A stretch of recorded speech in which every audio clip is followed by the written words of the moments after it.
reinforced. I have once again eaten 12 eggs. Wait, in one sitting? Holy shit. Holy shit.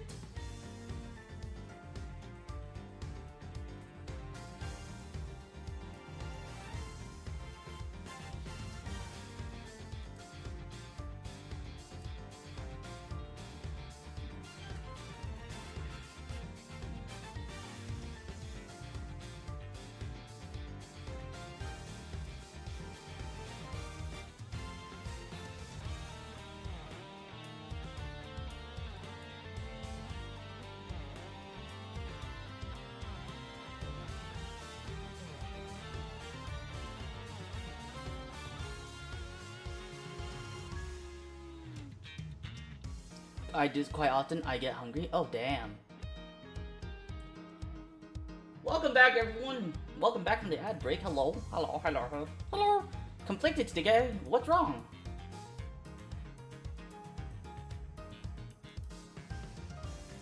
Uh-oh. My tracker is broken. There we go.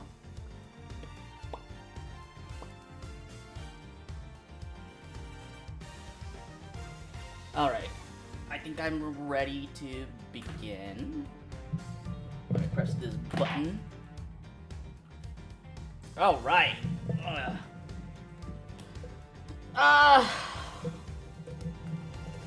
Make a new mod. I gotta make a new model. But I wanna play games on stream and not draw. Okay, so here's what you do. You set aside a stream day on drawing and have everything every other day except for that one day be about gaming. That way you can do the thing that you like and then focus one day, just one day per week on fulfilling your requirement. So I don't throw a wall, so I don't have to make a model. Got it. Oh no!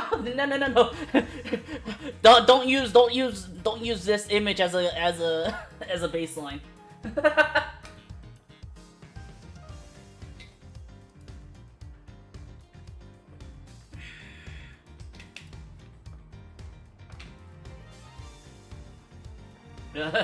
Understood. You're gonna probably take this the wrong way. It's like I'm gonna set everything on fire. Alright, let's get back to Ace Attorney Investigations. There's a plan laid out. No, you're taking me out of context.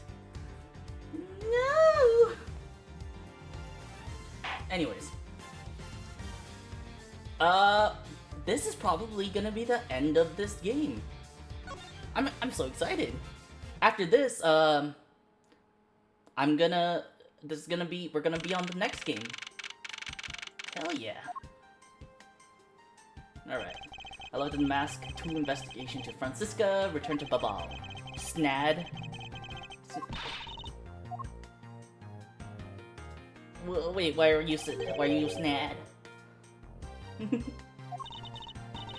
You're taking me out of context. We're goofing off. We've been investigating our hearts out. Okay. Give me an update, please. Oh, gumshoe. We've had a really fun time. Bruh. 0 progress. You have permission to enter the Alabastian embassy. Is that correct? Oh, cool. Local detective, I'm helping out with investigations on both sides. Let's go. Pieces of evidence with you.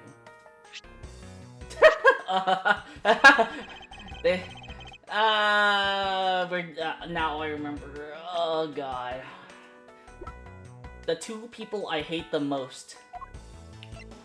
Wendy Oldbag and Larry Butts. And they're both in this game. The kind that was also playing the role of the Pink Badger yesterday.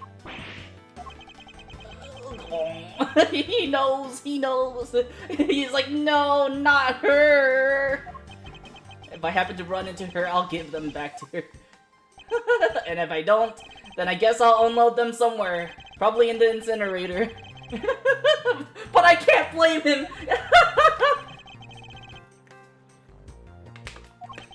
Lost their value. I don't believe I'll be needing this anyone either. Yes, because that Steel Samurai was a fake. Yeah. Because it's a Larry Butts. No more time to no time to explain. Unnecessary evidence has been removed. Alright. No, not yet. I need to gather a bit more information. I want to look around this area.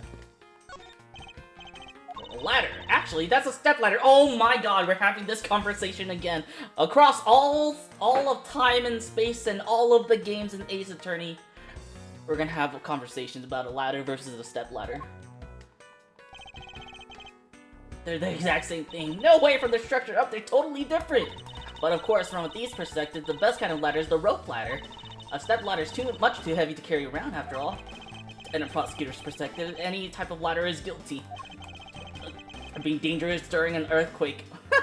Okay, that's just Miles Edgeworth's perspective. Do you detect the scent of treasure coming from this bush? The scent of treasure? What? You're totally not with it. No, and it's important for both thieves and prosecutors to be energetic. Bruh. You really think so? That prosecutor we met at Gatewater Land seemed to be pretty active? Yeah, an active criminal. He's not a prosecutor anymore. See how everything just naturally balances out? Cement powder. I wonder what the cement powder is there. Why is it there? Wait, play on words? What? I just didn't. Just randomly jump into one of our dialogues like that. Breaking the fourth wall. The only thing you should take is the smell of sweat.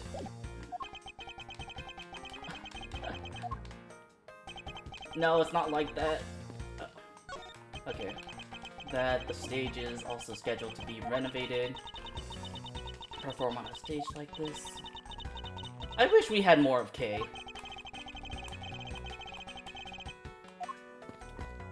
Oh, whoops. I wanted to look at the cone. Traffic cones are red and white. That's because they're highly visible from a great distance. Ah, yeah. The reason you wear that wine red suit is for visibility's sake?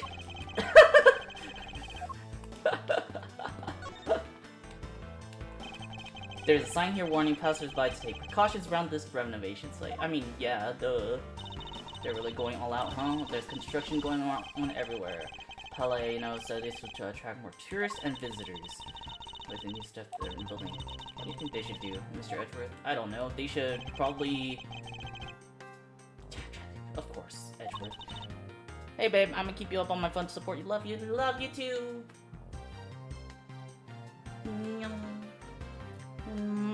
Oh wait, I'm a sheep. Man. Okay, let's talk to this guy. Palladino. You must be tired. Here, with these, you can eat whatever you'd like. I honestly think Palladino is the killer.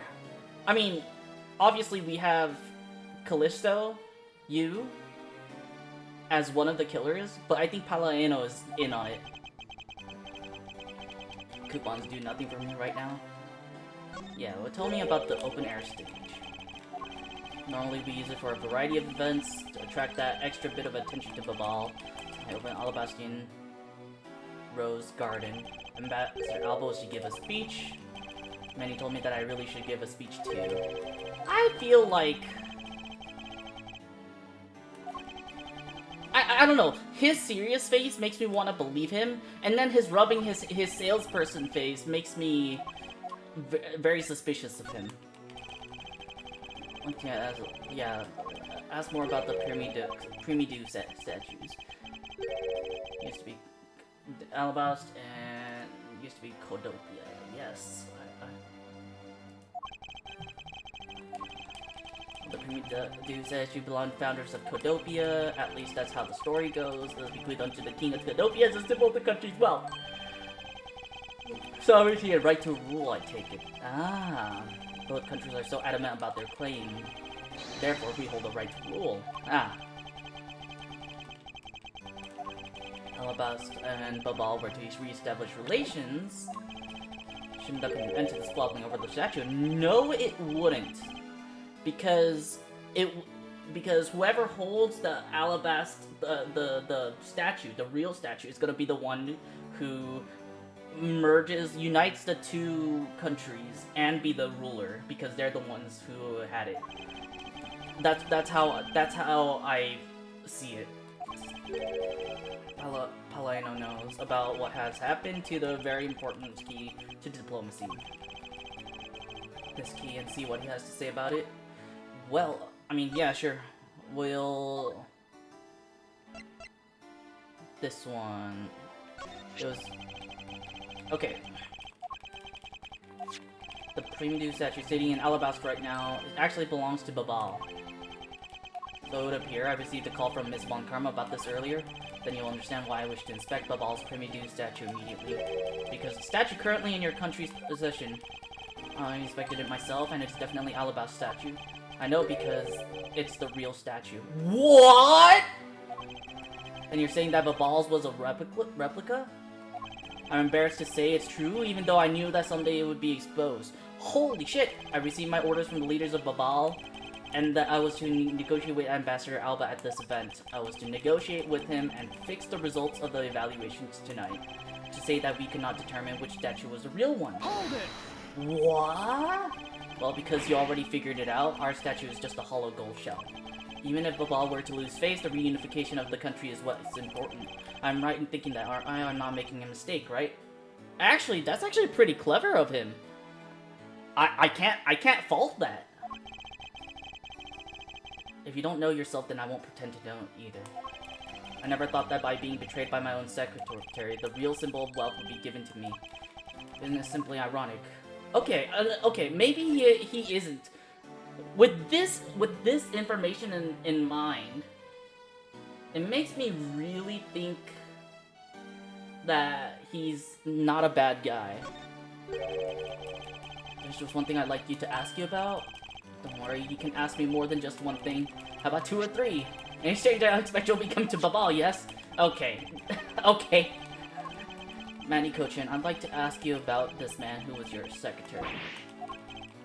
Sure, I'll tell you what I know. Alright, he's the one...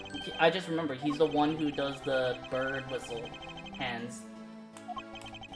And a man like that had a hand in a smuggling ring right under my nose, going completely unnoticed.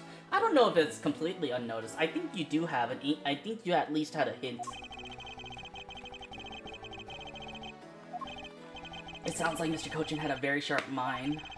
Oh, Manny has been really busy. Since I became the Babalese representative at the Country Unification Council, he's been working tirelessly to cover my work for me. Interesting. Country Unification Council. What kind of work for you? Without a hitch, our two countries were to reunify and become one again. But I guess with how things turned out, that dream won't be realized anytime soon.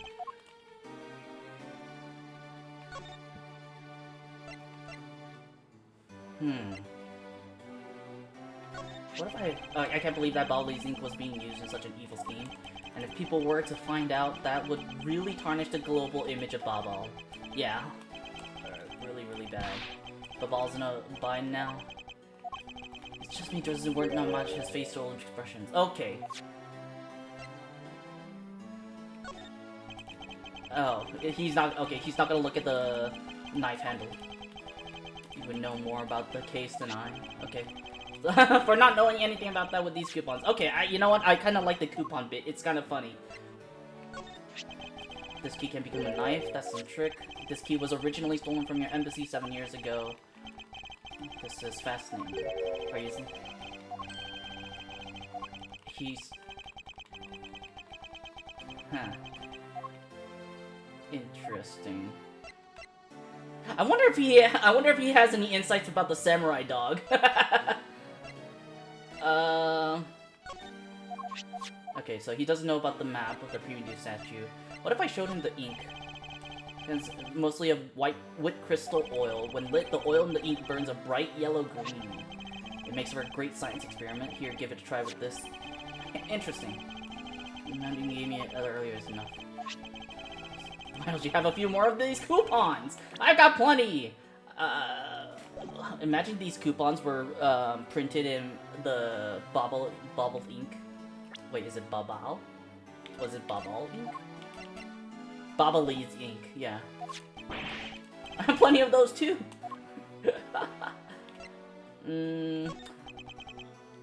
Okay, if people were to find out the murder occurred at our embassy, the number of tourists would plummet, as would revenues. It'd be a disaster. What are we gonna do? Let's see. Refrain from bringing this up. Okay. We will forget about that. The counterfeit bills. Oh. Okay. What about the samurai dogs? No, he has nothing about the samurai dogs. Passion flowers. Does he have any? Okay, he doesn't have any information about the passion flowers. Okay, well, that's it for me about this man. What about this? This bush looks like the perfect place to hide some sort of treasure, you know. There's no treasure inside those things. Oh, too bad. Do have a lot of treasure back in Babal. Sounds great. I'll be sure to pay you guys a visit sometime for a 5-finger discount. No! Sure. We welcome you anytime, bruh.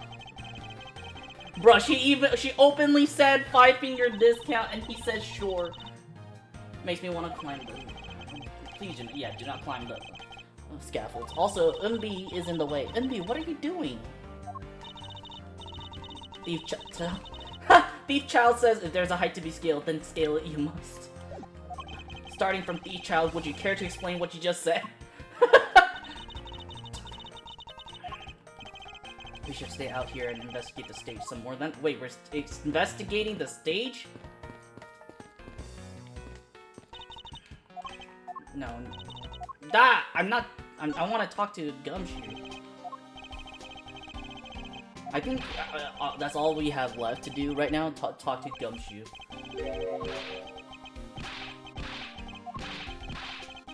I think he has found nothing of any particular use. Alright. I got something really interesting. Okay, what's this interesting? That is interesting! Very interesting! That's a real treasure there, that is. Flame burn green detected because of the ink, probably. A special white crystal oil that they only make in Babal, it burns this green color.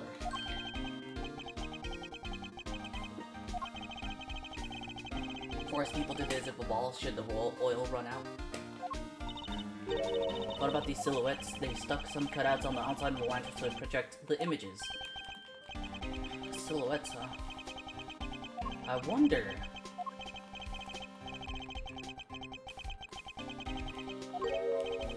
if they use a silhouette. Nah. Ah, well, that's because I'm Mr. Edgeworth's partner. I can't believe you took advantage of the confusion and stole my role as assistant!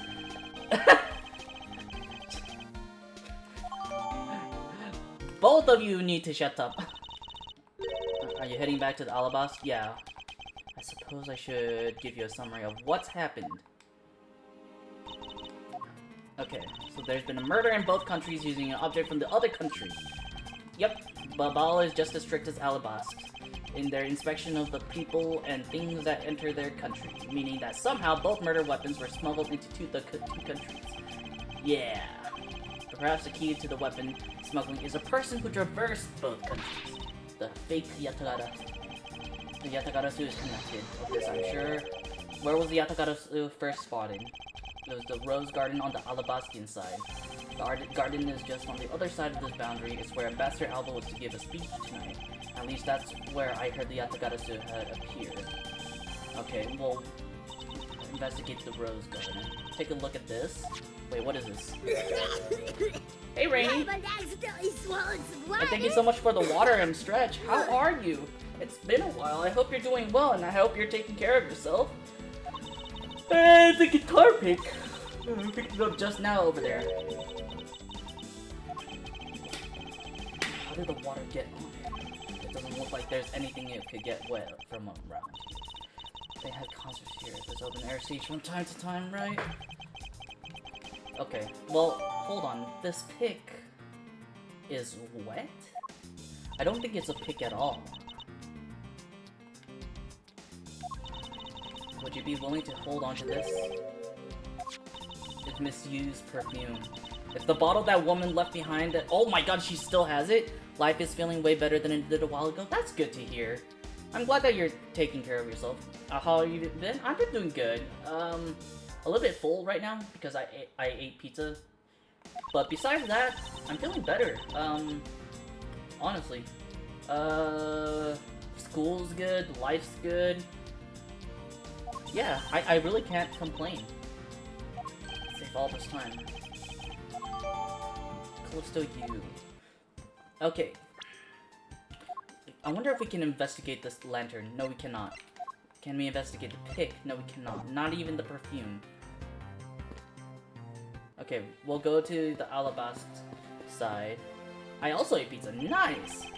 To the investigation in Alabast now, but I'll go back to Babal and do some more investigating there. I got my first bouquet of flowers today. How nice!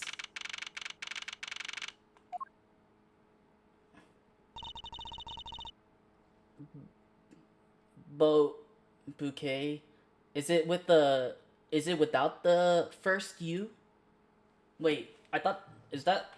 How do you spell that? No, you spelled it right. Bouquet is spelled wrong, right? B-O-U-Q-U-E-T.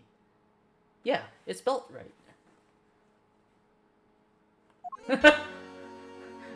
I was like, wait, is that wrong? I went to look it up. I can't really say I expect much from Scruffy and that girl. The investigation into Manny Kochin's death hasn't really progressed any. However, the investigation into the Yatagarasu has. Even now, I find it hard to believe. A person can freely traverse between the two countries at will. Preposterous. I heard that this is where witnesses claim to have seen the Yatagarasu. Thank you so much for lurking. Please take care of yourself, and I hope you have a great time doing whatever you need to do. That's when the Yatagarasu appeared. Shadow of the mysterious thief appeared, and just suddenly it vanished. After that, there was the fire and the Babalese embassy. Okay, this one looks like it's from the lantern.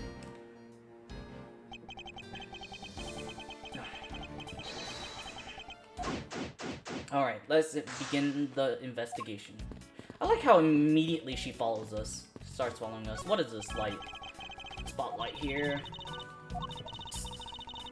Speech to start panicked. Someone knocked it over. Captured the Yatagarasu, however, there were people in my way and I was unable to land a single lash. Did she hit the bystanders?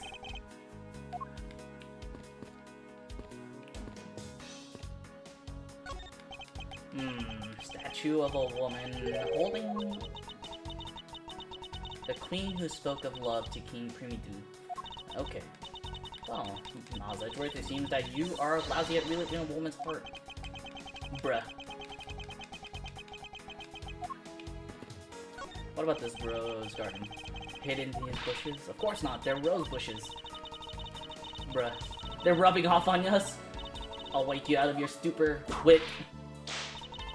Now the next time you feel like sleep talking, remember that I'll whip you for real. I'll let you offer a possibility and this is what I get. I mean, to be fair, that is a dumb conjecture. It's a rose bush. There's gonna be thorns everywhere. You're gonna get hurt. This pool's water is also used in putting out fires. The pool stopped filling itself automatically. Okay. Fountain spouts are set to stay open until the pool's water reaches a certain level. Water is used to put out fires, I suppose, and must be refilled to its normal level. That this pool was recently used somehow in this embassy. Okay. Oh my fucking god. This motherfucker. Thanks for what you did back there. Shut the fuck up! What are you doing there? I know that. Do you really think that I'm the type to jump into a pool and swim around for fun? Yes. Objection! Did you by chance fall into the pool? No dice. So you know my son, right, Edgy? Kinda lost sight of him when I shook hands with the ambassador. Pretty sure he was around here when I last saw him. Your son fell into the pool, and how old is this child of yours anyway? It's probably not his real child, it's just probably a doll. Hold it! How do you not how do you not know of your own child's... Oh, that chick, the pink princess. Hold it! Miss Von Karma, I was a bit confused by this man's words for a bit there. Yeah. Is a doll. Because I'm Steel Samurai through and through. Hard and soul. Infinite, like, you have given a whole new meaning to the phrase, an astounding fool. Thank you, Von Karma. We have not seen hide nor hair of the Iron Infant, but rest assured that if we should find him, we'll let you know. Now get out of there! I'll go search over there! He went underwater!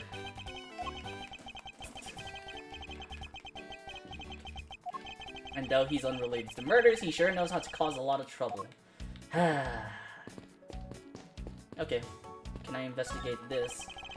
The Ambassador Alba stage. Where was the audience supposed to sit? They were supposed to sit around the edge of the pool. They really should have made... Yeah, this is a shitty spot to have a speech when there's nowhere to sit. Where to stand the whole time, huh? Oh my god, that's awful! Wait, hold up. There we go. Did Ambassador Alba set? Oh. For him, should he have gotten tired during his speech? What about the others? Is also quite prideful. I mean, that makes sense. You know, I believe that. This is the King Primidu in the battlefield. In order to save the Queen, King Primidu put his life on the line and went to war. He's actually a person of royal blood. Someone imitating a character from an ancient legend. That a real person who looked like the Steel Samurai even existed? Suppose that too. Some beautiful roses. They appear to be well maintained. Okay. The arrangement is devoid of any design sense when they are grouped by color, one color per location. When all mixed together like this. You know what? I could see your reasoning for that. Actually, we have a rose bush, in our backyard. We group them by colors too. So, you know, maybe Francisca has a point. Okay, let's talk to Investigation Man. Longji says that's top secret. Okay.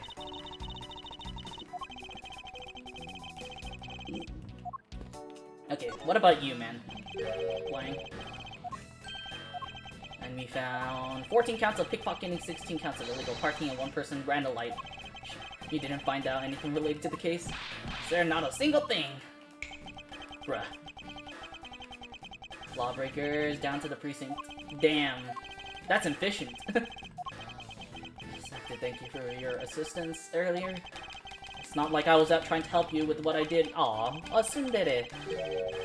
After I left, did you receive word from Alba? We're to wrap up our bodyguard assignment at the end of today. We received word from HQ to return home on an urgent matter.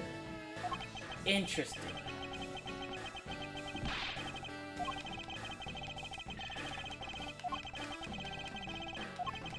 Precisely. I am with you on that. So naturally you witnessed when the Yatakarasu appeared, correct?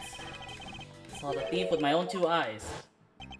Yatakarasu was always there lurking in the shadows, but when the spotlights were turned on for Ambassador Alba's speech, a shadow appeared. That's when the circle present is Yatakarasu. That's suspicious. Maybe someone started that yell. Maybe the Yatakarasu made that yell. The death thief has vanished. Investigated afterwards, we found that the reason the lights went out was because someone had unplugged the extension plug for all the outdoor electronics. I wonder. Someone doing it on purpose, or simply a guest who had tripped over it, we don't know. But one thing is for certain, the Yatakarasu was here. That basically all you saw was the thief's silhouette. Objection! A shadow, then it's entirely possible that the shadow belonged to someone else. You just might be right, if it weren't for the fact that there was no one else with that same shape. Not among the staff or the audience members, so maybe it was...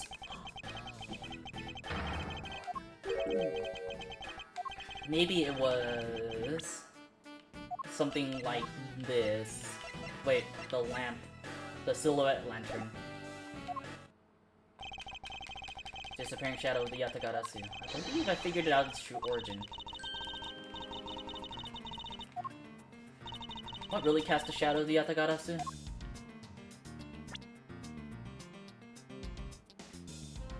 Is it this? Yeah.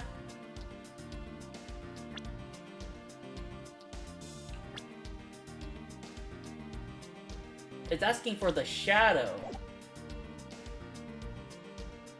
I wonder if it... Yeah, I think it's this. The hand? Take that! The suddenly appearing and disappearing shadow of the Yatagarasu. It's not possible that it was created by this statue. Objection! The statue bears absolutely no resemblance to the shadow of the Yatagarasu. However, the statue is but one part of the whole picture. What is the other part of the real form of the Yatagarasu's shadow?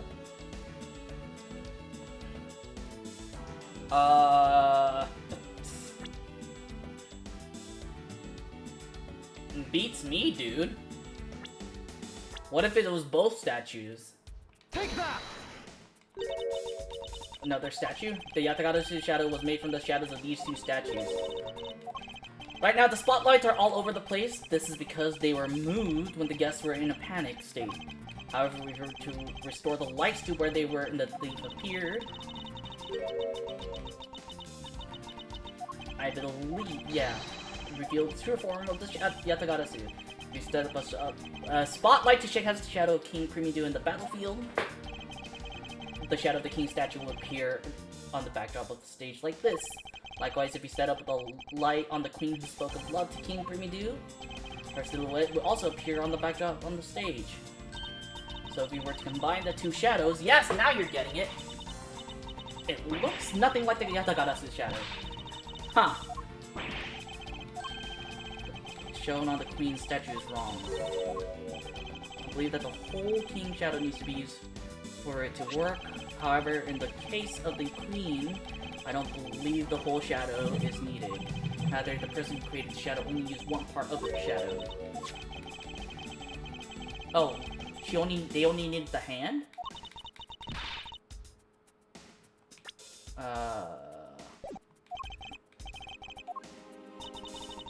Oh, yeah. It should be this hand. Take that!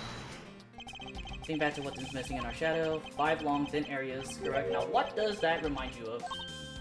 A hand. Adjust the spotlight's position so that it only shines on the queen's left hand.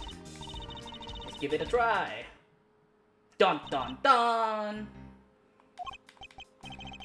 Exactly like the shadow I saw.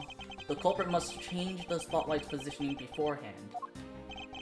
And then pull the plug right after people saw what the culprit wanted them to see. And the panicked guest must have moved the spotlights around, which we can assume was also part of the culprit's plan. I can't English! By the time the lights came back on, the Yatagarasu's shadow had vanished. Which means the shadow was a construct from the very beginning. Yeah. The Yatagarasu never did visit Alabasta tonight. The only country that the thief visited was Babal, although it can be assumed the Yatagarasu had an accomplice in Alabasta. I haven't figured that out yet, but I assume it was the person who set up the shadow show. Yeah. I can't believe I made the right guesses. How's the investigation going? It's probably Oh, it's Bad. Wait, I wonder if Bad is a bad guy. My only target from the very beginning is the Yatagarasu, so yes. What have you found out? I got a piece of evidence. Sure, but you might regret it. Alright. Heard the commotion, bystanders started gathering. And one woman claimed, "I'm telling ya, I'm a genuine international journalist." Oh no, an interesting picture. Oh no, it's a lot of heart. The third person I don't like.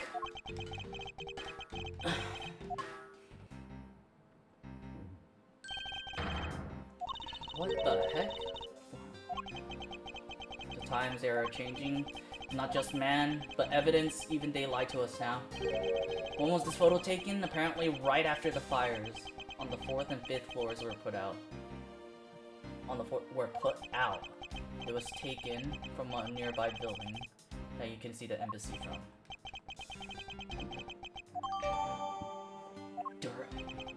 The blur of this picture took off from the Bobblies, flew over to the boundary, and headed for the embassy of Alabama. Objection!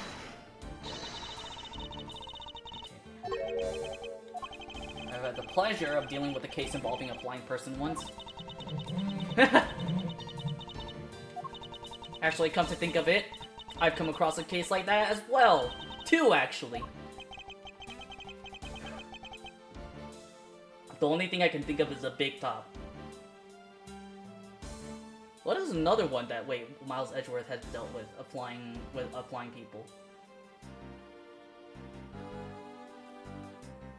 Oh, it's Miles. In Miles's case, it was the one where Phoenix Wright had to when the body was swung. The dead body of Maya and Mia's mom was flung to the other side of the bridge.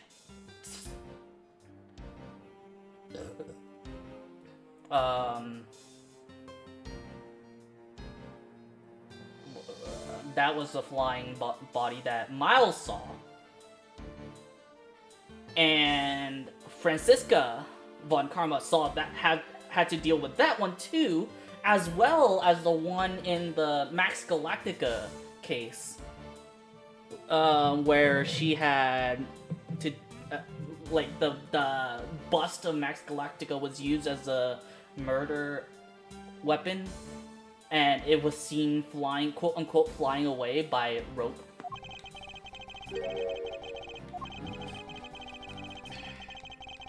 Okay. So, we need to return to the Babal investigation. I'll continue investigating on this side of the building. Okay. Later! Let's get back to our investigation. Alright, we're going back and forth here. Alright.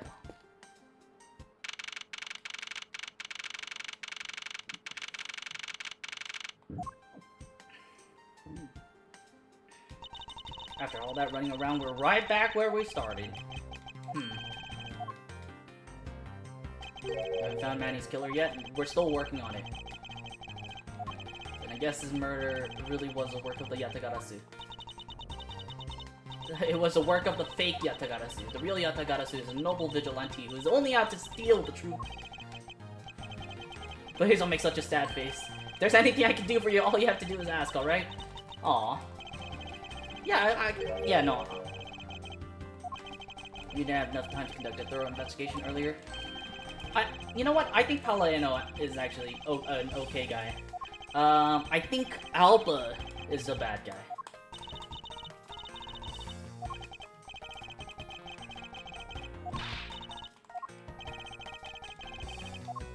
You know, it's easy to say we're going to investigate, but where should we begin? Well, we're gonna start this. We're gonna start investigating. I want to look at the statue first.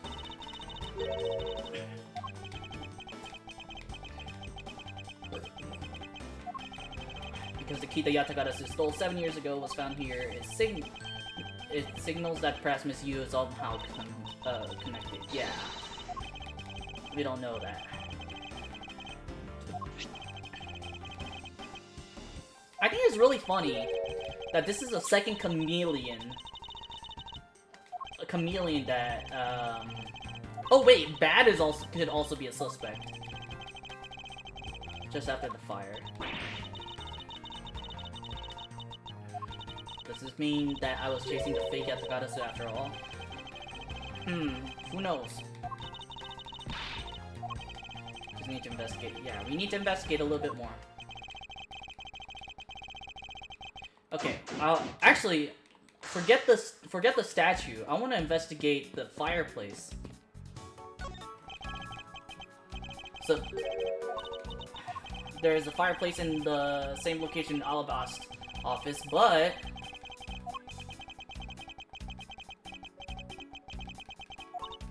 I wonder if you climb inside and we can play hide and seek and come out covered in. I think not. But wait, but what if there's a button? What if there was a what if there's a button in there? That have you forgotten?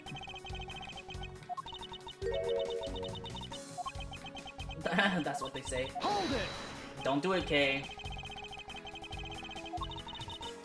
I wasn't thinking about anything like that at all. I'm just calculating in my head how much the statue's worth. I want to look at the clock.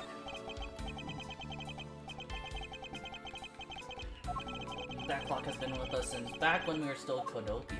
Huh. Have a bird that pops out like a cuckoo clock? No. But no. But I'm sure you'll love its chime.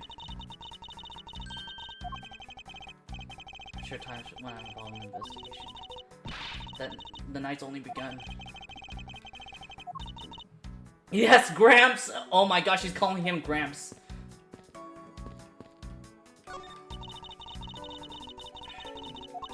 I don't care about the souvenirs. Is there anything in there? More than theft, it seems. My first priority would have been to loot this bookshelf. Can't find them anywhere. Each one is specific to a location that has its own value. Memories attached to them are the most valuable of all. That's... But could you really rob someone of their valuable memories just like that? That's what I'm saying. I think that's more insulting to steal those that have, like, no value but have real high memory value.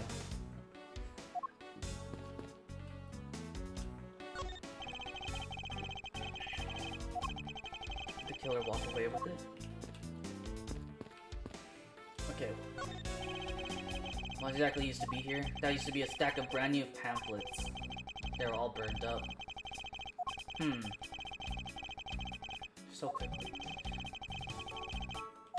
Of course, although recently the most popular vacation destination has been the Republic of Borginia. Ah, Borginia! They're talking about Borginia! That's... I think that ties into game number 4 really nicely. I've just recently returned from a trip to Borginia myself. Right, he came from Borginia as well. It was alright. And he was a suspect.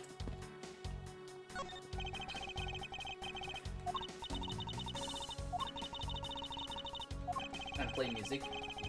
Music mobile for babies. They're nothing alike. You spin those babies right around like a record.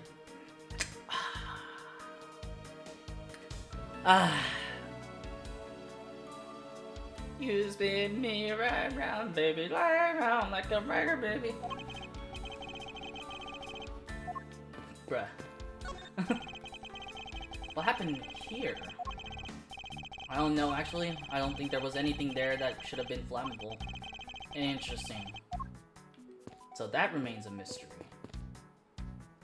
Wait, there's a blood stain under there. Wait, I just I see a blood stain under there. Now that I see it. Huh. Body has been taken in for autopsy.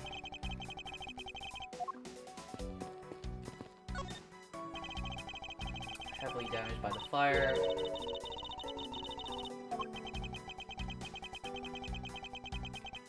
Alright. I mean, we'll have to look at everything eventually, but...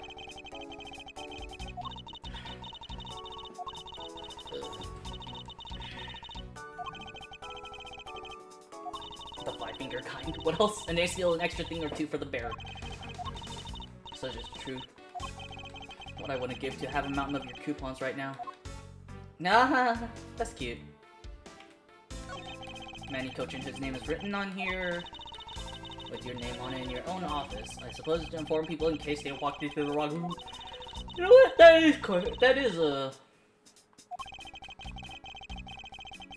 is a really good question. Why do people have nameplates? Bubbly's ink. There's still a lot of ink left inside. The seal is unbroken, so the fire probably couldn't get into the bottle to burn up the ink. Looks like your precious Bubbly's ink is all right after all. Hold it! It's just that there is something strange about the ink. Huh. I'm not done investigating this.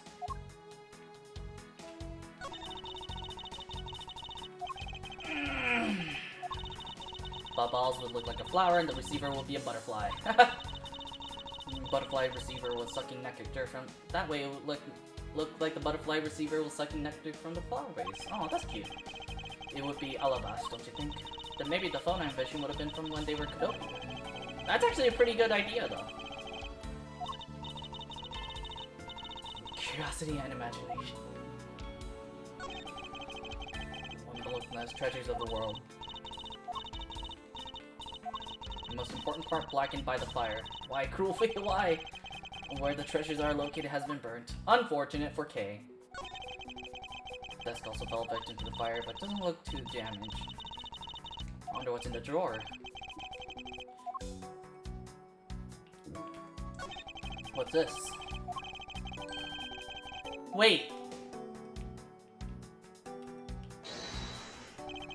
I've seen this before.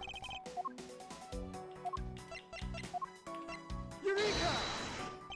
The shape of this notepad is the same as the note we found.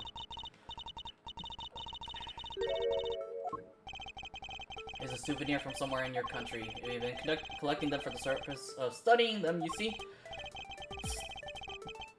Is this supposed to be Mount Fuji in Japan? You'd love to show it to me. I wonder if you might recognize the handwriting on this note.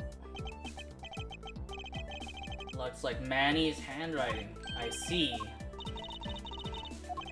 The note was found in Alabast. Specifically, it was found being firmly grasped by the murdered Damask 2. There's a request from Mr. Cochin for Damask 2 to steal the Primidu statue. You would know for sure if we could run a handwriting analysis. Ambassador... Yes, I can gather a few and give them to you. Okay. Manny would even think of doing something like that. Why he would have requested the theft of the statue? There is one possibility, but mind you, it's just my personal speculation. Okay. We already checked this area earlier. I mean, we completely finished deducing. I haven't completely checked it yet. Alright, what's in the... If there's anything else useful. No? Okay, that was it. Oh, the chair. I better not. It's very important that we preserve the crime scene at all times. I'm a prosecutor and it's a part of my job to examine things. Which is exactly why you are not allowed to touch anything. Okay? Okay? Okay, the safe wasn't open at the time of the fire. Yes, and thanks to this safe's fire resistance, the smuggling evidence was preserved.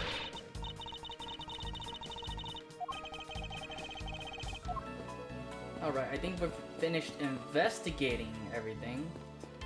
Sin, solving crimes, are we? Yes, we are solving crimes. Hello, how are you, Bro Turtle? How are you? I hope you're doing well. How is your week going so far? Alright, Ambassador Palladino. Let's talk. Huh? Oh, I see. I guess you didn't hear about it. Wait, what? We had 2 fires here at the Babalese Embassy tonight? 2!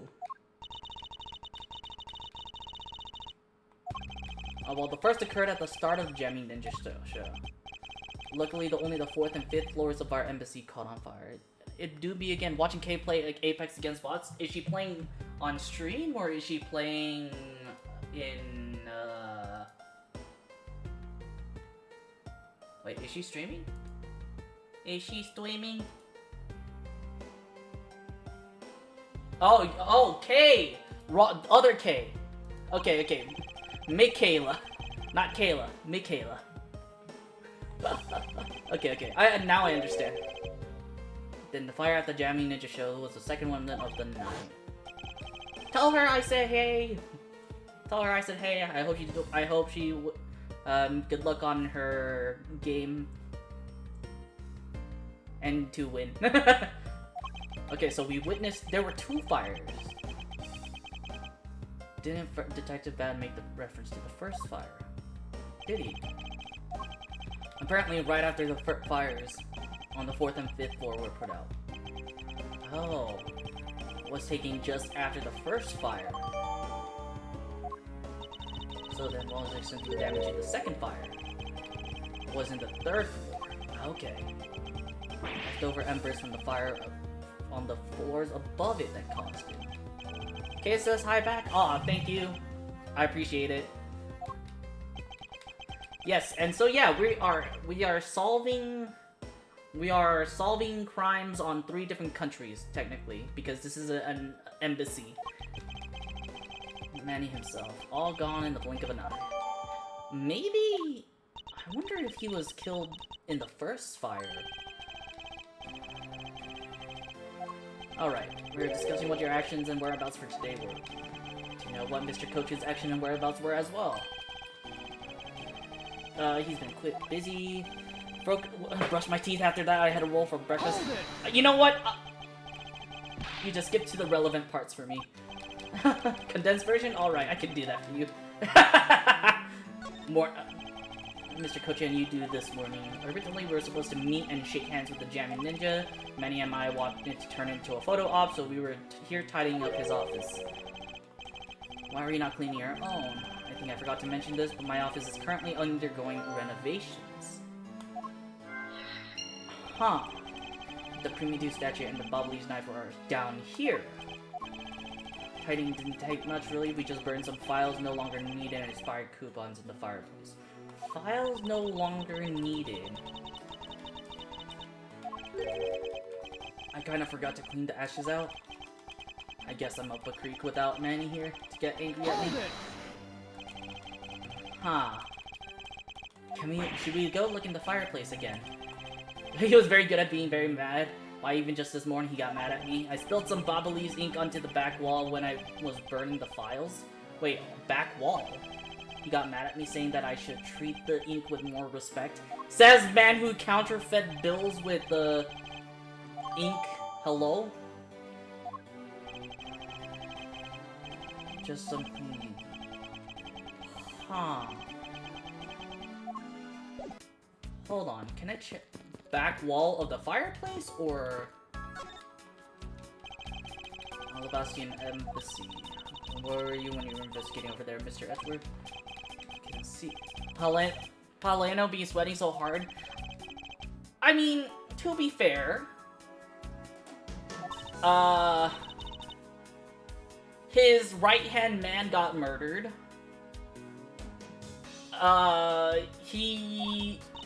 The statue that he has in his possession is the real one, because it got stolen by Manny. Manny is also, like, the head honcho of a smuggling business. I think he's right to be sweating a lot right now. Okay, I want to look at the fireplace again. Okay, never mind. There's no new information. Okay, what about your afternoon activities? Manny and I went down together for the Theater Neutralis. We had to be there for the start of the Steel Samurai stage show. The show started, I went back to my office on the 5th floor alone. So this is before... This is before the first fire?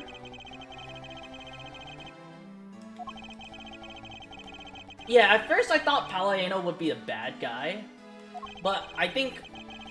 I feel like I'm a good judge of character, and... I think his shady hand movements and stuff is just him being a marketer. And he's actually a pretty serious person, and actually not the bad guy here. There's a fantastic photo of the three of us, Ambassador Alba, the Steel Samurai, and myself. Wait. Wait. There's a photo shoot? With you, the Steel Samurai, and Alba? The first fire, when I got to my office, that's when the first fire broke out and I escaped down the stairs. My office was completely destroyed, but thankfully no one was hurt. I ran away from the first fire as fast as my legs could carry me. But during the second one, I pitched in and helped the embassy staff put it out. Okay, that's right. The next time I saw him, he was lying dead. Interesting. Yeah, look at his serious face. I think a lot of people in the Ace Attorney games, when they have a serious face like this, they're usually not the bad guy. I think the only person that's the exception to this would be spoiler alert from in the 5th game so far, which is with Bobby Fulbright. Oh, you know what? He reminds me of the Tanuki guy. What's his name? The raccoon guy. Raccoon guy, Ace Attorney. Phineas Filch. Like, he wasn't a bad guy. I mean, he was a thief, like a kleptomaniac, but he wasn't the murderer. So like, I don't think this guy is the bad guy. Okay, present. I want to present to him.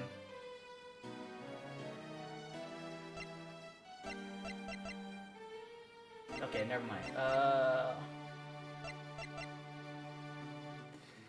wonder if he has. No, I don't think he has any information about this. No, okay. Cochin's ink. Yeah, what he said there was something weird about Mr. Cochin's bottle of ink. I just thought of it right now, but during the second fire, Manny was worried about his office, so he came rushing back to it. Called him when I received no reply. I used my spare key to open the door, but when I did, I was greeted by roaring green flames. The flames were so big that I wasn't able to see into the room at all. The fire was green. I mean, white crystal. We all know that the green fire is from the ink, and Bobbly's ink is made from the white crystal oil, so it would burn green. I thought it was Manny's ink that had caught on fire, so that's why I was surprised to find out there was still a bottle of ink left on his desk. Okay. Wait, I didn't mean to do that. I wanted. Okay, what if he has insight on the lamp? Hold it! What if he saw the... I wonder if he saw the lamp.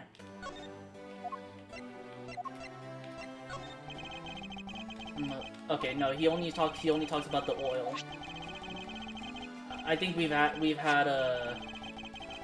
had this dialogue before. I don't know why I can't skip it though. That's interesting.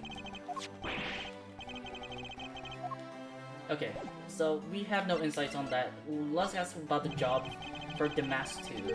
Why Mr. Cochin hired Damask 2. I fear it may be my fault. I was telling you earlier, we were to determine which statue was the real one as a part of today's event. It got cancelled. Babal statue, well, it's just a replica, yeah. Did Mr. Cochin know about the Babal Primidu statue? Of course he knew. That's why he was the only person I could consult with. We'd have to do something once our statue was revealed as a replica, and to be expected, I was very nervous today, as this would impact our country's authority. Yeah. And I told Manny my concern, he said, let me handle it, it'll be alright, I'll find a way to make sure to...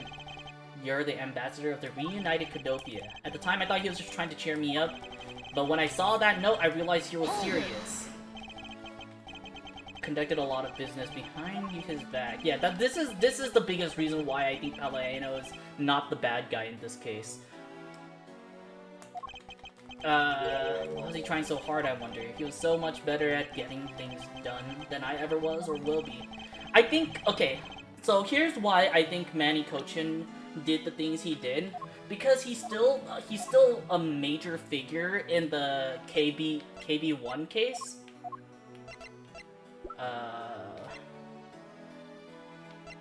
Was it KB1? So he can't be he can't be the main ambassador of Codopia. So he wanted to use Palaieno as a puppet ambassador. But I think Palaieno is actually pretty good by himself, regardless. Alright, Gumshoe, what you got for me? Here you go, okay? Feel free to take a look. It's for you, after all. It's all the information on this room that I got from the embassy and the Interpol. Exactly how this room was before and after the fire. Ah! She could use Little Thief.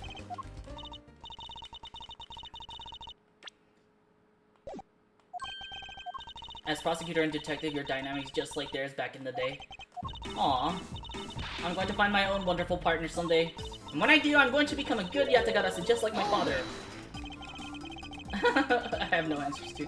However, I can say that it's truly a wonderful thing to find a partner you can trust. Ah, he says he trusts Gumshoe. That's cute. Well. Little Thief. Hold it! I just think it's a good replica. Because I need it for the investigation. That's still a crutch. Ambassador's testimony, I'd like you to please recreate this room as it was during the third floor fire.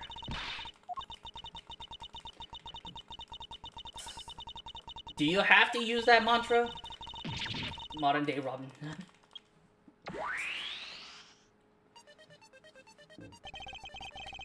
Other things besides that Ambassador mentioned have changed.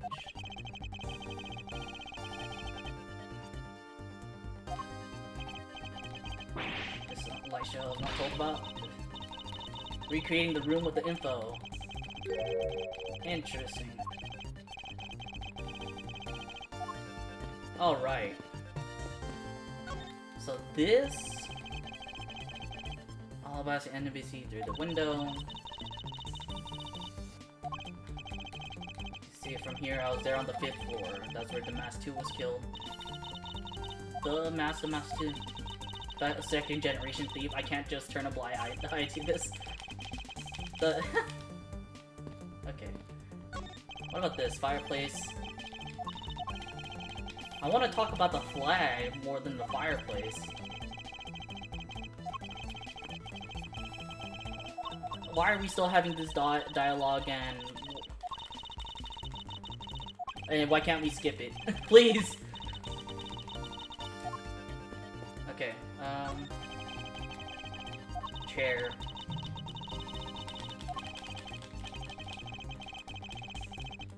We've had this dialogue already too, so I wish I could skip it because we've had this dialogue. Usually you can when you revisit dialogue, but I guess just not this time. Largely unchanged before the fire, it just got a little burnt. Why don't you trade your desk with this? No. Nah. So this is, so he was right about the pamphlets, at the very least. Also, oh yeah, he said he helped put it out with the fire, put out the fire.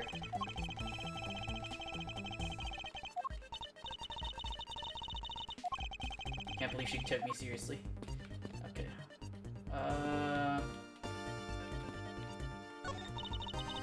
The Primitive statues had already been swapped. It's covered in soot. Better if I had stolen it then for it to get caught up in that fire. However, if you were engaged in theft, I can't look the other way, right? If you could please stop stealing my lines! You're so predictable! Like, one of the Bobbly's knives was already missing before the fire began. Since the other two knives' handles were burned away. Mainly handle was swapped out with the handle from the real murder weapon. The Ball National Treasure was stolen.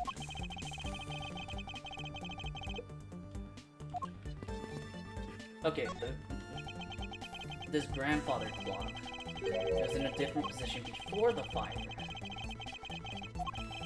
That most likely was moved by someone during the fire. Totally living, I don't hear any chiming. That's odd. It was still chiming right on the dot of every hour this morning. Maybe the fire damage is internal mechanisms or something? Maybe look at it. Oh, I wanted to look at it. I found this inside. It looks like a length of wire. A long length of wire doing inside this clock in the first place. It's such a valuable clock. It sounds like it wasn't Mr. Palaiano who put the wire in there. Yeah, probably. Mr. Coach's killer did it. The large green flame that Ambassador Palaiano saw. No wonder he couldn't get it. Had died out or something by that time. Only burned from the time the fire started on the 3rd floor until the Yatakata appeared and caused stir in the ball. And since you the first to discovered the body, no one else entered the room until that time. No one other than the person you were chasing, of course. Was definitely up to no good. I still want to look in the fireplace for the secret button. And must have chosen this room precisely because they knew no one else would be in there. Green fire was where it was to prevent anyone from coming in, but the person set on fire to make the green flames.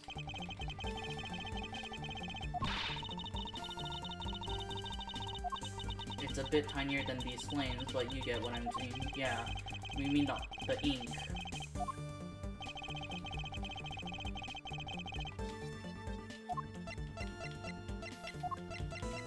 Take that! So the Bobbly's ink is the one that was part of the fire. What?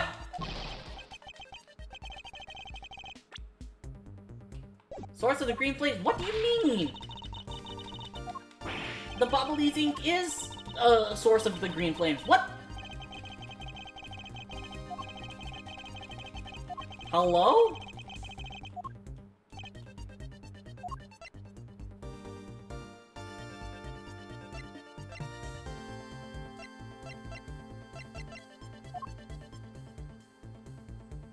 Oh, I guess the silhouette. I present the silhouette lantern instead. Yeah, okay. Its green flame comes from the white crystal oil. Is it white crystal or wood crystal? I can't tell. There's no E, so I can't tell if it's which one. If it's which way or the other. The green flames were caused by the white crystal oil. As we found out earlier in our investigation. I'll explain it in a way that even you can understand. Okay, this is the thing made from white crystal oil that had... What? Huh? I literally just did that! And got punished for it! Bobbly's ink is made from white crystal oil. So it should burn the same color as those flames in the lantern. Exactly. However, the green flames in the rooms were not from a bottle of Bobbly's ink. Because we found the ink in Mr. Cochin's desk, we know that Mr. Cochin was smuggling the ink in massive quantities. Oh, it must be the fake money! I believe what he made that ink burn to the green flames. Ah, so it's a counterfeit money that was being burned. Okay, okay. This is the source of the green flames. Maybe it's faster to go this way. Take that! That great volume of ink to make, that would be the counterfeit bills that the smuggling ring made and are circulating in Zhenfa. Are you saying that it was Mr. Cochin who made the counterfeit bills? Yes. Yes, he is. He stole Babal's printing press. Ambassador Mr. Cochin had permission to freely use the printing press, correct? In the middle of the night. But never did I think he was using it for such a foul deed. Because of your secretary's crimes, you will need to be investigated as well. Yes, I suppose so. We've caused a bit of trouble for a few countries, haven't we? Aw, I feel bad for him. All who shielded Mr. Cochin and concealed his crime. I mean, if you're not guilty, then you should have nothing to worry about.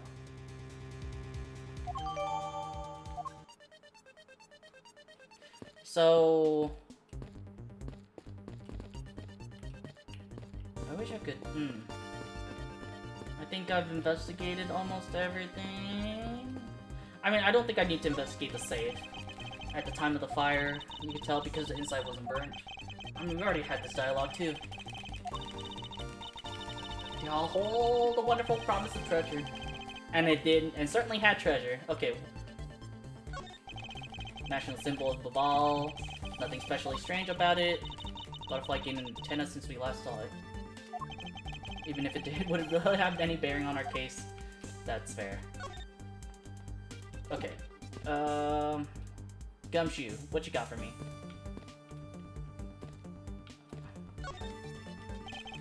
You took part in the initial Babal investigation. Helped put out both fires. Both fires? Took me by surprise. I had a tough time escaping the 5th floor. First I tried the elevator, but I guess someone else had the same idea because it was in use. It was in use? During a fire? Wait, that's odd. We always warn our staff that in the case of a fire, it's dangerous to use the elevator. Exactly! You should never use an elevator in the case of a fire.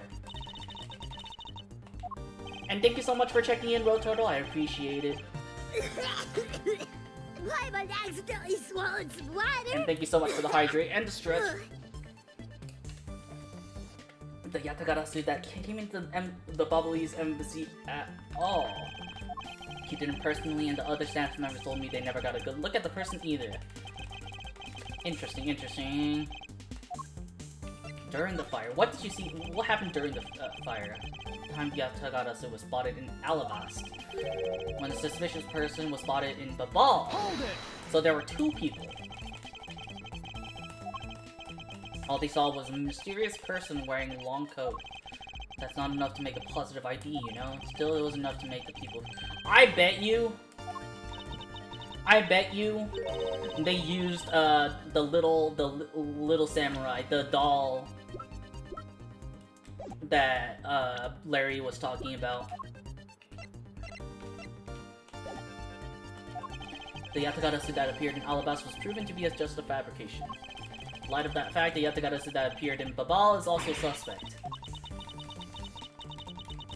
I mean,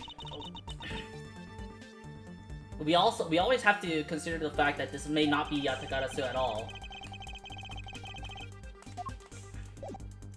Oh, whoops.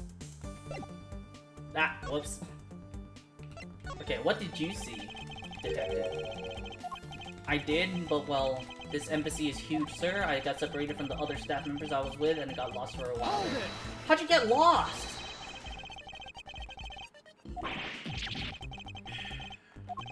You know, it was thanks to me being lost that I was able to come to Kei's rescue. Yeah, it was when I was lost and wandering around the 3rd floor hallways. When I heard a scream, I headed toward it right away. That's probably when I found Mr. Kuchin's body. I thought it sounded like her, so I got real worried and ran as fast as I could. Got me that Mr. Mishina wasn't able to take me away, covered me until you got here. Oh, nice. So he can be useful once in a while. Oh, come on, Gumshoe's not bad. Got here before I did. Mishina was before you found her here. Just before I saw her coming out of the room next door. Oh no!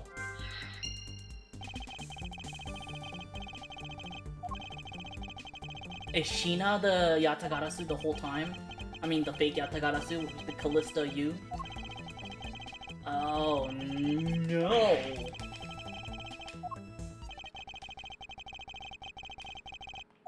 Perhaps I should ask Ambassador Palladino about it. There's something I'd like to ask you. That's obvious appears to me to be very similar to Ambassador Alba's office. The location of the fireplace and the position of the grandfather clock. I've also paid a visit to Alabastian side of the embassy. Our 2 embassies actually used to be one. You know, the pamphlet mentioned that. Which is why the building is bilaterally symmetrical. So no matter which room, the location of the fireplace and the like are exactly the same. Even when the art is located is the same as my room is currently under renovation, we work hard to make Manny's room look like the ambassador's office. Hopefully we've not taken the ambassador's office, right? Okay, so... Sheena being the bad guy. I actually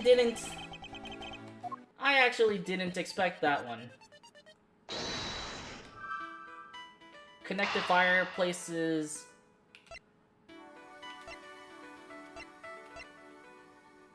Bilateral symmetry. No.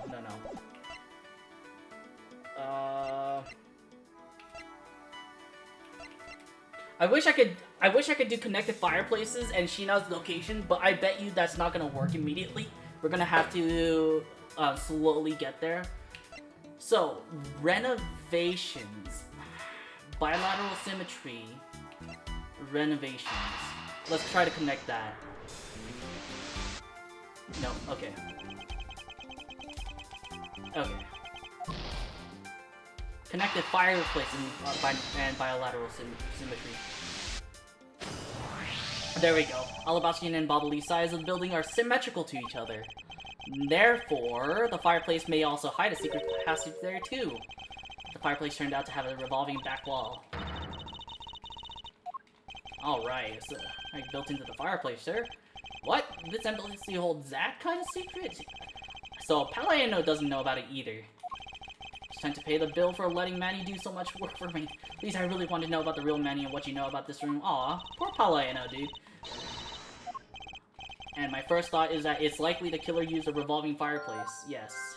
Because, Manny also said... So how do you turn it? An alabaster had to push where the X was on the far wall of the fireplace. I see the X back there. Let's press it. Hold it! There's something about this fireplace that lies in contradiction to the facts. X where you thought there'd be one, right? We did, but that's not what I was referring to. Something is missing from the scene. I won't rest until I inspected every suspicious looking nook and cranny. So the back wall here...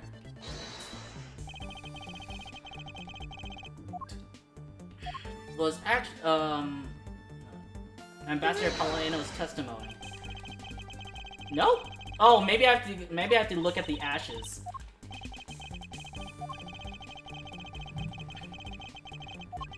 So come on, Mr. Edge, why don't you tell us what exactly is so contradictory? Bruh.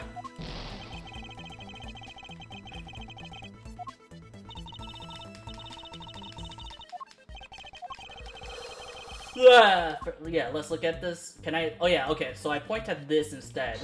They're supposed to be ashes.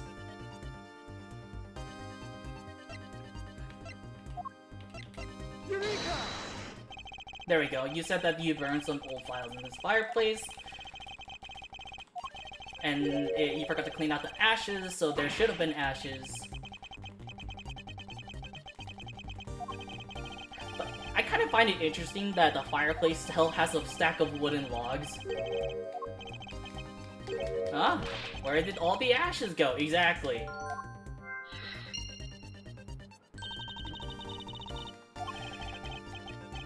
That Ambassador Palaiano is lying to you? No!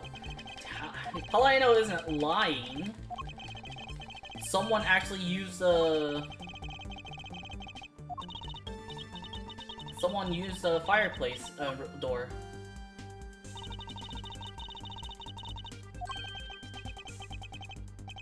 All I did was follow where our leads led us. English. There's really no need for you two to dance around the name of what I'm about to do.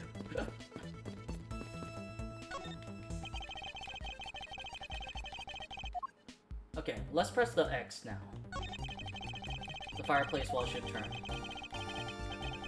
Hold it! There's something we need to examine about this first. God damn it, dude! Okay, maybe we investigate the ashes first. Have disappeared. If we follow where this piece of information leads us, we should begin to see the truth. Come on. Use our secret weapon, logic!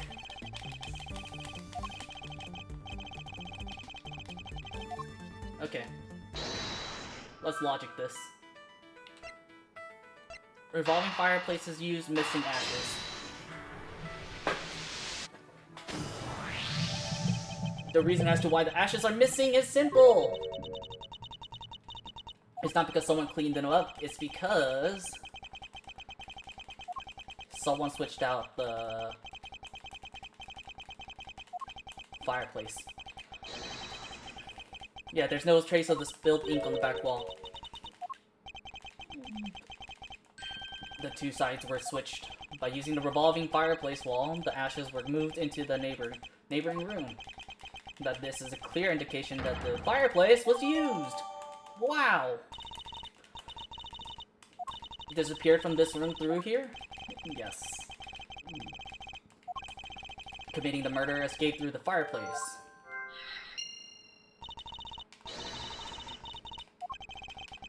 This is only the beginning. Escape through the revolving fireplace and Sheena's location. If the killer used the fireplace in this room to escape into the next, then it's only logical for us to talk with the person who was in the neighboring room. It was that person, sir. Yes, Detective Agent Sheena.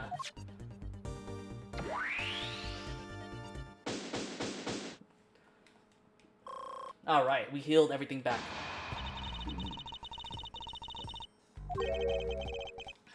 We need to go through what we know so far. She came running straight into this room from the next one and instantly accused you. Furthermore, she claimed that it could only have been you that killed Mr. Kochin. I don't have any proof yet, but I know she's hiding something from us. Hold it! No, we're not gonna ask Miss Sheena yet. We don't want her to think that we have leads on her. I have a 2-part special assignment. Ooh! First, I need you to run a handwriting analysis on the Mask 2's note. Second, I want you to see if you can fit through the revolving fireplace wall.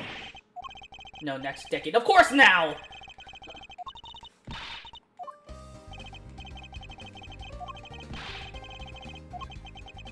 You shouldn't need to psych yourself up. It's...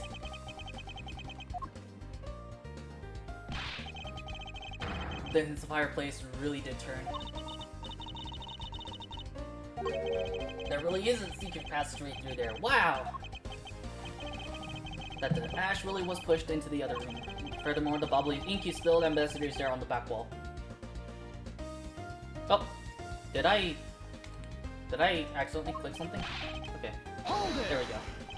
I'd like you to go through there under the same conditions as the killer. And your point is now? Hurry up through! No, okay, a few more mysteries to solve. Yatagata is aware about the other smuggling ring members, the 2 weapons that made it across the border, the key Miss Yu stole 7 years ago. Alright. Number C. Pieces connect in a very complicated way in this case. It's almost enough to make one completely mentally exhausted.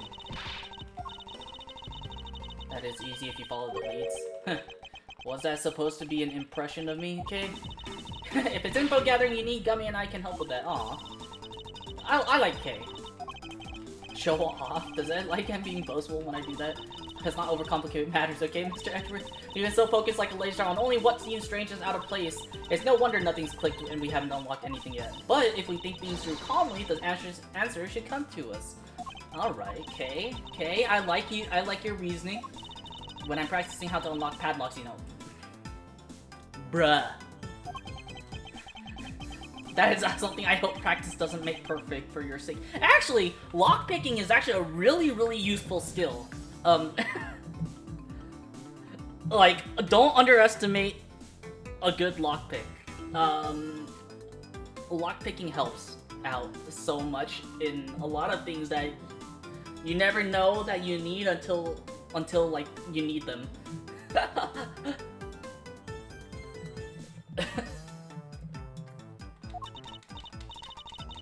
So yeah. Don't look down on lockpicking. Lockpicking's a good skill to have. I'm actually not good at it, but like I'm learning to lockpick in my own time as well. You can use the fireplace like a door, sir.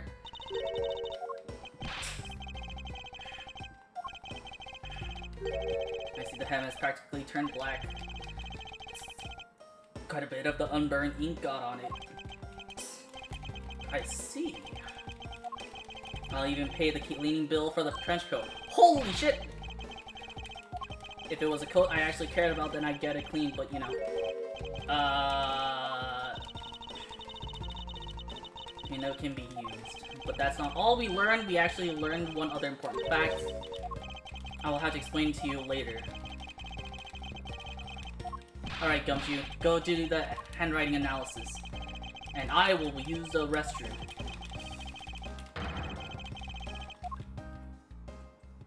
Alright. I am gonna use the restroom real quick. After I save.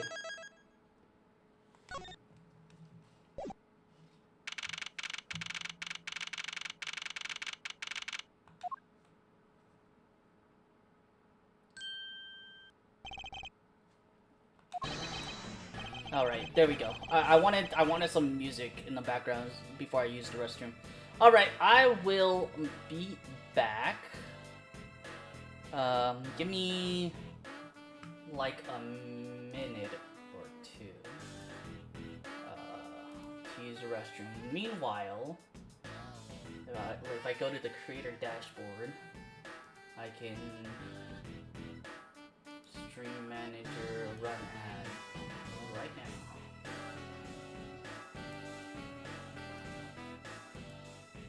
Run ad right now.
Oh, damn it! I didn't hit the VRV button.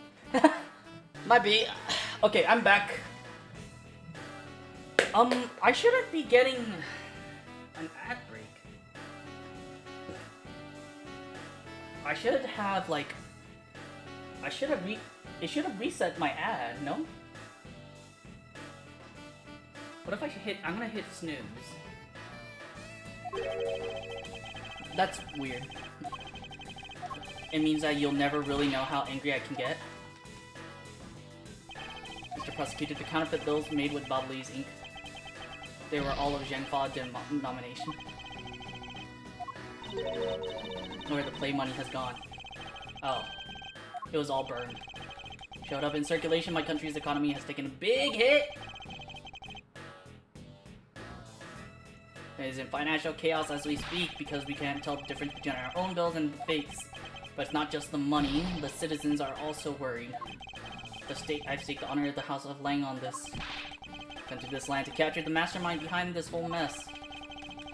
Well, I'll tell you. I'll tell you what happened. Tonight, this is where the final chapter was written. We thought someone got to him first, and now I'm called to return home without a single answer.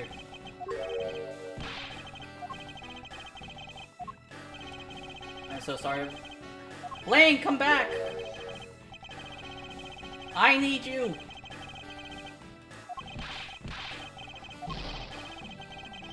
What? Okay, so Sheena... Wait, would Sheena have been have killed both people? I was under the impression there were two killers.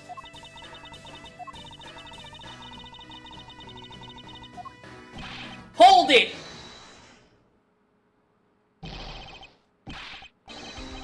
Objection, pal! Objection, pal! Have you got the results of the handwriting analysis already? Yep, and that note was definitely written by Mr. Cochin, sir. Oh, maybe Manny Cochin killed Damask. And then Sheena killed Manny. That could be it.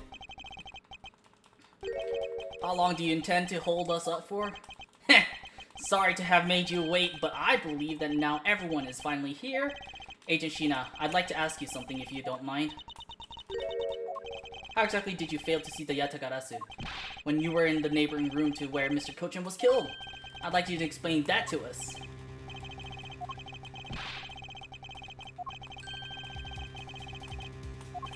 So I suppose I will need to explain a few things to him first. I'll do it in due time, Miss Francisca. What's going on in my head is the pursuit of the truth. It sounds like you have some sort of plan. Very well, I'll supervise you until the end. Is she seriously going to treat me as a subordinate for the rest of the day? It's not flimsy. It's not flimsy. I have good evidence. Ha! I should have known that you and I are destined to fight it out to the very end. It would appear that way. Well, I'll prove her innocence, so let's see what you got, Prosecutor Edgeworth. Yeah, I don't think Lang is bad. Agent Lang, I assume you've been briefed on case testimony, meaning the suspicious person in the coat that she saw. That's right, the person was one of the keys to solving this case. The person who pretended to be the Yatagarasu. I'll get to that in a second, but at first I want to review what Kay's mystery person did. Kay, if you could please explain for us what the person you were chasing did. Alright.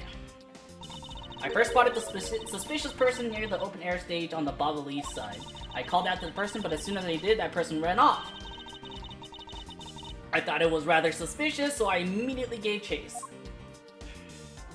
For the sake of argument, let's call this suspicion the person, the Yatagarasu. Now please tell us what happened when you chased the Yatagarasu up to the third floor.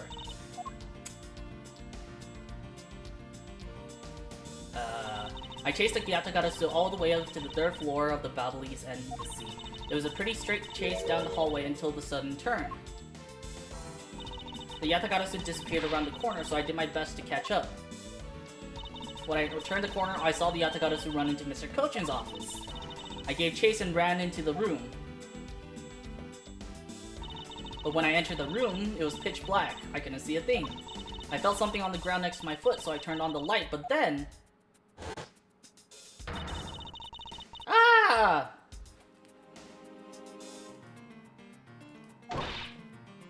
Who's there? By the time I had turned on the light, the Yatagarasu had disappeared. When Kay entered the room, the person she was chasing was already gone. Why do you suppose that was, Agent Lang? What do you mean, why do you suppose? Isn't it obvious? The person slipped out through the door behind the girl under the cover of darkness. Objection! Sorry, but I know for a fact that the person didn't escape through that door. Oh? And how do you know that with such certainty? That's easy. If the Yatagarasu had left through that door, they would have run right into this person. Mr. Gumshoe. There's the whole... Who's the suspicious person would have ran into? Oh. Oh, it should have been Sheena. Whoops. Wrong person.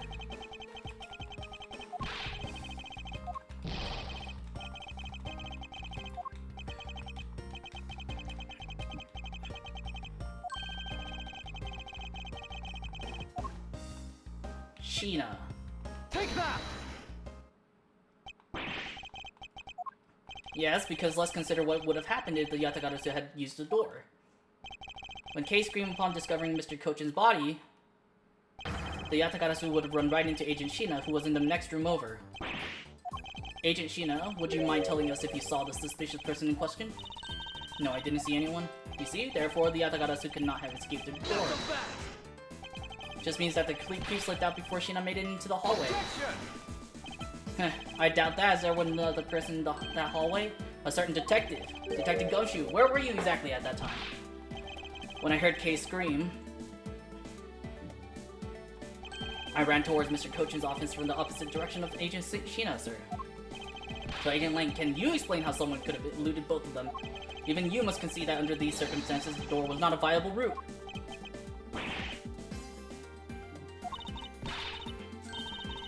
Just an explanation of what happened. Yes, I have eliminated one of the possible escape routes from that room. Yet another possible escape route into the Yatagarasu. The window? So that's what you were trying to show me? Hey, Mr. Prosecutor, let me guess, this is what you're trying to say, right? Because the door was not a viable escape route, then there must have been another way out. Precisely. No, not yet, not yet, not yet. Not yet! Well, evolving wall on the Bobbly side is known only to 4 people, and if we use this information unwisely, the truth may escape us in the end. Scary, I'll figure out your tactics. Nah-uh!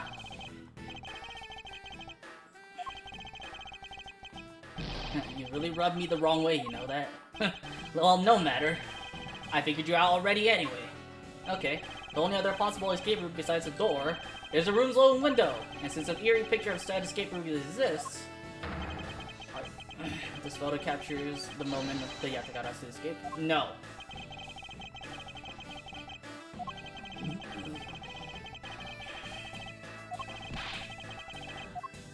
You may not know this, but humans can't fly. No shit. That's bloody common sense! Besides, I never said I thought that photo to be of the Yatagarasu escape route. I suppose not. Alright then, explain yourself. Shannon, this photo is not the Yatagarasu that Kei was chasing after. You can say whatever you'd like in whatever language you want, but there's only one language I really understand. The language of evidence! So, not English either? I present to you proof that the person Kei saw is not the same as the one in this photo. Okay, wait, what's our evidence?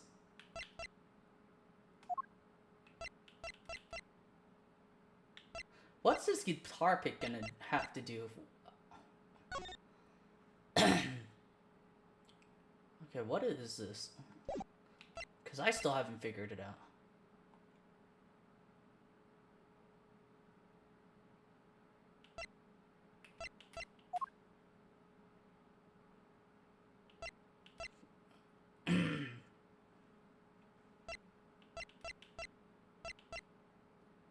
Yeah, I still haven't figured it out, chat.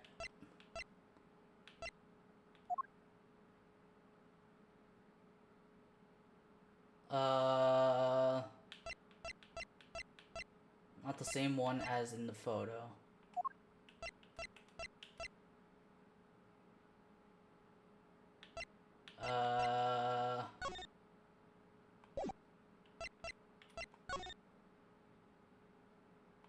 This?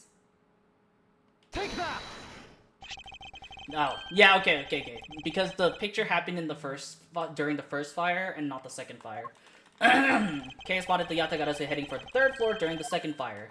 However, the photo in question was taken just after the first fire. That's twice you bit him in the butt now. Shut up. We're not done yet. Rats. We pray at night, we stalk at night. We're the rats. I'm the giant rat that makes all of the rules. Let's see what kind of trouble we can get ourselves into. Alright, we can explain, yeah, we can explain our, the escape route. Even if I explain it, you'll try to find some flaw with what I have to say. You were busy heading up the Alabastian investigation, correct? In that case, I doubt you'd have much knowledge about the Babalese side of the case. So wouldn't it be best if the lead on that side, Agent Sheena, explained in my stead? If I don't stick up for her, how can I look her in the eyes and call myself her boss? I really like her... I like her design, though. She's really pretty. But it's time for me to prove my worth. Alright. Oh, no, I forgot to... My bad. Oh, it's gonna be a... Wait, pre-roll ads are disabled for 25 minutes. I thought we don't have pre-roll ads. Disable pre-rolls. I thought we don't have pre-rolls. I thought these are called... I thought we had mid-rolls only. Do we have pre-rolls or mid-rolls? I don't understand. Alright, let's ask. Why don't we start with your movements inside the Babalese embassy? Alright, during the first Babalese fire, I assisted in putting out the fire. During the second fire, I was searching for the Yatagarasu that had beard and Babal.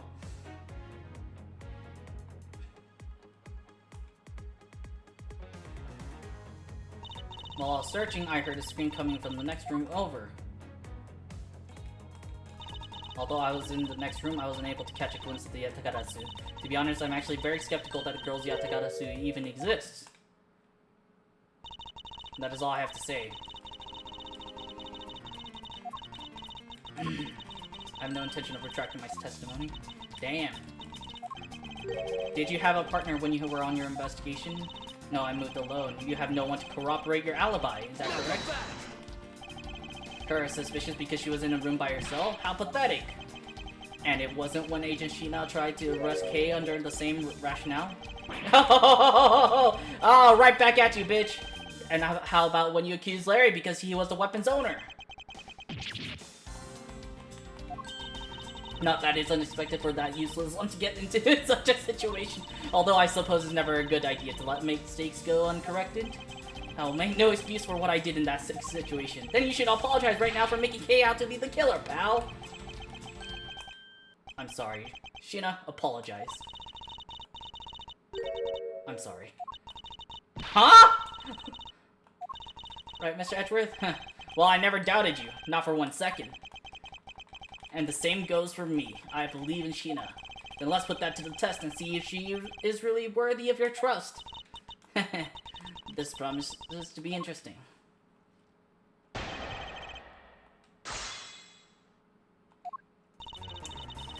Okay, we have 5 dialogues. So I don't think we need to press on anything.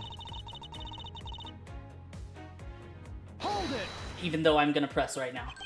By the second fire, you mean... Oh, that's not what I wanted to ask of her. This was spotted in the... So you were after the same person?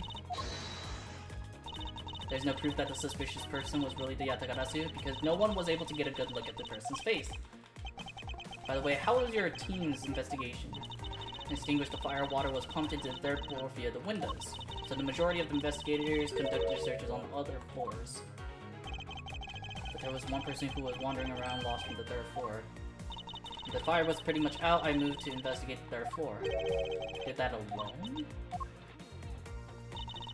While I was searching, I heard a scream coming from the next room over. Although I was in the next room, I was unable to catch a glimpse of the Yatagarasu.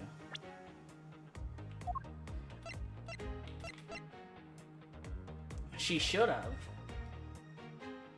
Objection! Being in the room next to Mr. Kochin's office is the problem with your testimony, Sheena. Mr. Prosecutor, I don't see what the problem you're talking about at all. Agent Lang, do you recall the secret we discovered about the Alabastian office fireplace? Connects the office with the room next door? What about it? Well, Alabasta isn't the only country with secret connecting fireplaces. The fireplace in Mr. Kochin's office holds the exact same secret. The Yatagarasu didn't escape through the door to the room or the window. The escape route was through the revolving fireplace wall and into the next room over. Now do you see? If the Yatagarasu had escaped in the next room, then the thief would have run straight into Agent Shina. Meaning that it's impossible for her to have missed the Yatagarasu. Hiya! Well, would you care to explain, Agent Shina? How you managed to completely miss the fleeing Yatagarasu, or shall I?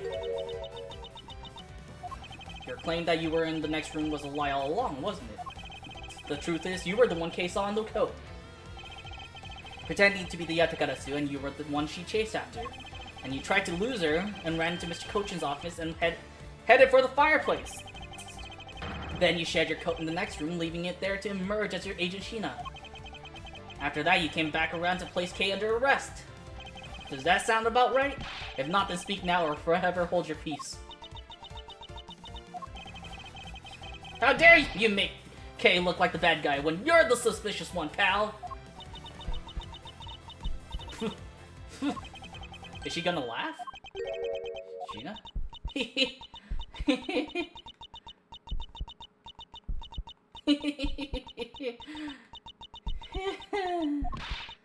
Oh, it's Callisto. It's that face! It's that face! It's Callisto you. I recognize that laugh anywhere. That laugh! I remember this irritating laugh. I'm getting chills down my spine. It can't be. But it has to be. Shina, what's wrong with you? I'm sorry. It was so funny that I couldn't help but laugh. Wait, the Callisto you has black eyes. Man, I was really fond of her pink eyes though. Yes, that you would accuse me of being the Yatagarasu. The prosecutors of this country really are all so very strange. Do you think you can get away with this by simply laughing it off? Do you think I'm taking things too lightly? I think not. It's that prosecutor who is. Look, everything you said earlier is nothing more than mere speculation. The Yatagarasu fled through the fireplace. Do you have any proof to back up your claim? If you don't, then you haven't proven a thing regarding the Yatagarasu's escape route. The tone of your voice you're taking with me now has certainly changed. That's because it's been a while since I've had this much fun. I think I'll let loose, and then we can have a real battle of wits. For the agent of Interpol to show me the true power of her mind. It's a great honor. Don't underestimate me, I'm not some foolish broad, you know? I know, and that is why I won't hold anything back either as I answer your question. My question? Here's your proof that the revolving fireplace wall in Babal was used recently. Take that! I'm sorry, but is this really your honest answer to my question? Yes. According to Ambassador Palaieno's testimony, he said that he was burning some documents in the fireplace with Mr. Kochin. Oh. The ashes of what they burned were left in the fireplace, so they should have been there. However, when we went to investigate the room, the ashes weren't there. Why is that a problem? Maybe someone cleaned them up. Objection! Unfortunately for you, Ambassador Palaieno said that he forgot to, and so the question remains, why were the ashes missing? The answer is simple. When the Yatagarasu went through the fireplace wall, the ashes were pushed into the next room by the wall as well. The movement of the ashes that were in Mr. Kochin's office is my proof.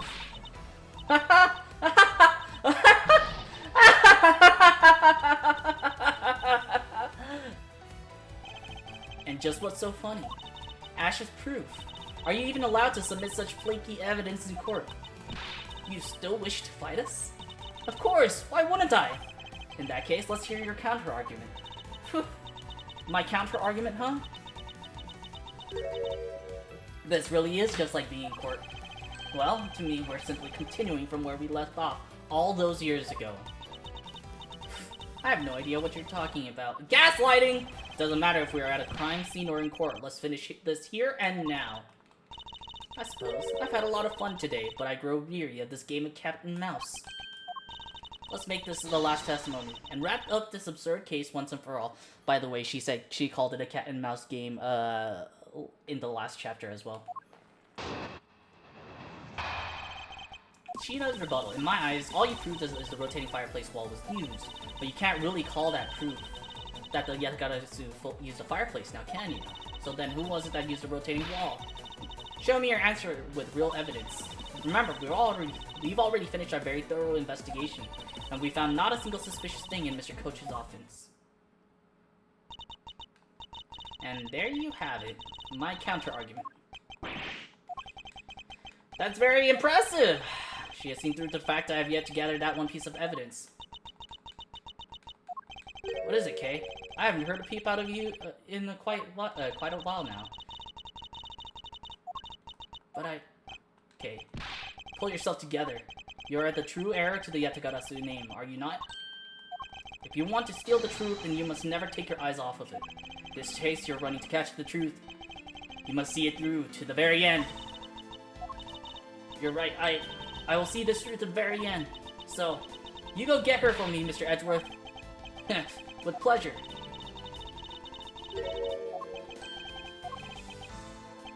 Show me you're someone I can trust. This will be the deciding match, you'll see. Very well then, Agent Sheena, shall we begin? I think what we have to do is stall for time on this one. Because we have no evidence, we have to press everything. Hold it! Because we need to give time for Kay to come back with the evidence.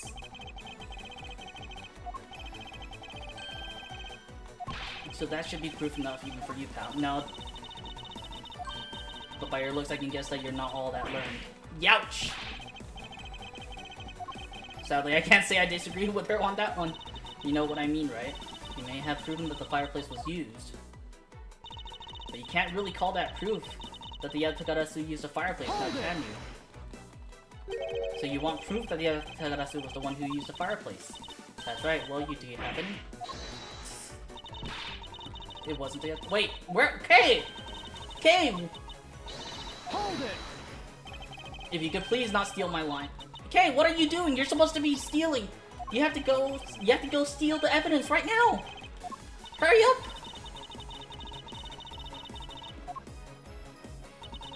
Who was it that used a rotating wall? Show me your answer with real evidence.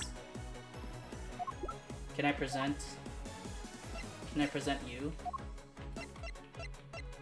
I cannot. I wanna use the ink. I still have no idea what the pick has to do with it. The samurai dogs either. Hold it! It's possible that the Yatagarasu left fingerprints inside the fireplace. No! No, they didn't. I had the forensics team check that already. All they found were prints belonging to Ambassador Palermo and Mr. Koji. Wait!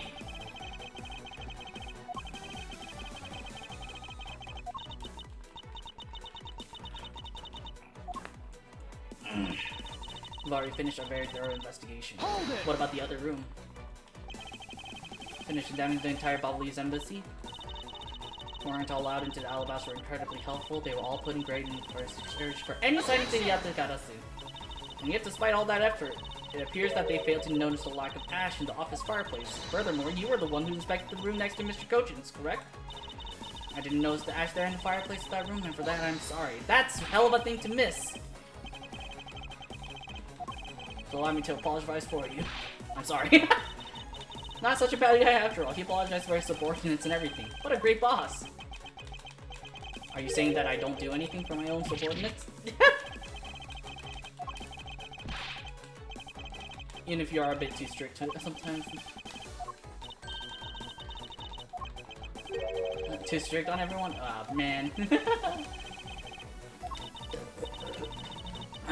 continue our investigation. And we found not a single suspicious thing in Mr. Kochin's office. Not a single suspicious thing.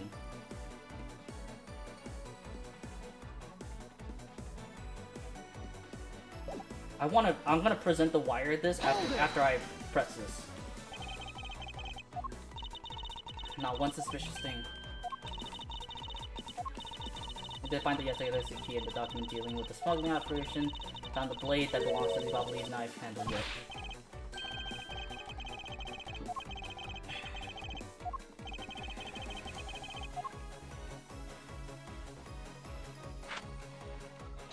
When she says, all men are brothers and friends become family. Ohana means family. Ohana means family. And family means no one gets left behind. Though it pains me, Agent Lang, you will know the black sheep in your family. Found any yet? There's no need to worry, because there's a loophole in Mr. Interpol Agent's argument that we can exploit first. With Agent Shina in charge, it's possible she may have tampered with the evidence. A piece of evidence that we found.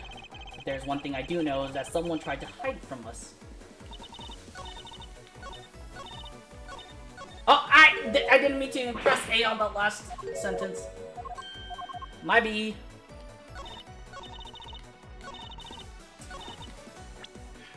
What about this wire? Objection!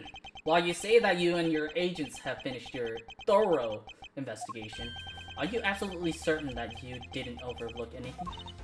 Well, aren't we full of ourselves, standing there and insulting Interpol agents? You better not be insinuating that my men are incompetent, Mr. Prosecutor. I never do that, however. It doesn't change the fact that they did overlook something. I'd like for you to take a look at this! Length of wire. And what exactly is this supposed to mean? A length of wire. So what about it? I'll tell you what. We found this in the Babalese embassy not long ago. What? And we found it wound up inside the grandfather clock in Mr. Cochin's office. You found that? At the scene of Mr. Cochin's murder? But this wire wasn't all we found. We found one other very important thing.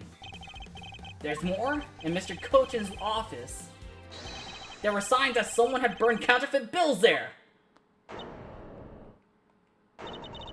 What in the world? Yes, yes! Sleepy Sheep is no longer sleepy. It's now Angry Cat. That's what I thought. But, Lord Fish, thank you so much. Fish, thank you so much for the follow. Welcome to the Nap Panda. I hope you have a great nap. Meow. But unfortunately for you, a recreation made by a machine is hardly concrete proof. Among the ashes you found in the room, did you happen to find any counterfeit bills? No. You see? So there was nothing in that office. Nothing you can call evidence. Hello. How are you? How is your week going so far? I hope you're doing well, and I hope you're having fun in the voice call. So I'm sorry, but I seem to have given you the wrong impression. I don't recall saying that I was presenting evidence of any sort, but rather I was pointing out that your investigation was incomplete, and that this throws doubt on the purity of your investigation into the Yatagarasu. You still suspect me, I see. Alright then, I ask that you point out what part of my investigation is incomplete. The MC server is being asked? No! Which one? The newest one? And it is not possible the reason person K was chasing chose the third floor was because that person knew there would be no other agents on that floor. And thank you so much for lurking, I appreciate it. I hope the MC server stops being an ass soon. The new one? Okay. Was only pretending to be investigating the Yatagarasu to the point of arresting K. In that case, there is one location that no one has yet to inspect. Wait, what? Your team's investigation was incomplete because they failed to inspect this location. Wait. It should be here, right? Take that! Oh. No. Okay, no, it should be the other room. My bad, might be. Okay, at first I didn't understand what Edgeworth wanted from me. We really don't need to check that area anymore, right, Mr. Edgeworth? Yes. It's supposed to be in the other room.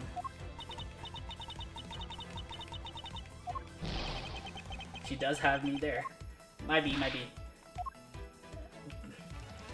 Take that! The location, Agent Shina, is of course the room you claim to have examined. I believe the room next to Mr. Cochin's office warrants a thorough inspection. Even if you do that, I doubt you'll find anything of use to you there. I'll be the one to decide that. Detective Gumshoe, on the double! Bring me back that coat! God damn, why does Sheena look so hot though? Do you really think that Miss Sheena is the Yatagarasu? Yes, if my logic is sound, I believe she is. Then I'm not going to let her get away with ruining the name of the Yatagarasu. But can he prove she's the Yatagarasu is the question. If Detective Gumshoe can find what I'm hoping he will find, then I should be able to. And just what are you hoping he'll find? Let's just say this. I had Detective Gumshoe do a little experiment for me earlier. An experiment? As if that detective has the brains for the high science. It wasn't that mentally taxing. I had him use the same escape route as the Yatagarasu. And what did you find out by doing that? First, that it's possible for a person to fit through the revolving wall door. Second, that by going through there, his coat was covered in ash and Bubbly's ink. Who cares what his coat was covered in? It's not worth that much anyway. Ah, but is it really worth so little? I believe that it's actually quite a meaningful result, the value of which I'm about to prove. Mr. Edgeworth, I found some things you really need to see, sir. Huh? So what are these things that you found? Some makeup, a coat, a pair of shoes, sir. Let's look at the coat. Yes, the possibility does exist. Agent Sheena, were these pieces of evidence not in that room when you examined it? Unfortunately for you, those aren't suspicious items of any sort. They all belong to me. They were getting in the way, so I stored them in that room. Ah! Thank you for bringing them to me. It saves me a trip. May I have them back now? No. Hold it! These items that the detective brought back are incredibly significant. And thank you for letting us know that it's yours, bitch! They're my personal belongings, so you have no right to touch them without my permission. Unfortunately, your permission does not matter. But if you wish to deny us access to them... Well, Agent Lang, let's hear your opinion on this. If she has nothing to hide, then we should see nothing. Sheena, let's put it all out in the open. If you're really innocent, then you have nothing to worry about, right? Exactly. I guess so. Alright, go ahead and examine whatever you like. After all, I had nothing to hide. Good. Now let us begin. So which of Agent Sheena's belongings are you going to examine, sir? We're going to look at the coat. Let's examine the coat. It appears you managed to stake your coat rather badly, Agent Sheena. The Yatagarasu that Kei-Saw was wearing a coat. And I'm beginning to wonder if this stain wasn't created when you went through the fireplace. No, you have it all wrong. The soot probably got on my coat when I was helping the police put out the fire. And what about this dark substance around the hem of your coat? Oh, I didn't realize that the hem was that dirty. I'm sure it's just some water mixed with soot from when I was helping with the fire. Or it could be the Bubbly's ink. I don't think so. You think you can get away with such a transparent lie? Yeah, don't lie to us, pal. This is the same pattern of dirt that got on my coat when I went through the fireplace. Hold it, your words ring hollow in the absence of evidence, you know? So unless you can prove the dirt on my coat is from the fireplace, which I can. How? You did a great job, Detective Gumshoe. This coat, this is exactly the piece of evidence I was searching for. I had been hoping to find the coat that the person Kei-Saw was wearing. And thanks to you, we proved that going through the fireplace was solely a coat. I'm happy for the praise, sir. All that remains is for us to show what the dark substance on the coat hem is. Oh, and you think you can do that? Of course! Let's light it on fire. This is dark substance that is holding the hem of this coat. Take that! Bubbly's ink? Yes, this is what will prove that the coat went through that fireplace. According to Ambassador Palaeno, he burned some files in the fireplace this morning. You told us about that already, so I don't really see the point in mentioning it again. My point is that he spilled some ink onto the back wall of the fireplace at that time. If the dark substance on this coat turns out to be Bubbly's ink, it would prove that you and this coat went through the revolving fireplace wall.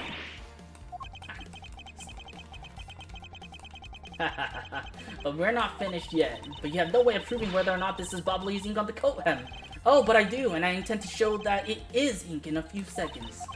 How, you ask? Well, since you don't seem to know, allow me to show you. This is how I'll prove that the dark substance on the coat is Bubbly's ink. Burn the fucking coat! We can find out whether whether that is Bobbly's ink or not by lighting it on fire. That's how you're going to prove that is Bobbly's ink? Yes, if you could please cut a section of dark stained area for me, I'd appreciate it. Because I will show you here and now what that dark substance is. Sheena, sorry to do this, but I'm going to have to cut off a bit of your coat. Go ahead, I wasn't planning to wear it anymore anyway. Now then, if someone could loan me a lighter or something. Oh, I got some matches. I always carry them with me so I can light smoke bombs. Then, if I could please have 1K, we can get this experiment underway. The flame! It's the same color as the flame's white crystal oil produces, which means Bobbly's ink is a product of white crystal oil, and when lit, the ink produces a green flame. I believe the time has come to clip the Yatagarasu's other wing. Miss Sheena, you're the fake Yatagarasu. The one who killed my father! It's about time you came clean, Agent Sheena. Or should I say, Callisto you? Hey, Mr. Prosecutor, you're not serious, are you? Do I look like the joking type to you? Callisto you? I've never heard that name before in my life. That manner of speaking and that attitude, you haven't changed a bit in 7 years. You're the defense attorney that killed Mr. Faraday and tried to frame me for it. Oh really? And do you have proof? You insist that I am this Callisto you woman, but you can't prove it. If you have no proof, then I'm afraid you won't be able to lay a single finger on me. Objection! Okay. The raven is a very unique bird, one that flies by the darkness of night. However, the light of dawn has arrived, and it will reveal your true ugly form to the world.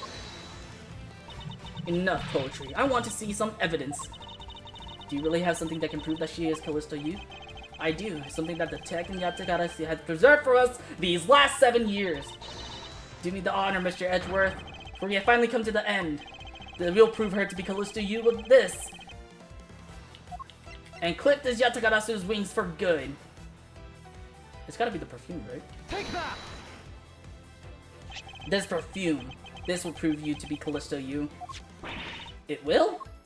Kay has preserved it perfectly for us. Surely you remember this bottle? This belonged to Miss Yu just before she disappeared 7 years ago. Naturally, this means that a few of her fingerprints are on here as well.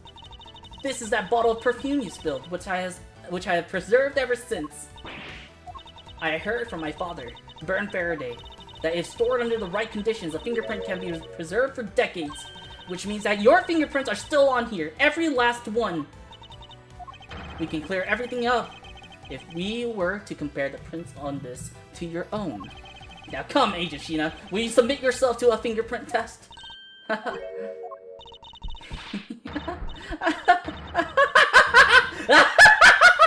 Oh damn, she got crazy.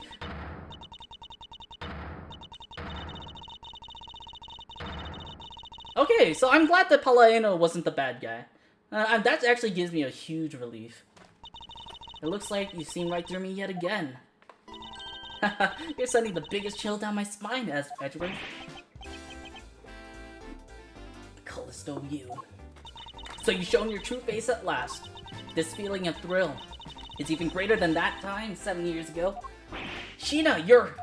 Lang, I really enjoyed our days together. You're an insanely strong, nice, kind-hearted idiot of a man. So you were a spy all along. A mole sent by the smuggling ring I've been chasing? Someone who has been feeding them intel on Interpol all this time? Haha, very good. Maybe you're not as big of an idiot as I thought. Callisto you, the woman who killed my father 7 years ago. You're her, aren't you? The fake Yatagarasu. That's right, Callisto you. That's just one of my many names. But even that is just a facade. Good evening, ladies and gentlemen. I am the Great Thief Yatagarasu.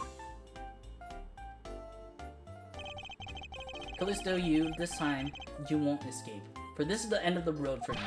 Now come along quietly. You know, you're the one who left the strongest impression on me, Kay Faraday.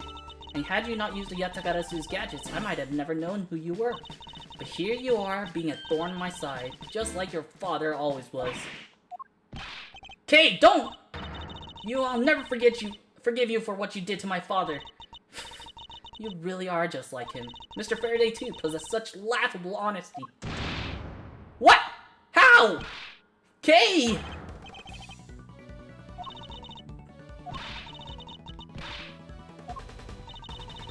You think I'm a fake, don't you? Well, unfortunately for you, I'm the real Yatagarasu. But that's impossible. My father was the one who created Little Thief. Hey, Edgeworth. The Yatagarasu has 3 legs. Do you know why that is?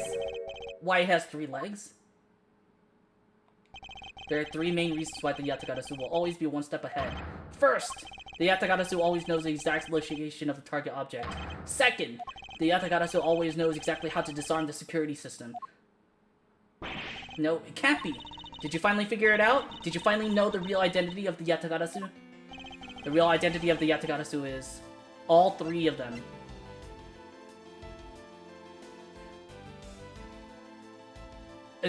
Do I just hit neither person because it's all 3 of them? The real identity of the Yatagarasu is neither Burn, Faraday, nor Callisto U. But by the same token, they are also both the real Yatagarasu. Haha, how very perceptive of you. No way! The single person known as the Great Thief Yatagarasu never existed.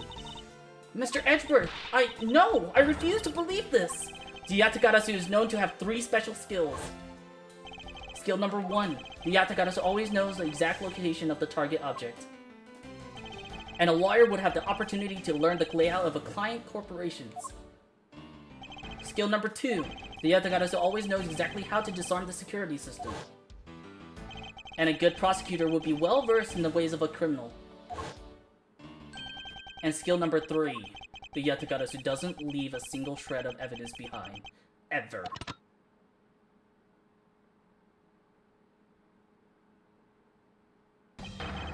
Detective Bad! It was only natural for the Yatagarasu to never leave evidence behind, because the lead detective on the case hid it all away. You're the 3rd member of the Yatagarasu? Well, I kinda knew you. I've been looking for you for a long time. 7 long years, but I finally got you. Ah, why, Mr. Bad? Long time no see. What happened to us? We used to be such a great team. If you were such a great team, then why did you kill my father 7 years ago? Why, indeed. It was nothing personal, really. He was just another person I had to kill. How can you say that? I grow weary of this, and it's about time for everything to come to an end. And this time I won't miss.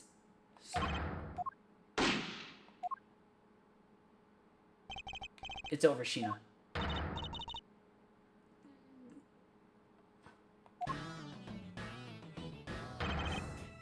Oh, damn! He took a bullet! And he wrestled her from the hostage. Holy shit, yeah, Lang's such a badass! You idiot. What are you thinking jumping in front of my gun like that? What are you risking your life for?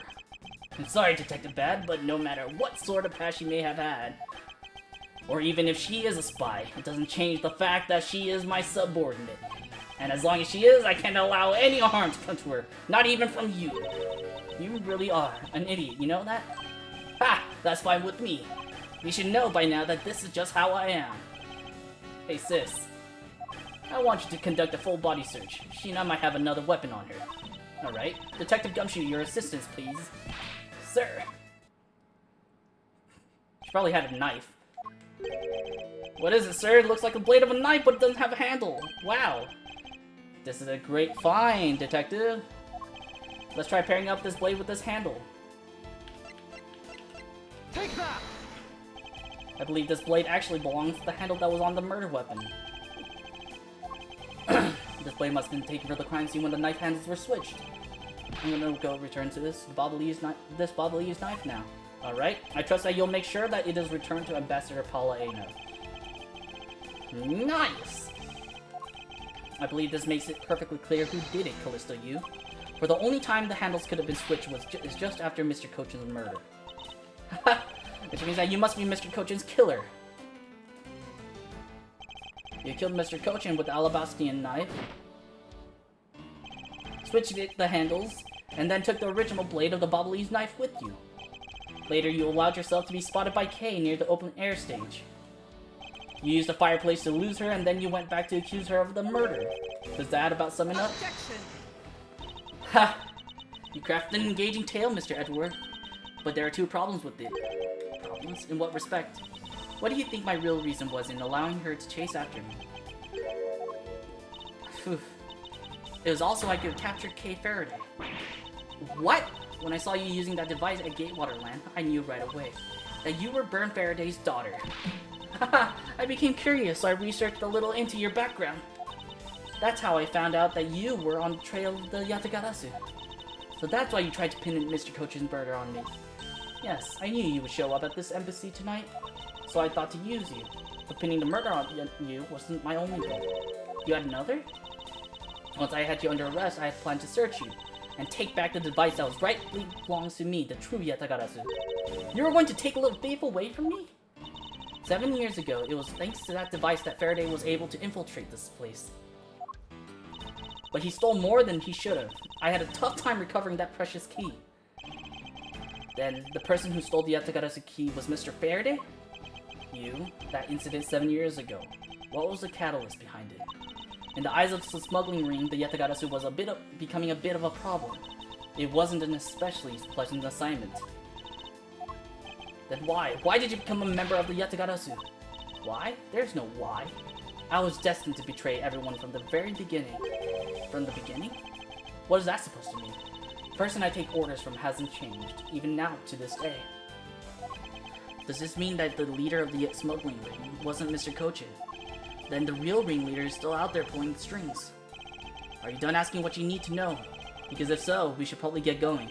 My brother, you still have a bullet in your leg. Tell me everything you did tonight. Do you understand, Sheena? I guess I should tell you then, that I was the one who set the Babylese embassy on fire. And why did you do that? I suppose it was to destroy all evidence of the counterfeit bills. And that was what smuggling ring was trying to do? But then why start 2 fires? Sorry, but I can't tell you anything about the ring. It's your job to complete your investigation after all. I've had my fun, now it's your turn to enjoy the ride. Wait, Miss Sheena. When I fell to the floor earlier, these fell at my feet. What about them? They're such pretty hair sticks that I thought, well, I should return them to you. Haha, you can have them. They're of no use to me anymore. If you don't want them, you can always just throw them away. No, I want to keep them. Ha! Suit yourself. Oh, that's right, I almost forgot, Edgeworth. About the second problem I had with your story. I didn't kill anyone tonight. What? I'm not saying that as a sore loser. Think of it as a hint, if you will. Yes, Agent Lang, mark my words, I'm not done here, and I'll be back. And it's got nothing to do with the duty or anything, because this has become my personal case. I may have been shot, but I'll show you just how dangerous a wounded wolf can be. His anger appears to have negated the sensation of pain in his injured leg. Wait, so she didn't kill anyone? I like how she's like slowly walking with him because he's limping. Because he injured his leg.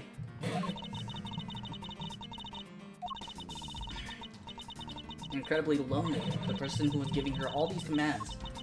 The one who thought my father was a problem to be removed. That person is the real ringleader behind the smuggling ring. Mr. Edgeworth, I have a favor to ask. Can you hold on to these hair sticks for me? They're really pretty, just like the ones they were selling for the Jamming Ninja show. But until this case is over, I don't think I can look at them without being overcome. Okay. Oh my god, my ribs are hurting for some reason.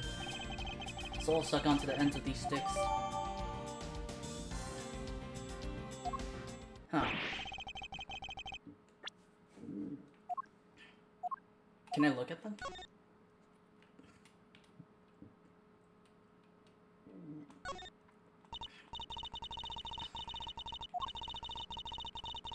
Wait, are they hair sticks?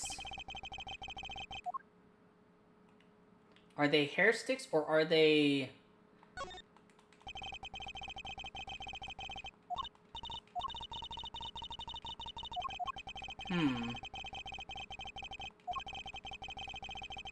Been meaning to ask, how exactly do you stick that hair stick of yours into your hair like that? That's a secret! Okay. Wait, these aren't hair sticks, right? They're these. They're the passion flower vines. Stakes. Oh, Donna, no. Don't tell me today is the day. Yeah, it is. With this, I can retire in peace. It was down to the wire, and we almost didn't make it. But we did it. We solved everything. That's just it, we haven't solved everything yet. The ringleader of the smuggling ring, you, the Yatagarasu we're chasing after. The legend of that Yatagarasu is now over. Mr. Edgeworth, that bit of logic earlier, it was brilliant. I feel like I can leave it all in your hands. I'm counting on you. Were you also a part of the Yatagarasu? As I said to you earlier, Kay, I'm truly sorry. I wanted nothing but a peaceful life for you. Uncle Dad. Aww. Wait, so you're telling me that Kay needs to be a defendant now? Not defendant. Defense attorney now. That way we could have another Yatagarasu with Edgeworth, Kay, and Gumshoe. Mr. Edgeworth, here, I should give these back to you. The KG-8 incident. Okay, picture from my KG-8 files that the Yatagarasu stole from my office. Wait, what? Mr. Edgeworth, I must apologize for last night. That was all last night? Wait, then that means what? Tell me it's not true. That's too insane for me to believe, sir. It's true. Even if it's not something you want to hear. The KG-8 incident. It was a very emotionally trying case. We stood in that courtroom. Faraday as the prosecutor, and I as the lead detective. Faraday had evidence in his possession that would prove the defendant guilty. However, because it was stolen, the defendant was found innocent. You was the elder sister of the victim in the case. When the defendant was pronounced not guilty, she let out a great wail. That's when we realized that there was a limit to what the law could do. The only way to bring someone like that to justice was to do so outside of the courts. That's what we thought at the time. That's how we formed the Yatagarasu and vowed to bring to light any dirty dealings the companies had with the ring, including companies that dealt with the Amano group, Mr. Amano's conglomerate. We called ourselves the Yatagarasu and flexed our collective muscle. We exposed all sorts of shady dealings as a warning to the business world as a whole. By doing that, we were able to stop the higher-ups from covering things up. And then, it was finally time. We had finally arrived at the moment when we found out the ringleader's true identity. It was then that you literally stabbed us in the heart. And Faraday, he died for it. But why? Wasn't she the sister of the victim in the KG-8 incident? After Faraday's death, I looked into her past. And that's when I found out that she was a phony. The victim of the KG-8 incident, CCU. She never had a sister. What? Then that means Sheena wasn't the only fake name she used. Callisto Yu was another pseudonym from the very beginning. That woman was a spy sent by the smuggling ring. She said it herself, I was destined to betray everyone from the very beginning. Anyway, let's return to the derailed topic at hand. Mr. Edgeworth, this trump card that we stuck onto this page of the case file, please use it wisely. Trump card? That photo that we stuck on there, try peeling it off. Behind it slumbers a piece of evidence that Faraday hid away all those years ago. It's the mark of the Yatagarasu, but why? This is a directives card from the big boss. Take a look at the back. This was something Kojin had on him at the time of the KG-8 incident. 10 years ago. That blood is from the victim of the incident, Miss CCU. But why is the card adorned with the mark of the Yatagarasu? That reason why we called ourselves the Yatagarasu was because of the three-legged raven mark that the smuggling ring's boss used. Apparently, orders from the boss would come on these cards without fail. The person who received the order was supposed to burn it immediately after reading it. Hey Isaiah, and apparently, it burns a bright green flame when set ablaze. So you mean the cards were written in Bubbly's ink? Wait, so Palaieno is the bad guy? No! The fact that the card that Kochen was sent made it into Faraday's hand at all is nothing short of a miracle. We decided that whenever we stole anything, we would send a card along with it to the police. So that's what those white cards are. The great thief that used a mark that only those within the ring would know. It was our message to the ringleader that we were only a few steps behind. Oh, fuck me! And one more thing, Detective Gumshoe. I'm entrusting this to you. What is this, sir? This is what I was talking about earlier. During the KGA incident trial, Faraday had this in his possession. This important, definitive piece of evidence. But I thought it was stolen. How do you have it? The person who stole it from us 10 years ago was a man by the name of Ernest Amano, and he had it locked and hidden away for all this time. But we forced him to tell us where it was finally, after the other day's kidnapping case. This video. Don't come closer, I'm warning you. This is the same video as the one Mr. Portman was trying to conceal from me. Yeah, it would seem that even he was caught up in the ring's web.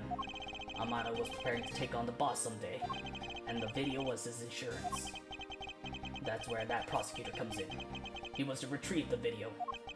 On top of that, he was apparently instructed to sneak into your office and steal the trump card. You saw it for yourself, right? The card that told him to preserve the evidence. Then, that card was not the calling card of the Yatagarasu, but rather a directives card from the ringleader to Mr. Portsman. The two pieces together make for a strong weapon for whoever holds them. The evidence Mr. Portsman thought to withhold from me, and the one that you stole from my office last night. Both pieces are illegal, and for me to use either one is... Whether you use them or not is up to you. But they will be of help to you when you take on someone who is above the law. Is the boss one of those who cannot be brought to court that Mr. Faraday spoke of? Detective Bad. There's no limit to the law, for it is the people who determine the limits to them. You still insist that, even now. You really are something else. I leave the rest in your hands. Now then, Detective Gumshoe. The handcuffs. It's time to lock up the last remaining member of the Yatagarasu. Pops, don't ever lose your detective spirit.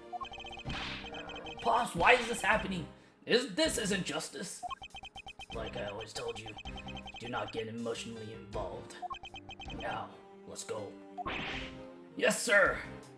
Aw. That takes out so many key players.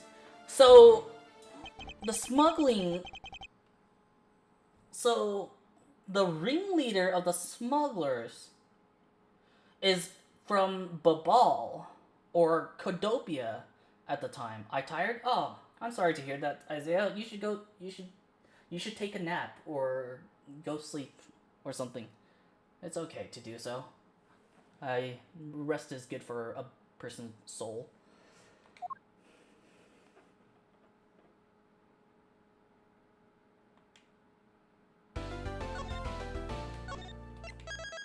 I just woke up. Gah! I get that. Sometimes when you sleep for too long and you're still tired.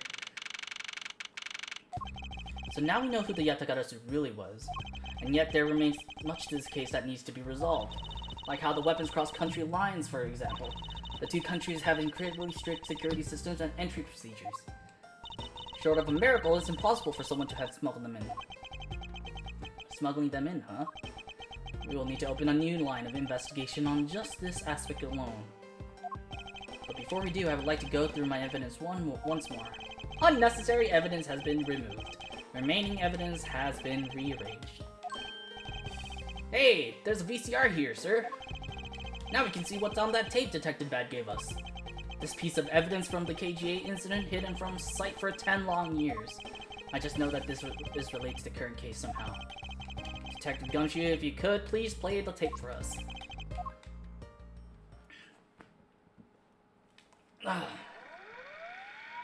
I hope you get to see it in full screen. There we go. It's Manny Kochen, and he's holding the knife in his hand and the card. Security camera at the entrance of an apartment building. How do you figure that? Like you, I actually read the summary file on the KGA incident, and the crime scene was the victim's own apartment. Footage was sought at the entrance to the victim's own apartment building. At the trial, Mr. Faraday claimed that this piece of footage existed. However, no one could find it. Somehow, someone was able to steal it and hide it through Mr. Ernest Amano. Why can't you make copies? There's no way it's related to this case we're working on now, sir. Actually, I believe it has everything to do with the case we're working on now. The ringleader even went so far as to use Mr. Portsman to retrieve it. Which means that in this video lies a very inconvenient bit of footage to the ringleader. Where? Just play it, just play the whole thing. Wait, what was that? That bit you just played just now, please show it to me again.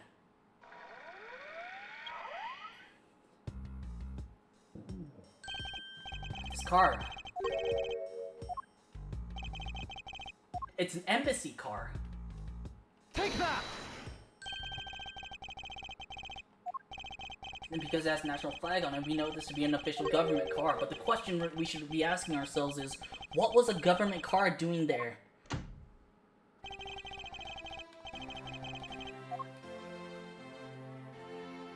Oh no.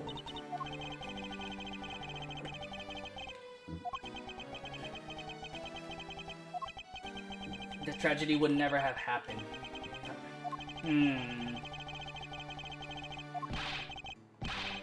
Weren't you the ambassador at of Cadopia at the time? Now then, let's get down to the real reason why I came looking for the two of you. Hold on. I have a huge question with you.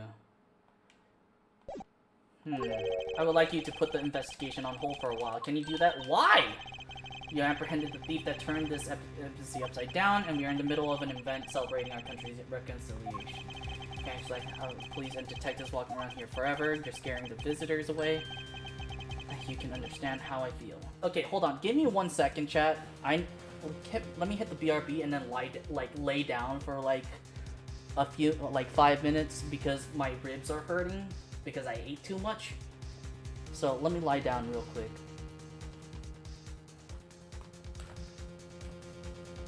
Ah, fuck. Oh.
Alright, I'm back. I'm feeling a little bit better. My ribs not hurting as much.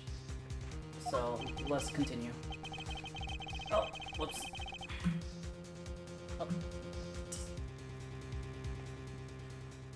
But we missed. Let's finish our investigation and resolve the remaining issues. What if I lean back in my chair?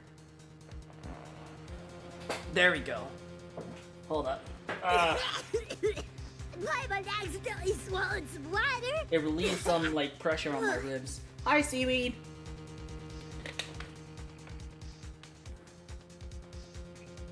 Oh, we have an ad break, so let me wait for the ad break and then I'll continue.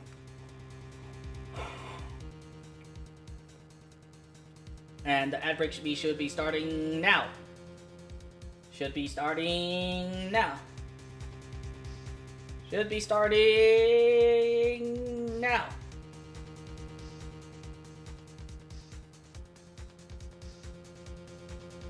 And now.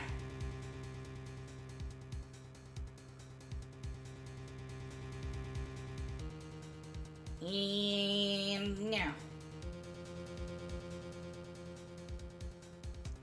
And now. And now.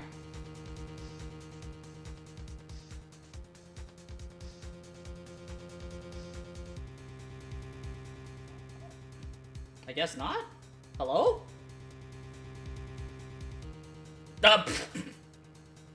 There you go. There we start.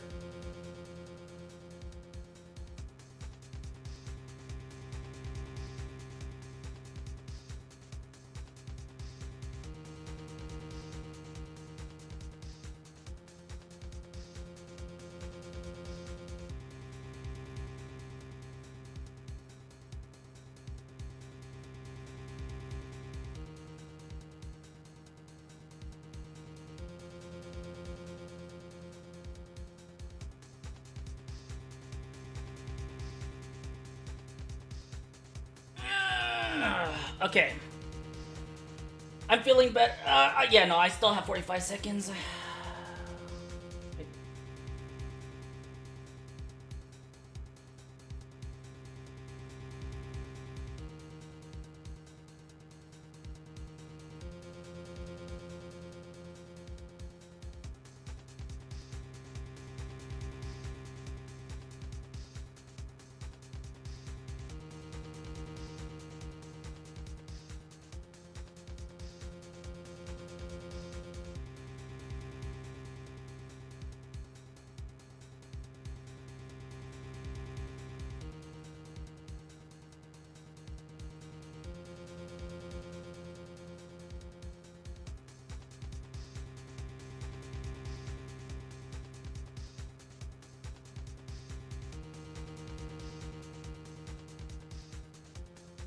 All right. Okay, ad break's over. Let's get going. We need to finish our investigation and resolve the remaining issues. Hold up. I hope I didn't break my wire. Why don't we leave the rest of the Albastian and Babalis, please? No. No, no, no, no, no, no. Okay, so Alba is the bad bastard. Snacking bastard.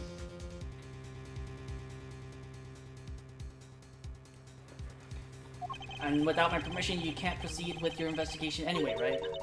However, this area can be considered to be Alabastian soil, in which case we are nothing but foreigners in their land. Is this really where our investigation ends? Hold it! Shifu, we found Mr. Edgeworth, sir. Hey, yo! How's your leg, my buddy? 잘 있고 있나? 랑, 돌아왔나? 쉬고 있으면 향이 놓치지. 왜 돌아왔어? 왜냐면 이거 해야 되니까 꼭 해야 돼서. 근데 잘못 이해하면 그건 니 때문에 아닌데 그런데 인터폴이 도둑놈인지 찾았다고 그래서 도와줘야 됩니다.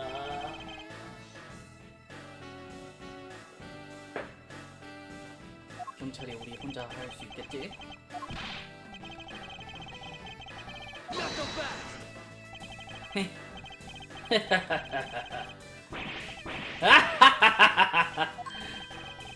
알바 이제 이해한다. 진짜 이해해. 어? 그런 나 느낌 어떻게 느낀지 이해합니다. 아, 그거 아니야. 내 뜻인 누구가 죽인 놈인지 안다. 너 안 더 고? 그러면 랑씨 진짜 알고 있어요? 헤, 늑대들 거짓말 안 한다. 그러면 누구입니까? 뭐 처음 내가 코친 씨 죽인지 말한 거 아닙니다. 그거는 다 신하였어. 랑씨는 질기는 끝에 안 기다리고 메이즈 바깥에 빛난다고? 그건 무슨 말이야? The truth is unexpectedly simple. So let me ask you this. Who do you think was the masked tooth killer? I'll tell you who. It was you, Franziska von Karma! What?!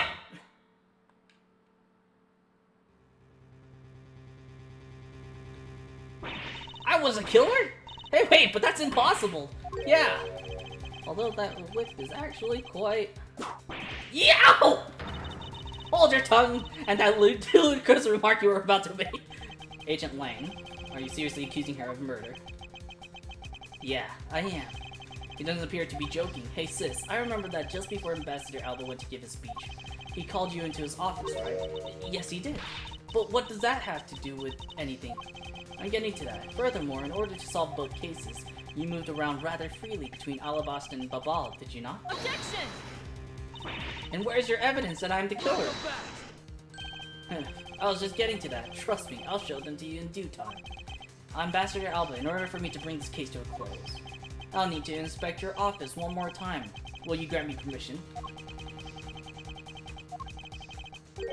With things as they are, I suppose I don't have much of a choice, do I? Good trick! Lang is accusing Franziska von Karma so that it makes Alba not suspicious of him being suspicious of him. As if I would have any reason to flee. But just so we're clear, your logic had better be sound. Because I'll accept nothing short of a perfect explanation. She seems rather upset, not that I blame her. I expected that you'd accept no less, but we'll see how long you can keep that nose if you're stuck up in the air like that. Hold it! Agent Lang, as someone related to tonight's case, I request that you allow me to take part and so that I may clean up my superior's mess.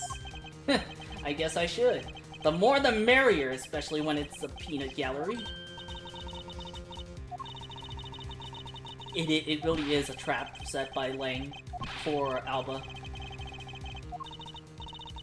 Because normally, Lang would be super hesitant, right? But he's not this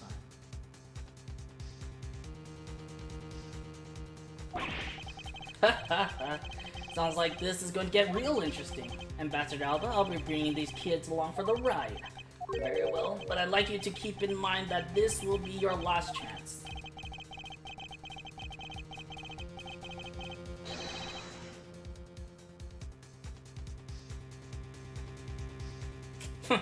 I'll have this whole mess cleaned up before you know it. Now let's go. Alright.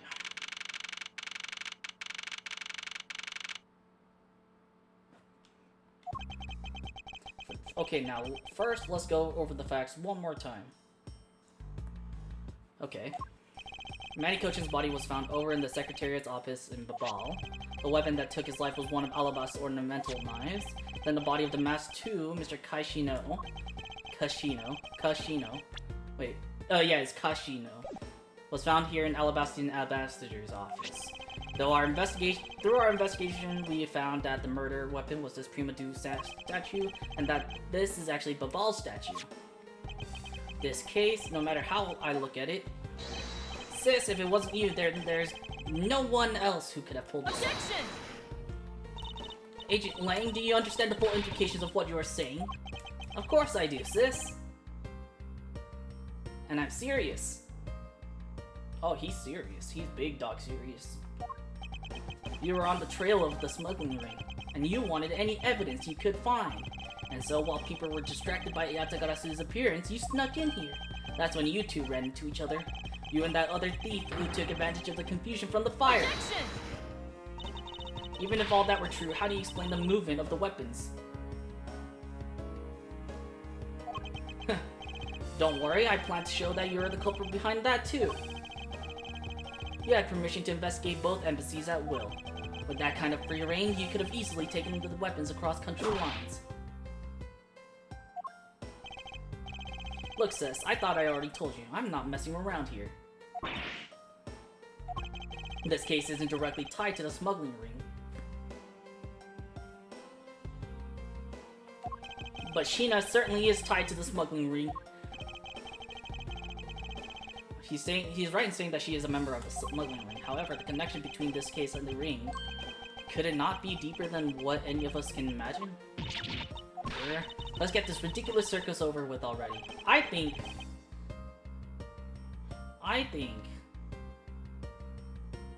what it actually is that Alba and Manny were in cahoots. So don't worry, I'm taking this seriously as well, and I will prove your innocence. That's the only way, prosecutor.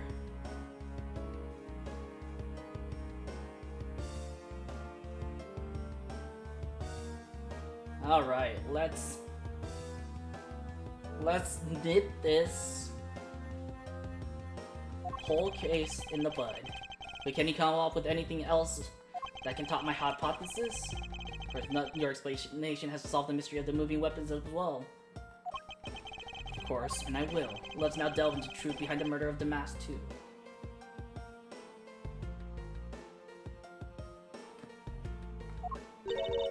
You do understand, don't you? Miles Edgeworth, this isn't just a confrontation against Agent Lang. If you can't figure out how the murder of the Mask 2 is related to the smuggling ring, then it'll mean the end of our investigation. Then the best I can do is walk this entire way.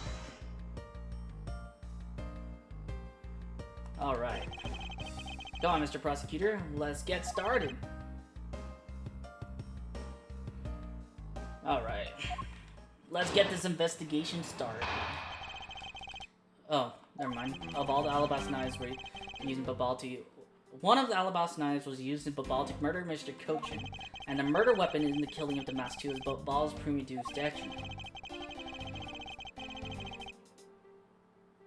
Somehow these two objects were able to penetrate two countries' impenetrable security. The only one who traversed the two countries just before and after the crimes was you.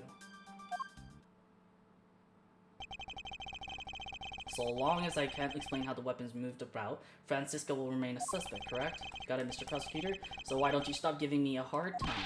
Under these circumstances, who the heck can carry a weapon across country lines? I've worked through every possibility, but there's only one that's plausible. Your boss. Agent Lang, what I've learned from you now is that you've lost sight of yourself. What are you talking about? By focusing too intently on that which is in front of us, we become blind to the truth. Don't tell me Lang Zi never said anything to that effect. You prosecutor, who do you think you are speaking about Lang Zi's proverbs like that? I don't need his proverbs, because my words are all you will need to see the truth. Okay. Rebuttal time. Okay, so here's what I've, like, found. Oh, you guys can't see. Hold on. Where's VTS? So, if you look at the 4 dots on the right side, there's 4 dialogues. Usually, that means that there are 4. There's always a hidden 5th that can only be found through pressing. So we'll have to press. Where killing of the Master 2 is Babal's Primitive statue. Somehow these two objects were able to penetrate the two countries' impenetrable security. The one who traversed the two countries before and after the crimes was you. Usually, I like to go from the very end and then run back from the beginning. Go back and forth. The sis there was in Alabasta when the Yatakara is shown. And then just before you guys found Mr. Cochin's body, she entered Babal. I think we can assume that it's when she brought the knife into Babal. And how do you explain the Primitive statue? I haven't quite figured that out yet. However, the fact that the 2 weapons crossed the border proves that the killer must have also traveled across the country lines.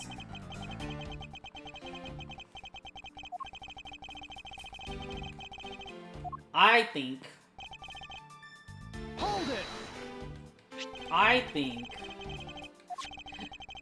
that picture... Wait, this picture is actually the Primitive statue covered in a cloak to send things across. That's not the only thing that did. You mustn't forget about the other weapon. The knife was only one. Okay, that's not the press that we wanted. Hold it! You're saying that the Primitive statue was also brought over by Francisco? Like I told you before.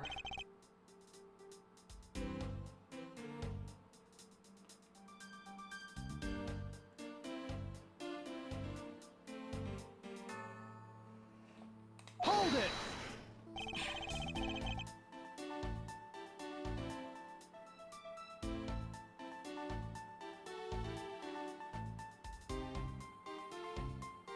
Hold on, sorry, I need to tweet out something.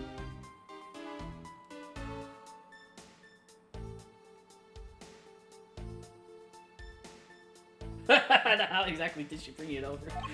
I haven't figured that out yet. Okay, he's still... Okay, I hope that it gets to the point where he... The two he... I can hardly see it, so... He's seen the top of the wall between the two countries. Who in the world could cross over that? With all that bog required. The only way into the embassy is through the doors in the Theatre Neutral, so the only way for the knife and Primitive statue was to traverse 2 countries is through those 2 security camera equipped well-guarded doors. Okay.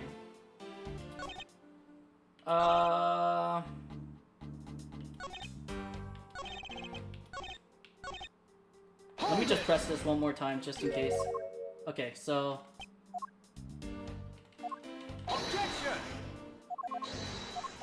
Okay, so... somehow the one just was you. I present that, or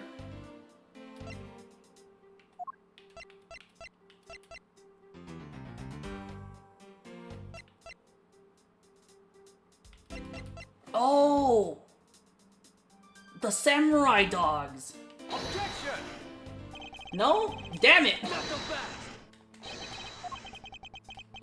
Soul and words without confidence, but energy. So, god damn it.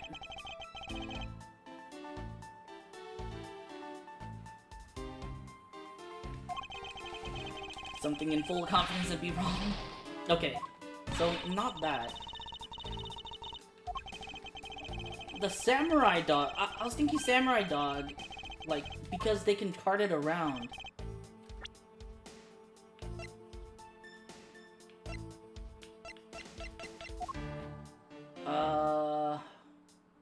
The samurai spear? Objection!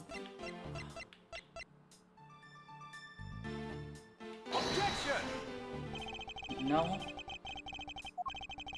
There is a very big flaw in your logic. What? Are you sure it's not your eyes that are flawed? Talk to me again when you can see straight. Damn. Okay, what am I supposed to present? I feel like the only... I need to present on this. 2 countries just before and after the crimes was you. What? Couldn't it be Cochin?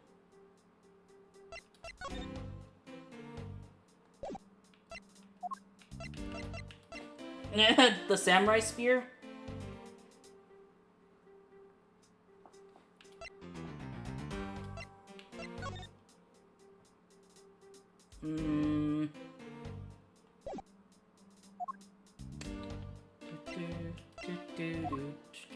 Objection! No, it's not that. Damn it!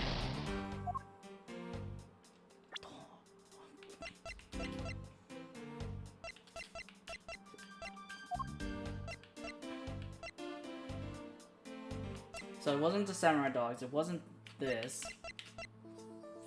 Fountain spouts.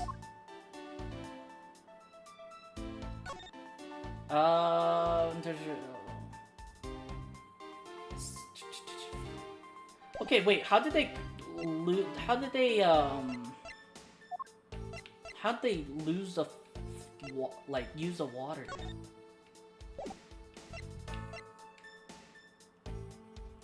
It's also wet for some reason.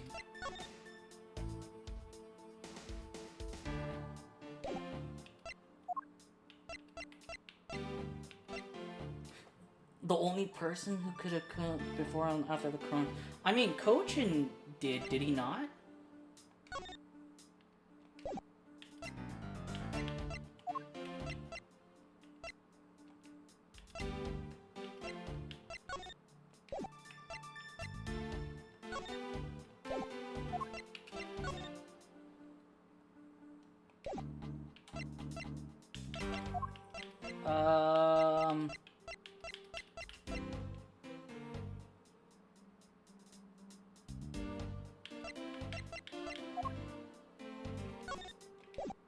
I can't say for sure.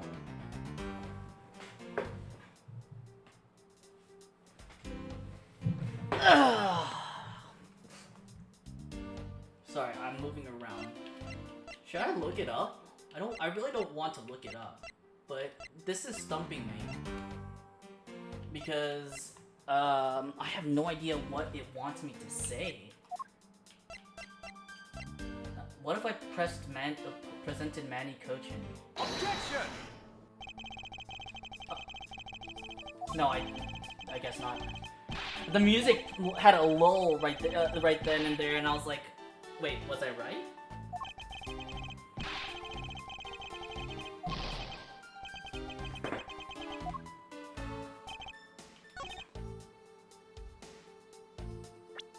Somehow. Objection! No? Okay.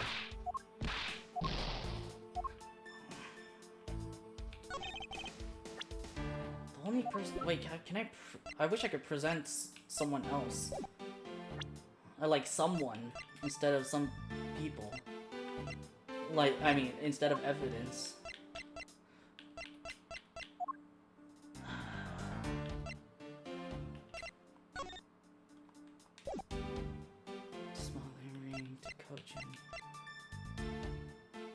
dirt on the tips. No, no. Where's that picture?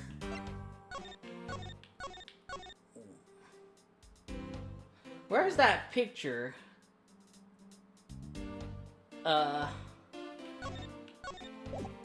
Where's that picture of the handshake when you need it?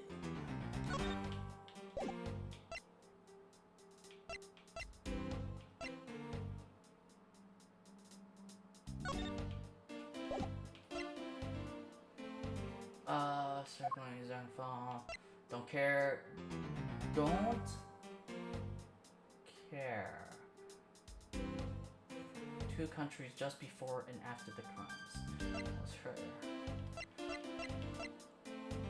I really.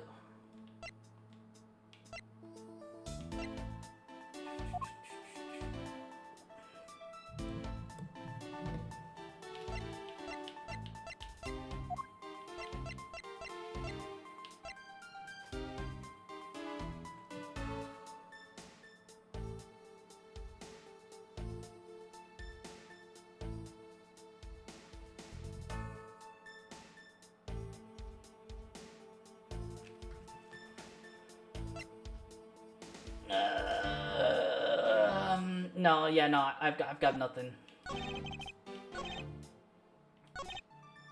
One of that was nice. Okay, I don't need to present on any of that because that's not really contradicting anything. Somehow these 2 objects were able to create the 2 countries' impenetrable security.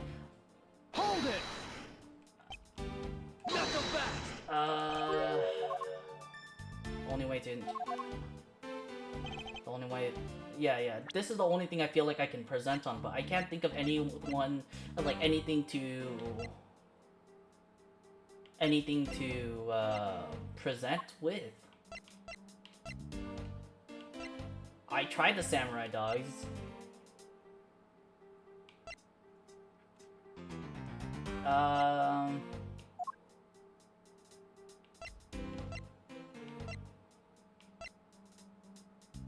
Yeah, no, I've got nothing.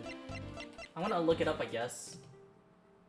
I don't like looking it up, but like I'm stumped on this one. And for the sake of time, I want to move forward.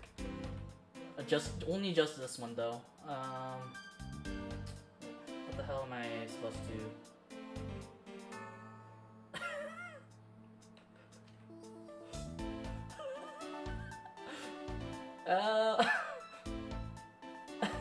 Sorry.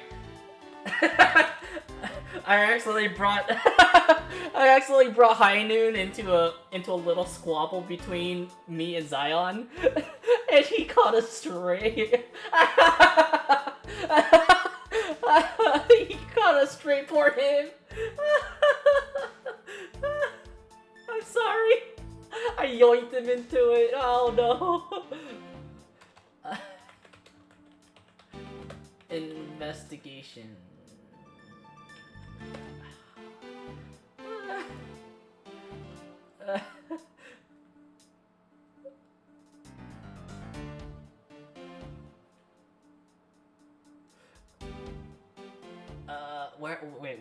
What part am I?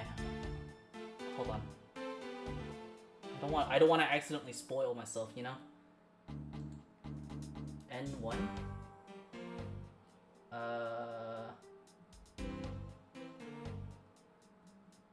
There we go.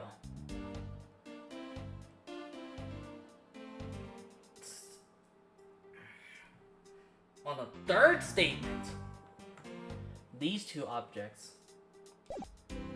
Oh! It's not 2 objects, it's 3 objects. Because the 2 Primidu statues were swapped, so that's 1, 2, and then the knife was 3. Oh! Objection! I see. Those 2 items are not the only 2 to cross the border tonight. Oh, the masked 2 was killed with Babal's Primidu statue, yes. But if that's the case, then tell me, where did Alabast's Primidu statue go? To Babal! Precisely! And if 2 statues really were switched, then this means that both statues were smuggled across the border at some point. Which means that a total of 3 items were smuggled across the embassies. That's so pedantic, bro. I guess so. But you know what?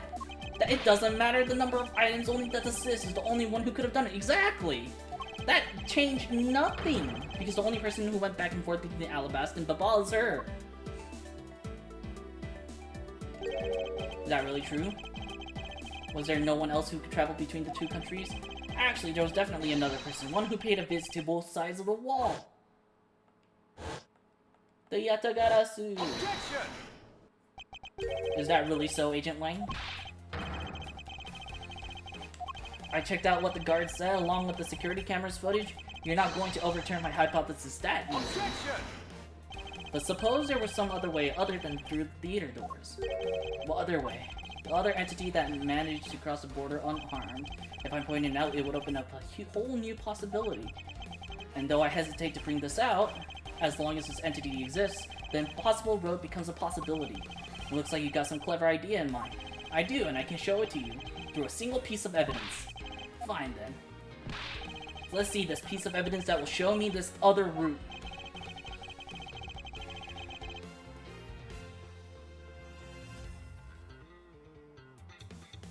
And that's where this evidence comes in. Take that! Agent Lang, I'm sure you are familiar with this unforgettable photo. That supernatural photo, like I said before.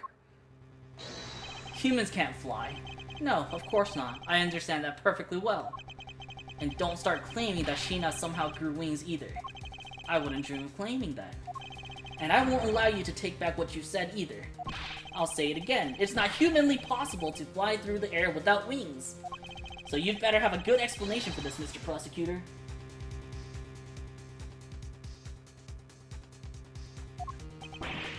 Ah! How can I prove who it was that flew through the air in this photo? Not humanly possible, because it wasn't human. Very well, you will have your explanation. And it's really funny because it's one of the ways that Franziska von Karma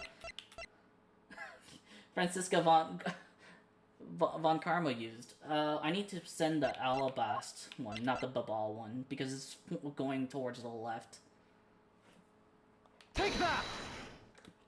Naturally, the shadow is the third smuggled object, the Primidu statue replica. Dressed as Agent Sheena was inside Babal. She dressed the replica statue up in clothes and launched it through the air.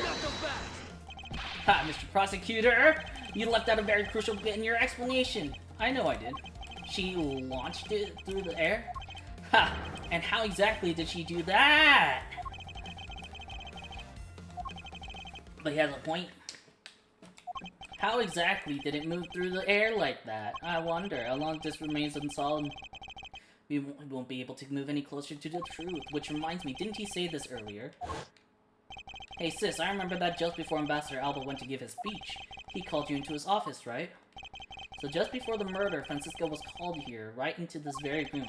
If that's the case, then that may be another avenue I can pursue. Agent Lang, in order for me to answer that question, I'll need to hear your testimony from Miss Von Karma. Oh? What are you up to now, pretty boy? Earlier, you mentioned something of interest to me. You said that just before the murder occurred, Miss Von Karma had been in this room because Ambassador Alba had called for her, and for that reason alone, you believe her to be the killer. Yeah, I guess I did say something like that. In that case, I believe it is my duty to ask her what her side of the story is. But tell us the honest truth. As I said numerous times, there is absolutely no proof that I am the killer. Don't tell me you suspect me too. I don't. However, I can't ignore the fact that you were in this room at one point in time, which is why I would like to hear about it from you. Franziska, I feel that I still don't have enough information, which is why your testimony is incredibly important to the outcome of this case. So what would you like me to talk about? Alright, testify to your movements until you came into the room? This turns out to be a waste of time. I'll shoot her myself! Okay.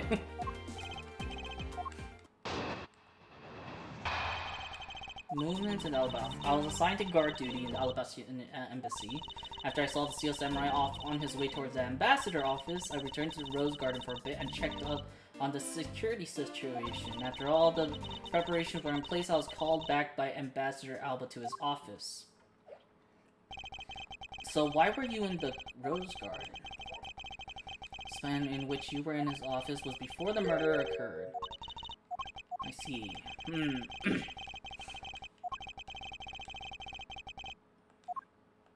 So she had four pieces? I want to know about Steel Samurai off in his way toward the ambassador office. I returned to the Rose Garden for a bit and checked up on the security system. Hold it! Yeah, degree of preparation for even speech, security sake. What other reason could I have had? No one knew just how the Yatakarasu had planned on getting in. I suppose you're right, and in the end, the Yatakarasu did choose to appear in the Rose Garden, even if it did turn out to be nothing more than a shadow. I would have thought that she would have used a shadow. Why is she whipping him? Anyway, there was no one in the Rose Garden, and we were aware that the speech was set to start soon thereafter. After all the preparation in place, I was called back by Ambassador Alba. Hold it! At that time, the Mask 2 body has yet to be found in this room. Ambassador Alba was here. One could hardly miss his rather large presence. How did you... I mean, we don't know that she's lying. Like I keep telling you, when I arrived at this office, Ambassador Alba was already here. He was standing by the flower box in the windowsill, watering his plants. Around that time here in my office. Wait, that's really important.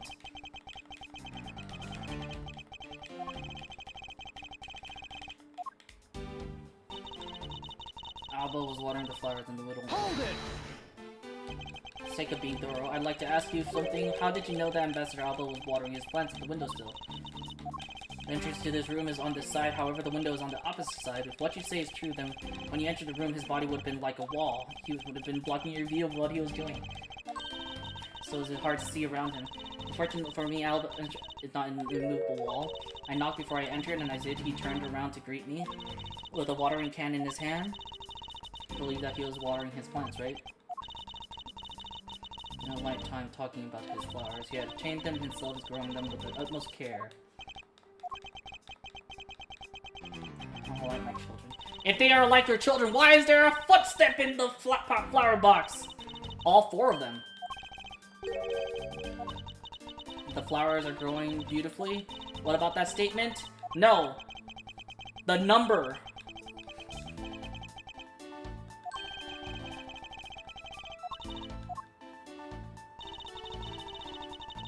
I'm glad I pressed on that last one. That's so fucking important. Objection! If that were the case, why do we have two flowers? Francisca, for some odd reason, your testimony contradicts with this piece of evidence. It does appear that way. You can trust your words, sis. She's gonna get taken away, sir. Shut up! I'm not done. State what I saw. I have not made a single mistake in my testimony. And for this, I am still under suspicion for murder. Is the number of flowers really all that important at this juncture, Miles? At the very least, there's a contradiction in this enigmatic case. One that I find hard to dismiss as irrelevant. What does the number of flowers have to do with anything? What does it prove? It will become clear if we were to examine that flower box. They're my beloved flowers. I've grown them with the utmost care. I believe the general will have to examine them. Sure, I don't need to do it, but sure.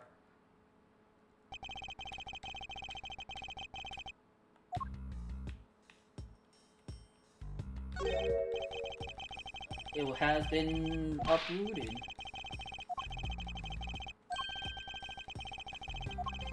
Did you know Agent-like flowers are best appreciated in silence?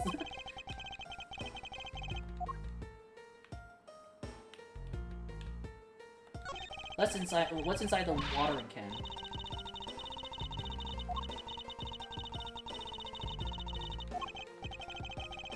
Aw. Okay, the stick. I've been suspicious of the stick.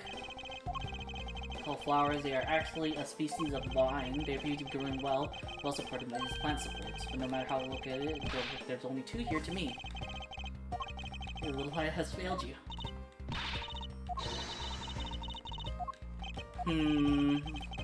Fine.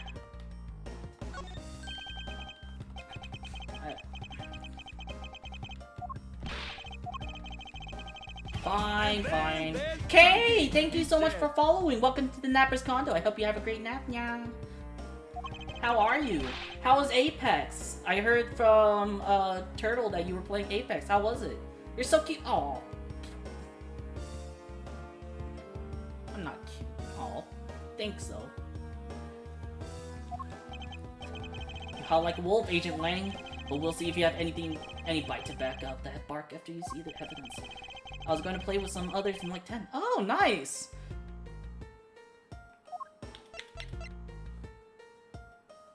Anyway, how was your week, by the way? I mean, I didn't get to talk much since Monday, but I hope your week's been treating you well. Take that! Sheena, who was supposedly in Babal the entire time, had these hair sticks on her. That looks exactly like the plant supports in this flower box. In other words, I believe it can be said that these hair sticks aren't actually support sticks for the passion flowers. You're so cute. Oh, no, my week has been slow. Aw, I'm sorry to hear that. I hope it gets faster, and hopefully it gets slow on the weekend, you know? I hope that the weekend becomes nice and long for us to enjoy thoroughly, you know? It's okay, don't worry. Aw, I appreciate that. Found yet another item that was smuggled between the countries tonight. Work on... No! I'm sorry to hear that. When do you take a break?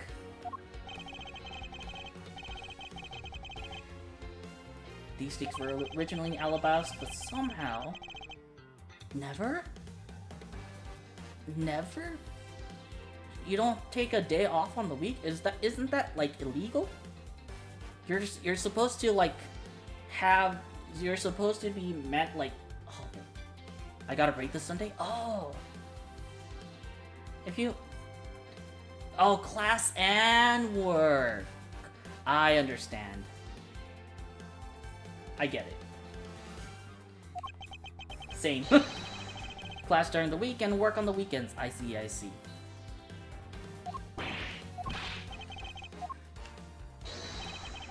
That from you exactly how they wound up in Babal. How did these support sticks find their way to Babal and why? I know why. The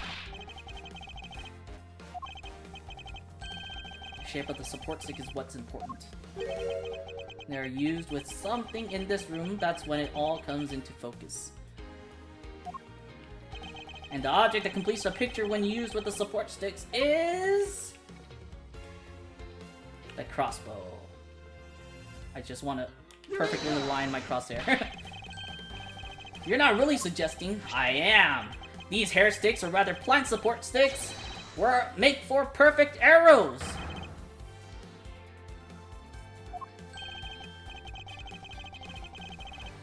Yes. Has yet to be completely untangled. Even using the arrows, how does this explain how the statues were transported? Furthermore, who could have been who fired these sticks as arrows? There must be a common thread that ties all of these things together, like a wire. You do realize what happens when you tie a statue to an arrow, right? They don't fly at all. That's why we use a wire. Oh, I hope that you can take get a break for yourself, Kay?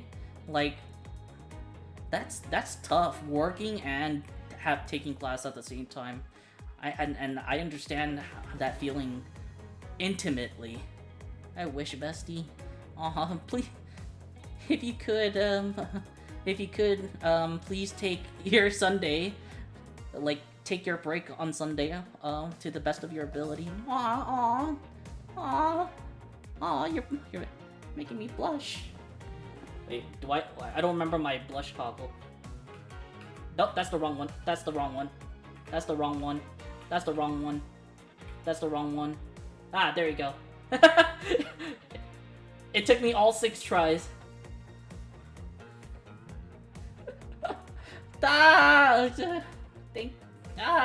You're making me blush.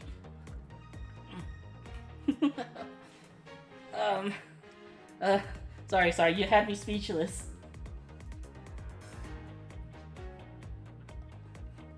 So Babal's statue was draped in the Yatagarasu's clothes. And then shot over there? Even if you fired the arrows from the side, they wouldn't go far with the statue tied to them. I don't think I need to tell you that the Primidu statue didn't sprout wings. You're a realist after all, aren't you? I am. I have powers. You certainly do. Have an amazing stream. I will. Thank you. Have an amazing fun time playing Apex, okay? Get some dubs. Get some dubs for me.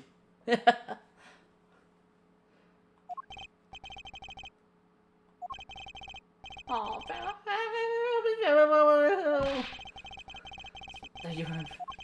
it's only crucial because you're under the belief that wings are necessary to this equation.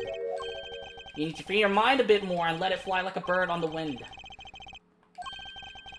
Yes. Let me shatter your illusion. Alright. Statues draped in Yatsugarasu's clothes and shot over there. Even to fire the arrows from the side, they wouldn't go far with the statue tied to them. I think we present on the second one. But it is 4 dialogue options, so what if we press on it? Maybe we'll get a secret 5th dialogue.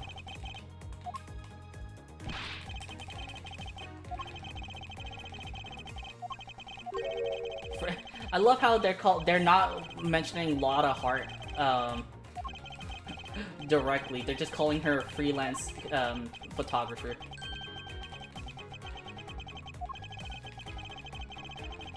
Entirely plausible. It's really funny because this has happened before, and Von Karma should definitely know what we're talking about.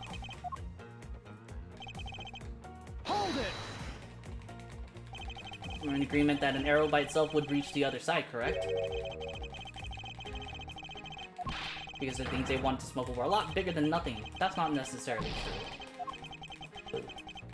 It's not further discussion of my conclusion, it's the launching of my conclusion. So what with the crossbow is not the statues themselves, but rather something a crossbow can launch that can be used to move the statues. Okay, so we are gonna there we go, there's our dialogue option that we need to present on. The wire. Objection!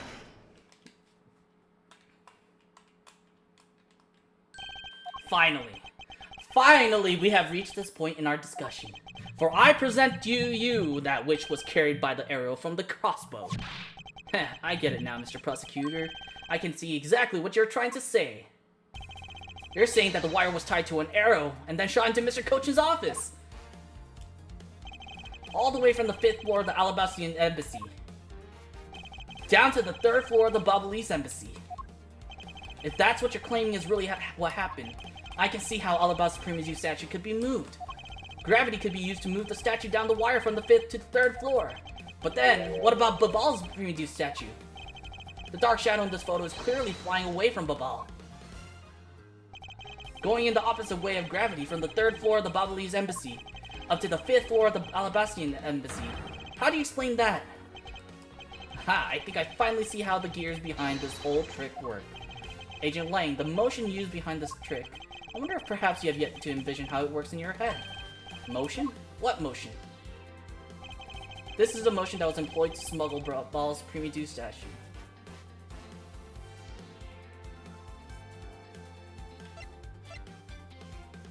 Swinging? Bungee? Swinging wouldn't make sense. It would crash into the wall. Bungee? It would have to be rotary, right? I believe it was done via rotary motion. If the two statues were transported simultaneously... Get real! The statues would collide somewhere along the way! Objection! Did I ever say that there was only one line of wire between the two offices? If you shot an arrow with two ends of a wire tied to it, a circular belt can be formed. Knuckle back! Langji says, don't object and call a success what it is beyond reasonability, taking into account the tension difference between the two wires. The top one would sag too much to the point where the statues would collide anyway. Objection!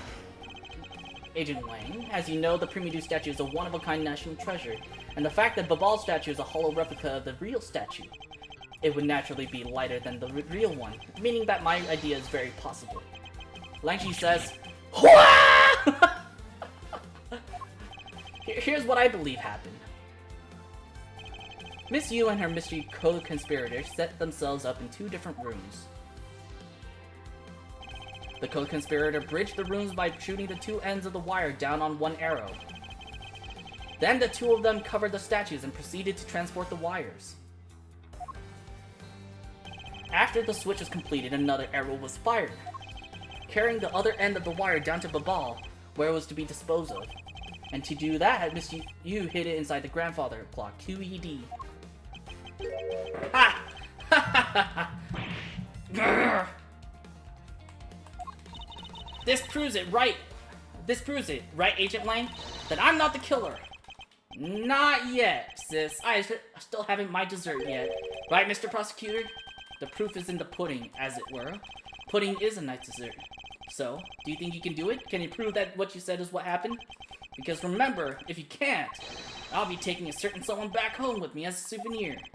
I agree that as long as there is no proof, my hypothesis remains just that. However, what I have laid out is no mere hypothesis, for there is one more piece of evidence. One more? This should be interesting. Do you think you have a piece of evidence that will turn your hypothesis into fact? Well then, let's see it, Mr. Prosecutor. The thing that made it possible to create a circular belt out of a length of wire made the circular belt transportation methods possible. The clock! Oh, wait, the fan? The fan? Take that! The last piece of the trick are 2 pulleys. Precisely, the ceiling fans double as pulleys in this case. And thanks to the fact that there is one installed in each of the offices, the ceiling fans made for the perfect pulley set for the wire to run on. The mathematics it would take for that to actually work out. Why that? That's so complicated because you have to ensure the wire has to be around the freaking like the fan blades too. Also, it makes no sense because like the fan blades would catch the wires, no? I bet you figured it out already, haven't you? You know who the big hotshot that set up this real-life stage show is, don't you? The person who set up this rather large and complex stage show needs to be someone who had foreknown knowledge of the existence of a ceiling fan in both the Alabastian and Babali's offices, and that the passion flower support stakes could be used as arrows. The real mastermind behind this case.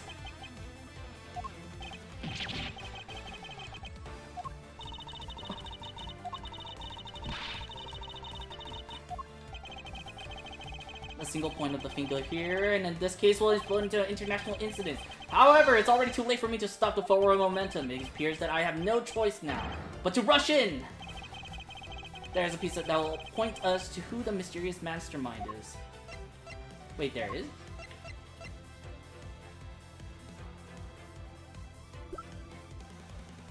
There is?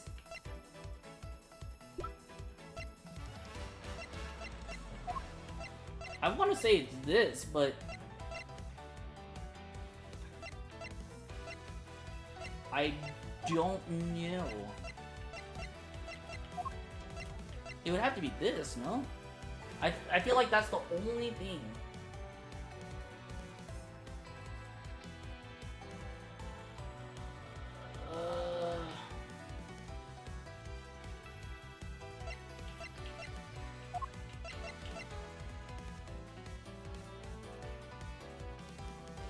Oh!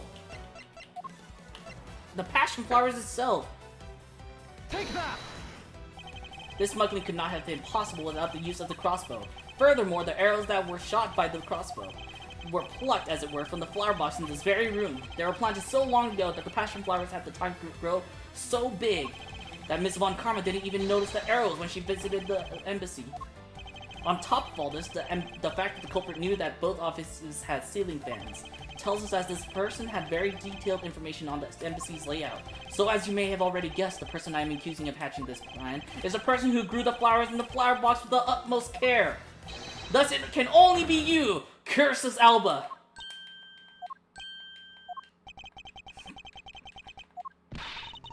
Are you out of your mind, Miles Edgeworth?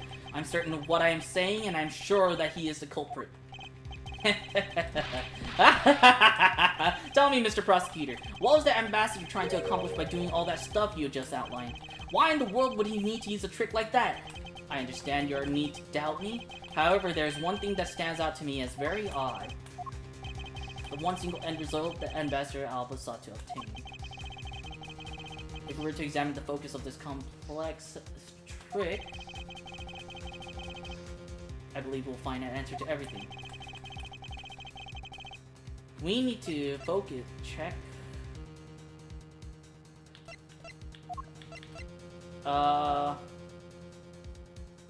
Wait, used to be real but has been swapped with the fake. Wait, so, oh no, it has to be Babal. Oh wait, do I need to present the Babal or the Alabast? It has to be, no, it's the Alabast one that I have to present because it's the fake one. Take that! I would thoroughly understand the reasoning had the situation been the reverse. However, to go through the trouble of swapping the real Primidu statue for the fake, I sense a very shady reason for such a bizarre action. And who better to ask for that reason than King Primidu himself? I see. Ambassador will be examining that statue now, with or without your permission.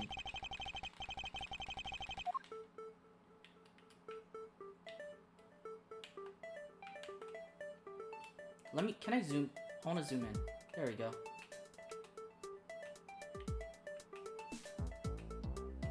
Wait, there's on the head? What's on the head? I don't see anything on the head. This guy kind of looks like the Steel Samurai, don't you think? Maybe it's because they look alike that he was picked to be the Goodwill Ambassador. I suppose that's possible. Take a look at this area around the base of his neck. It looks like a gap. Maybe it's meant to be some kind of secret? Perhaps it's possible to open the statue from this gap in its construction. Ah! Wow! What's this thing that fell out? More thorough examination of it is required. What in the world? Hey! Is this what I think it is? It's a plate for making counterfeit bills! Somehow, it appears that we've at long last arrived at the exit to this complex labyrinth. We finally hold within our hands one of the counterfeit money plates, and the reason why the replica was smuggled into Alabast to begin with.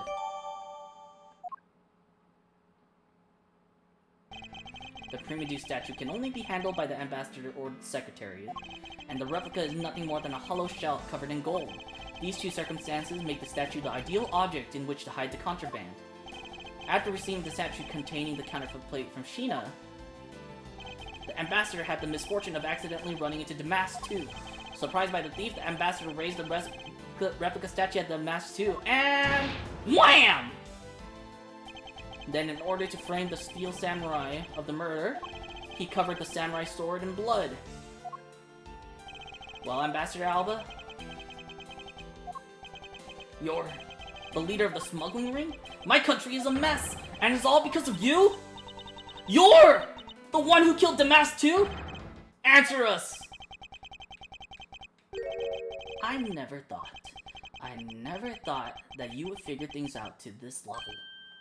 However, there is one point I disagree with you on. The head of the smuggling ring was Mr. Cochin. Not so fast! Not so fast. Quit screwing around. I have no sympathy for someone who would try to pass the guilt onto a dead man. If there's one thing I'm sure of, it's that you're the real ringleader, Cursus Alba.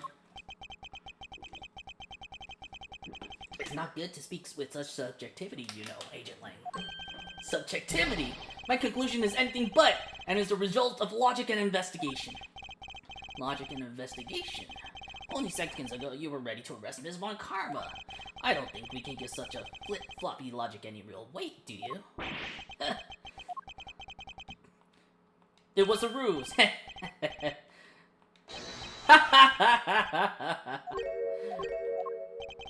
It looks like you still don't get why I came back. Excuse me? You see, the reason I came back is so that I can sink my fangs into your wrinkly old neck. From the very beginning, my real target has been you! What? Agent Lang, I demand an explanation. Sorry, sis, I didn't mean to put you through all that. I knew you were innocent from the very beginning. You did? I knew that this whole incident had been meticulously planned and prepared for. So naturally, the occupant of this room, Ambassador Alba, seemed the most suspicious. But without the Ambassador's permission, we couldn't get in to take another look around. Ah, so that's why you put on this big show to accuse Francisca of the murder. Using Francisca as the bait, you were able to gain us entry and investigative rights. Yeah, if I hadn't done that, I doubt the Ambassador would have given the okay to poke around. So that's what all this was about. Very well, I will forgive you. Hello, Widely. How are you? How are you doing today? I hope you're doing well. I hope you're taking care of yourselves, and I hope that you're having a good week so far. But in exchange for us using me as bait, you will take some responsibility and help us find the truth. Agent Lang, for giving me such a great opening. I thank you. You know, I just knew, Mr. Prosecutor, that somehow, if we were able to find some proof by investigating this room, that you would be able to figure out the real culprit with your special brand of logic. Evidence detectives collect combined with the logic of a prosecutor. Mind me keep the voice acting up? I will!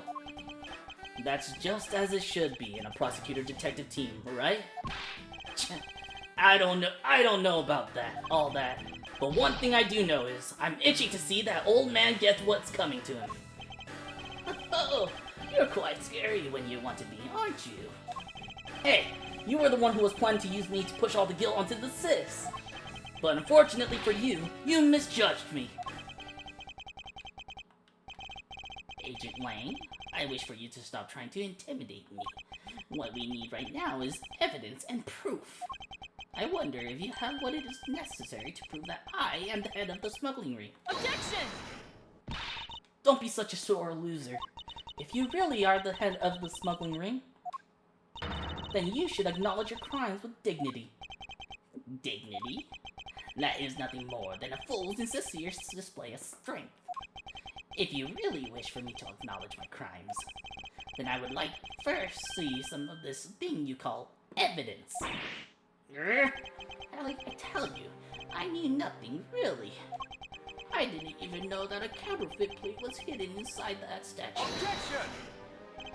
You swapped a real statue that vested in your country the authority to rule for a fake.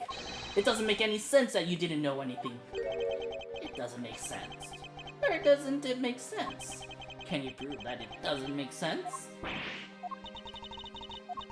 It's turned the entire situation around against us.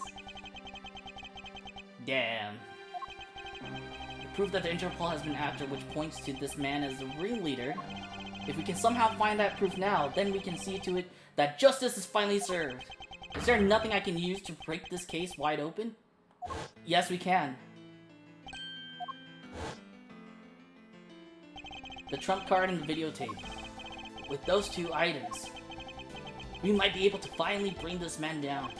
But the card is evidence from a case that Mr. Faraday hid away in secret. And the tape was stolen by Detective Bad from the police. They're both illegal evidence. No matter what, a protector of the law can't be allowed to use such pieces of evidence. Needless to say, we Von Carlos are commanded to achieve nothing but victory, and by any means necessary. The only way to bring someone like that to justice was to do so outside the courts. That's what we thought at the time. I no longer follow the path of Manfred von Karma. And I won't follow the path of the Yatagarasu. This leaves me with what?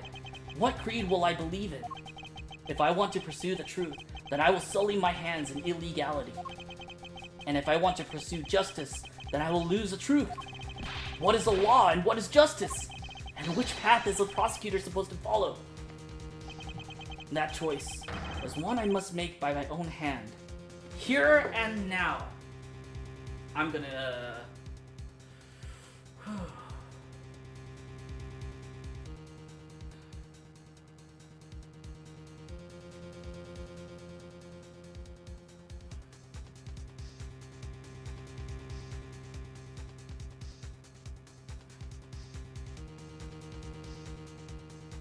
We're gonna use a trump card. There's no limit to the law. Any limit that exists was set there by man. When a person goes beyond that limit, then the law too crosses into a new territory. For what reason were laws invented? The answer to that is what I must now show. Ambassador Alba, I wonder if you might recognize this. Oh, I wonder what that card is. I've never seen that before in my life. It's a directives card used by the leader of the ring to relay instructions to his subordinates. Oh? Is that what it is? This card was sent to the real culprit behind the KGA incident 10 years ago. A man by the name of Mr. Manny Cochin. Oh. So why do you have such a card in your possession? Because it was hand-delivered to me by a certain great thief, the Yatagarasu. The Yatagarasu gave that to you? Don't talk nonsense. And let's be serious, Mr. Edgeworth. Do you have any proof that the card contains directions from the ringleader? I'll have you know that the card is not the only thing I was given. What? This contains security footage that was shot just before the start of the KGA incident. The KGA incident? The card and the video. These two pieces of evidence are what will seal your fate. Oh, very interesting, I must admit.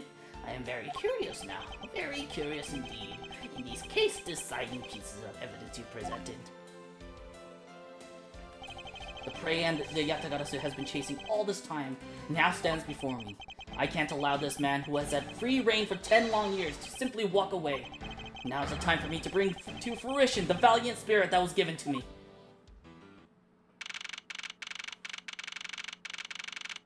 Alright. So what is this interesting thing that you wanted to show me? The trump card and the videotape. These two pieces of evidence together make for the ultimate hand, and this is where the real meaning behind Detective Bad's words will be realized. Detective Gumshoe. Yes, sir! What you see here is the security footage shot just before the KG-8 murder occurred. From this footage, we know that the card is a directives card from the smuggling ring. This is the section that proves that card was used to relay an order.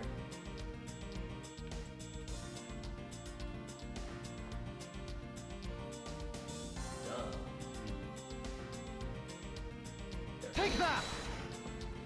As you can see, Mr. Cochin is holding the card in his right hand. I see. The killer is indeed holding a card with the exact same design on it. But that card and the one you have, just because they look the same, doesn't mean that they are, does it now? Ah, but there's a very easy way for me to prove that they are, in fact, one and the same. All we have to do is simply take a look at this! This dark red blood. Yes, this is your proof. Proof that orders on this card were played out in that terrible tragedy. The blood belonged to the victim of the KG-8 incident. With a bit of DNA testing, we can very easily verify that as fact. If you have no objections, then I'd like for you to take a look at this next piece of footage. This car was passed by in front of the victim's apartment building. It's an official Cadopian government car. What? Detective Gumshoe, if you could please magnify the footage. This area of the footage directly links the smuggling ring with Cadopia. Take that! The shape of this pocket, and the directives card in it. It tells us that without a doubt, this person's car is Mr. Cochin. The license plate on the car was also captured by the security camera, and with it we can easily find out who was sitting in this car that day 10 years ago. Which is why I can say with confidence that you were riding in this car on that day.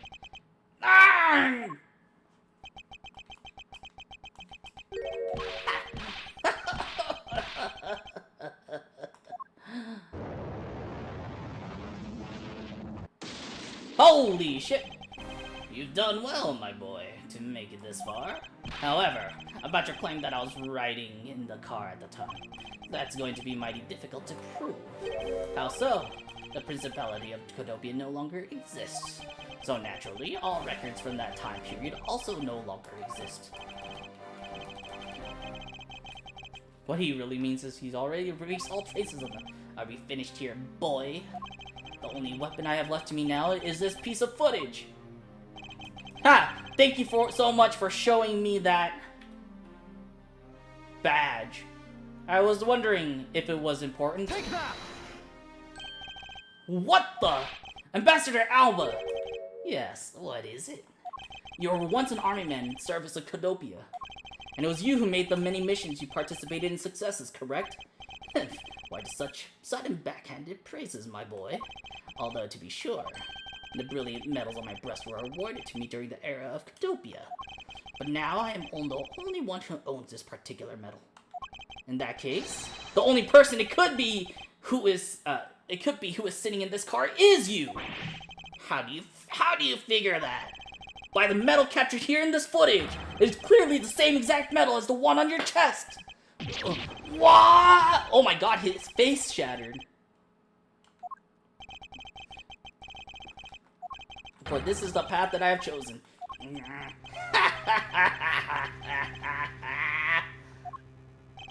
You've moved me with your devotion to this case, Mr. Edgeworth. Why is he taking such an arrogant stance with me? It's almost looking possible, isn't it? For the lot of you to have come this far, it looks like I just might lose our little game this time. You might lose a game this time? This time? You don't get another round, Mr. Ambassador. Is that a fact? Very well, I decide to confess and admit my guilt. You're going to confess? And I will accept whatever punishment that may come as a result. What the? Regarding the Damask II murder, I admit it. I did it out of self-defense. You're claiming it was justified self-defense? Damask II attacked me, and I felt that my life was in danger. If I hadn't done what I did, I might be the one you found dead instead of him. What a pathetic performance. I'm not giving you one. Wow, you two really know how to laugh at inappropriate times. If you wish to claim it was justified self-defense, then we will need some evidence. It's always the evidence with you, isn't it? But if that's what you require, I'll prove it. That man left a mark on me when he attacked. What? I don't particularly want to show it off, but this is proof that it was in self-defense. I am an old man, and sometimes I don't pay enough attention when I should. But Damask II didn't have a single weapon on his body. Oh wait, that was the wrong person who said it. It was Francisca who said it, might be. Hold on, it's nothing to get worked up over, because I hit the weapon. You hit it? I'm sorry, but as you know, a murder is a murder, even if it's in self-defense. And I couldn't let it become public, seeing how I am an ambassador. This is the weapon you seek, my special bonsai trimming shears. It's covered in blood. He was trembling quite badly during our struggle, but that's when he grabbed the shears that were sitting in my office and attacked. So you see, it was an act of self-defense. Is he right, Mr. Edgeworth? Since he has both the wound and the weapon that caused it, it's enough to declare it so. No way! Oh, which reminds me, I guess there's still one more accusation I need to resolve. Smuggling and counterfeiting. Unfortunately, all of that is my secretary's doing. I had no knowledge it was going on. Knock him back! Stop being nonsense. You're trying to throw my investigation under the bus in your desperation. If you want to get real honest, everything in this case can be connected to you. Sorry, I just need to move my cords around so that they don't like bend the wrong way. In my trials, no man escapes his crime alive. Perhaps so, if you were my opponent in court. But, however, there's one very important fact that I think you may have forgotten. And what is that? Yeah, he's an ambassador. Ah! That's what you mean. Extraterritoriality. That's right, this embassy sits on what is effectively Alabastian soil. So any trial that is to be held will be held in Alabast. Therefore, the crime I just admitted to will never be tried in your courts. Agent Lang, what is the Interpol's stance on this? Agents investigate. That's our job. The judgment of people who have confessed to their crime. That's the court's job. And I've already confessed to all of my crimes, Agent Lang. Furthermore, by the very nature of my position, I have full extraterritorial rights. These rights are effective, even on your country's soil. Therefore, no matter where a crime may take place, I will never stand trial in one of your courts. That arrogance, and your expression, that's nothing like the face of someone who's ready to accept the consequences. Don't tell me you have your own country's judicial system eating right out of your hands. These crimes you all speak so seriously of, to me, this has all been nothing more than a game. You may chase me out of this embassy with your accusations, but it's no big deal. Alabast has numerous other embassies in other countries around the world. All you would accomplish is you would change the backdrop of our little game. The extraterritoriality truth provides him. This is why he is one of those who cannot be brought to court. You see now, don't you? I live in a whole different world from you. Now, if you'll excuse me, I need to go and fetch your eviction papers.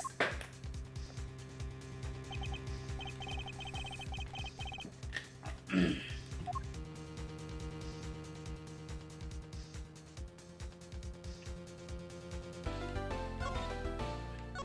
feel like I could end it today. Like, I need to end stream, but you know what? We'll keep going. I can't believe it, sir. Extraterritoriality. Yes, and there's nothing we can really do about that. In the end, we didn't have enough authority to bring him to justice. I can't believe that even though we know he's the boss, we can't lay a finger on him. I know. Hey, Mr. Prosecutor. Sorry to skip out on you, but I've got some business to take care of. He probably has a plan. If we can't even give an evil guy like him a slap on the wrist, then what the heck were laws created for? What good are they? If the law can't help us, then I'll go as Yatagarasu and take care of this myself. Don't you dare! Mr. Edgeworth. Sorry, that was a bit too harsh. I know how you feel, sir. We're trying to take on an ambassador, after all. He did tell us earlier to get out of the theater. This is kind of their country, I guess. But I feel like I've been slapped across the face for just doing my job. What am I going to do? Should I retreat for now and formulate a better plan of attack? Hold it.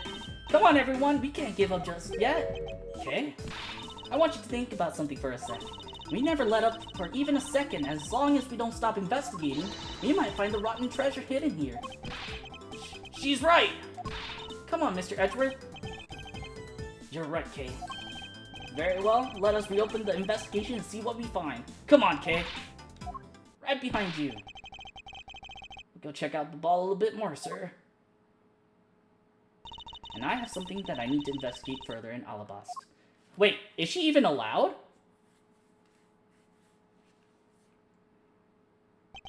Now then, before I gather any more information, I should do a bit of housekeeping. Passion Flower is data erased from my organizer. Okay. Ambassador obviously seen agitated over something. I wonder why. There are two special circumstances that surround the ambassador. First, the embassy itself has extraterritorial rights. If something happens on Alabastian soil, we are unable to legally prosecute it. And Murder Demath 2 run a smuggling ring operation and made counterfeit bills, apparently. But I thought all the counterfeiting was done by Mr. Kochin and Babal. Yes, apparently he used embassy's coupon press to do it.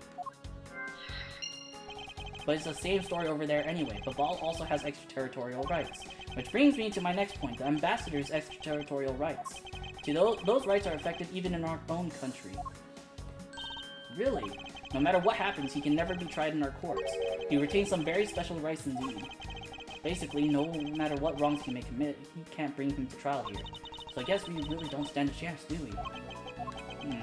Might stand a chance if we can somehow nullify either one of his special rights. Okay.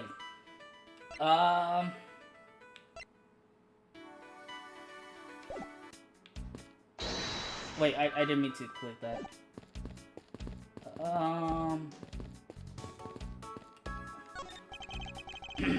No one is allowed into Alabasta.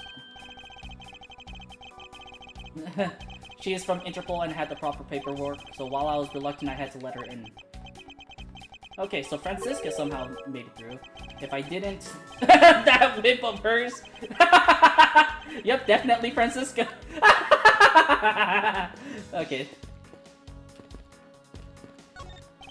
These flowers were sent by Global Studios. That's where they filmed the Steel Samurai television. Okay, that's just nothing. This is a nothing burger. It's like 2 buns, no patty.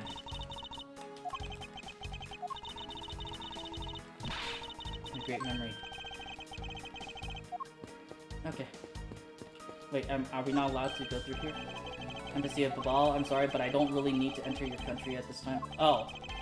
Time here at the Babalese Embassy, we're often experience a terrifying fire's ashes tour.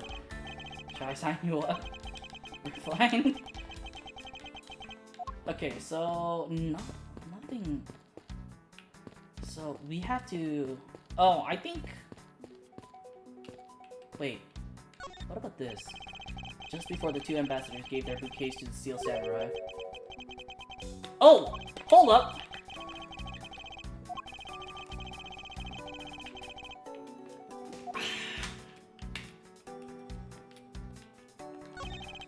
There's something missing here.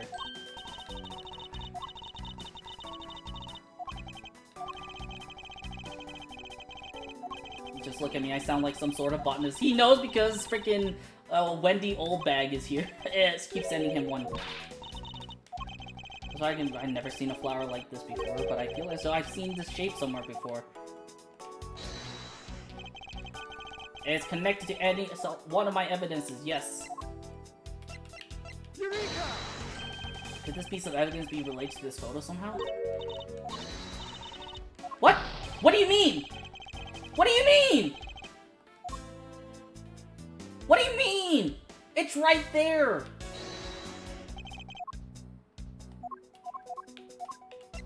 It's right there! What do you mean?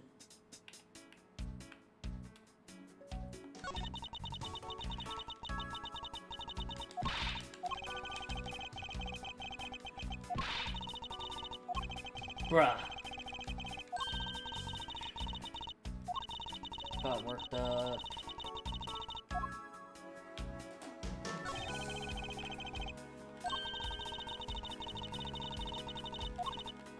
The person playing the Steel Samurai is one of your friends, right? Unfortunately, yes. No, I have no idea who he is. I beg that you please refrain from talking about that person with me ever again. Please don't talk to me. Please don't talk to me. Ambassador like him who is always thinking of his country is really to be admired? Yeah. That's so unfortunate. Palermo is like... He's just the most unfortunate person ever. Saying that lilies are at the center of this bouquet with an accent of chamomile. This is just a picture. Look, I know that, but it's nice to imagine things once in a while. Okay.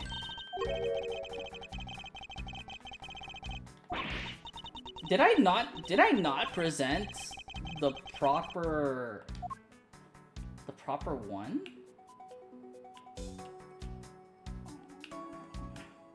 I wanted to deduce this with this. Eureka! No, but she's like, no, it doesn't strike a bell to me at all. Is there no flowers?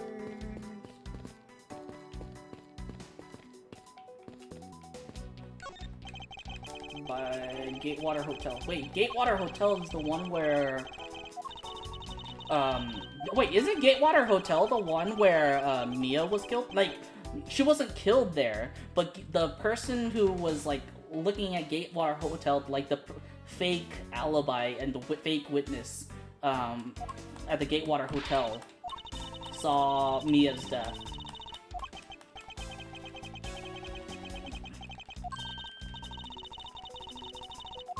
Remarriage ceremony. I guess you could call it that.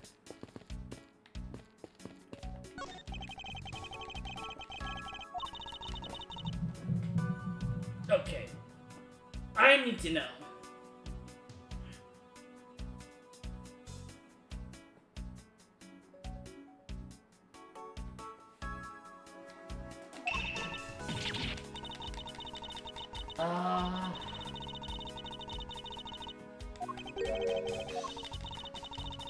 Okay, so the only thing I see is that we have right now is this image. Do I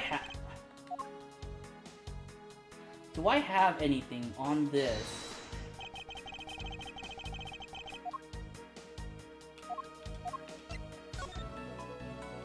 Oh.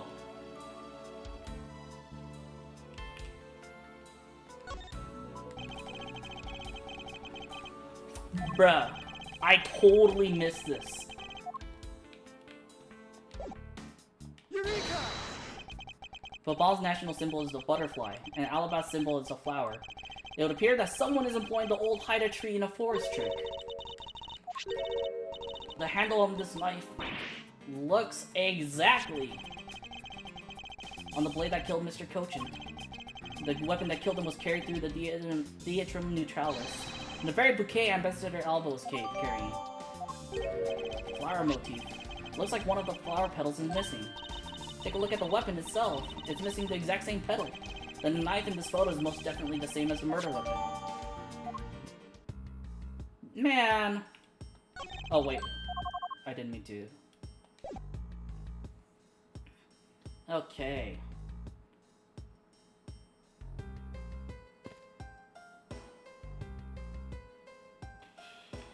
Wait, do I have more things to deduce here, or...? No.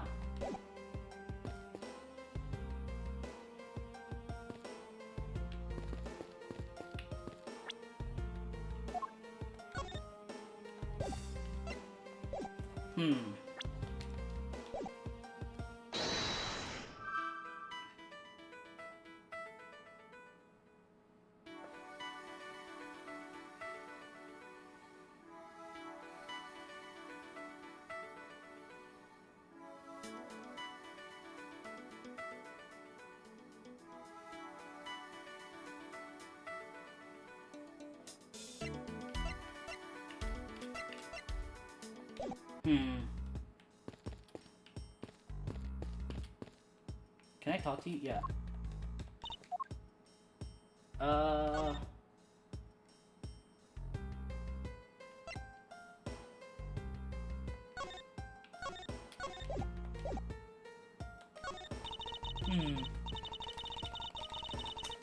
I can't think of anything right now.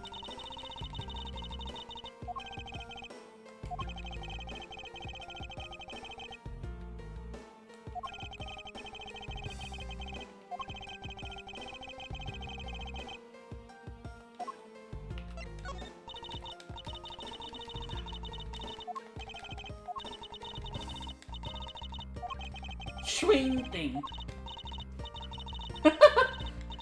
That thing you do. The swing.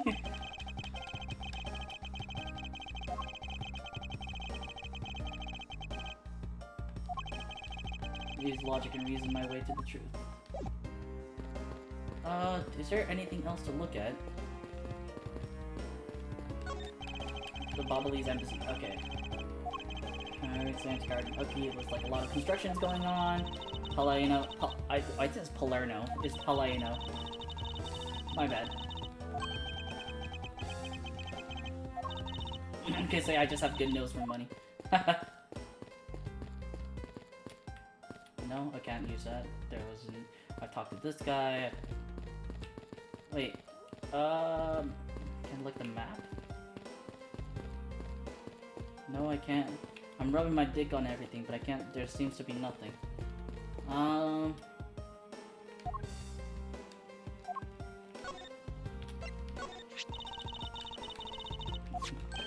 It used to be a single country, so it's understandable. Trying to make up some of the. If they do, I hope they'll always be good friends. Ooh. Solve this case, but otherwise nothing will come out of these gestures, not even friendship.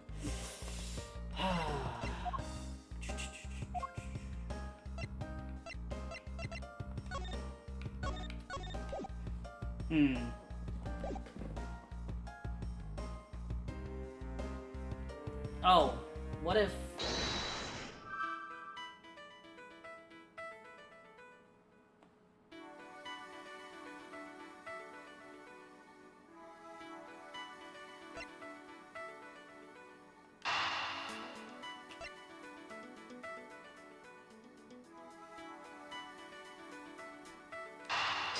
Let's connect these two.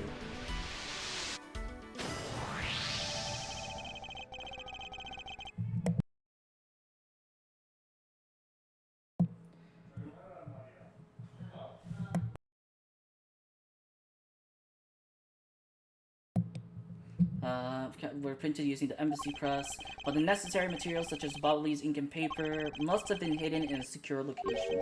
But what do you think would have happened if the renovation had begun? Had to find a better hiding place or get rid of it all. So you assume that the renovation was the cause of the plate and Bill's disposal, and the reason Mr. Kojin was killed as a ringleader of the smuggling operation. Based on what we know, who do you think was the one with the most to gain? It has to be Alba.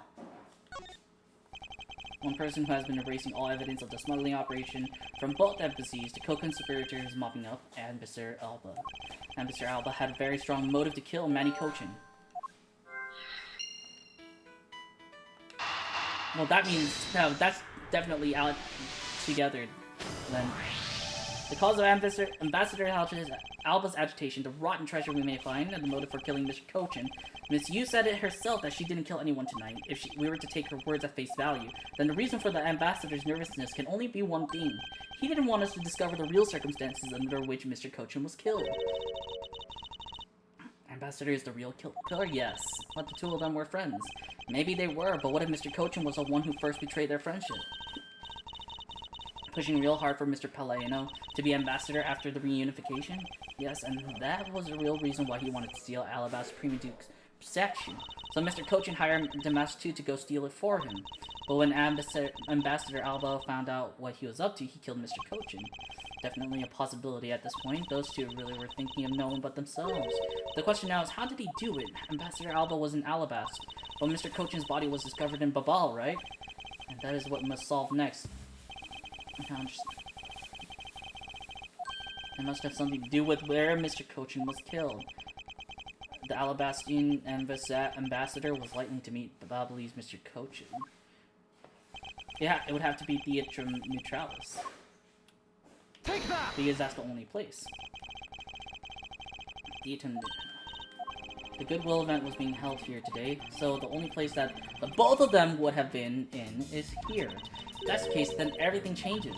This theater isn't actually Alabastian land. So that wipes out one of those extraterritorial rights he has. Oh, that does! There's a reason for us to investigate further. So what should we check out? Let's see. I believe we should check the immigration records for both Alabast and Babal Postes.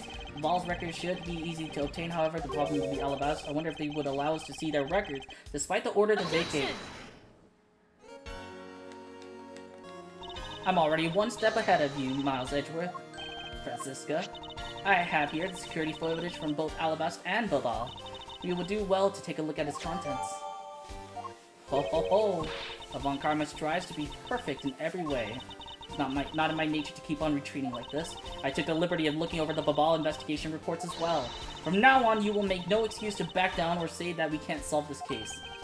I'm sorry about earlier. We won't be beaten, because my cute little subordinate is going to try his very best, isn't he? Bruh. So this video contains footage from Alabast's immigration screening area. I really hope there's something in here that we can use. I hope so.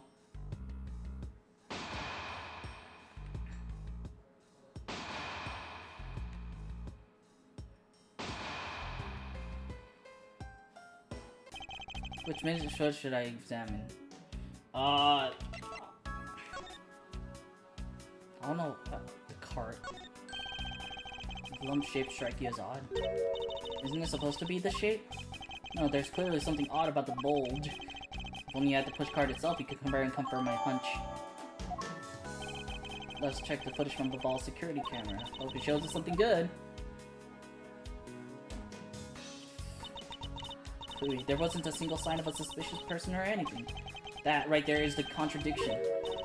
Did I miss something? You didn't miss anything. That's why it's weird. Because there was nothing to miss. However, what is missing from is an image of Mr. Kochin entering his own country. But wasn't his body found in Babal? It would appear that the true face of our final puzzle has finally revealed itself. Wow, we healed a lot.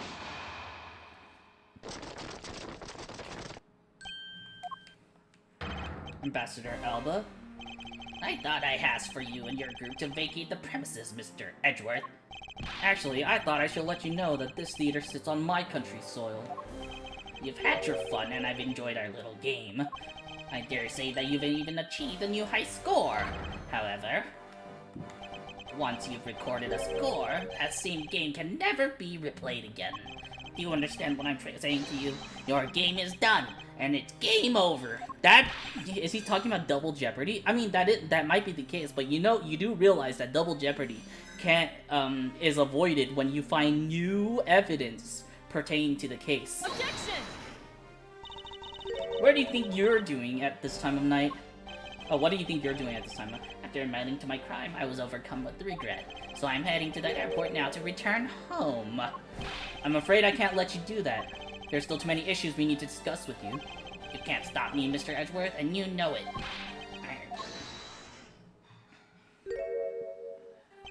Please, may I have a little bit of your time, Ambassador Alba? Ambassador Paleno. Even just a teeny tiny bit is fine with me. The already strained relationship between our countries is in a precarious situation, you know. Paleno, you glorious, lovely, beautiful bastard. Good stall. Very well. If you insist. I will play just one more round with them and see what they want. Not that they'll get any farther. Wait, is his model just like mirrored? That badge was on his left side, now it's on the right side. They just mirrored his sprite. Mr. Edgeworth, all I wish for is the normalization of relationships between our two countries. But there's one person standing in the way of that dream. I believe in you. You'll do what's right. Thank you for your vote of confidence. Yeah, see? It's on his left side again. Now then, what did you have to ask about? I do have to catch a flight after all. So I'm afraid I'm going to have to limit you to just one question. That's more than enough because I only have one question anyway.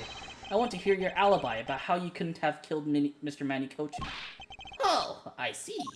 You seem to have a good hand in this time around. This should be fun. Alright.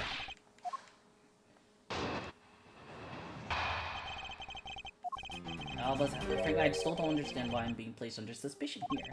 Under your hypothetical scenario, Mr. Kochin and I were fellow smugglers. But to get to the point, I was out in Alabasta the whole time. So it's simply not possible for me to have killed him in Babal. That's my alibi. Yeah, because you didn't kill him in Babal. You killed him here. Hold it! I said hold it. You did. But you still have yet to really answer my one question. What? Until you tell us the truth. I still... Wait. Didn't he say, I want to hear your alibi about how you couldn't have killed Mr. Manny Kochin. He didn't even ask a question. He didn't ask a question.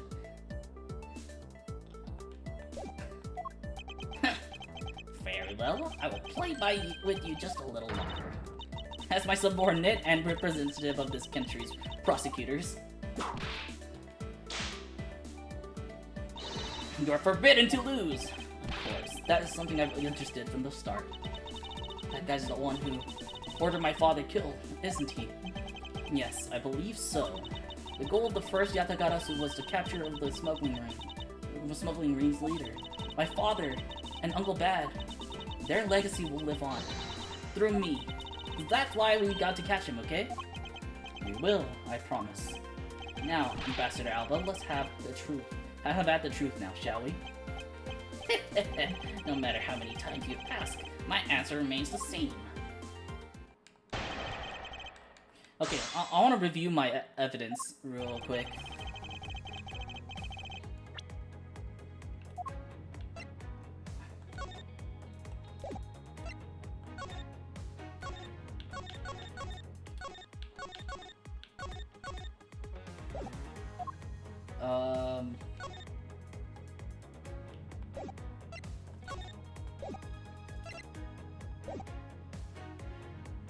Hold it!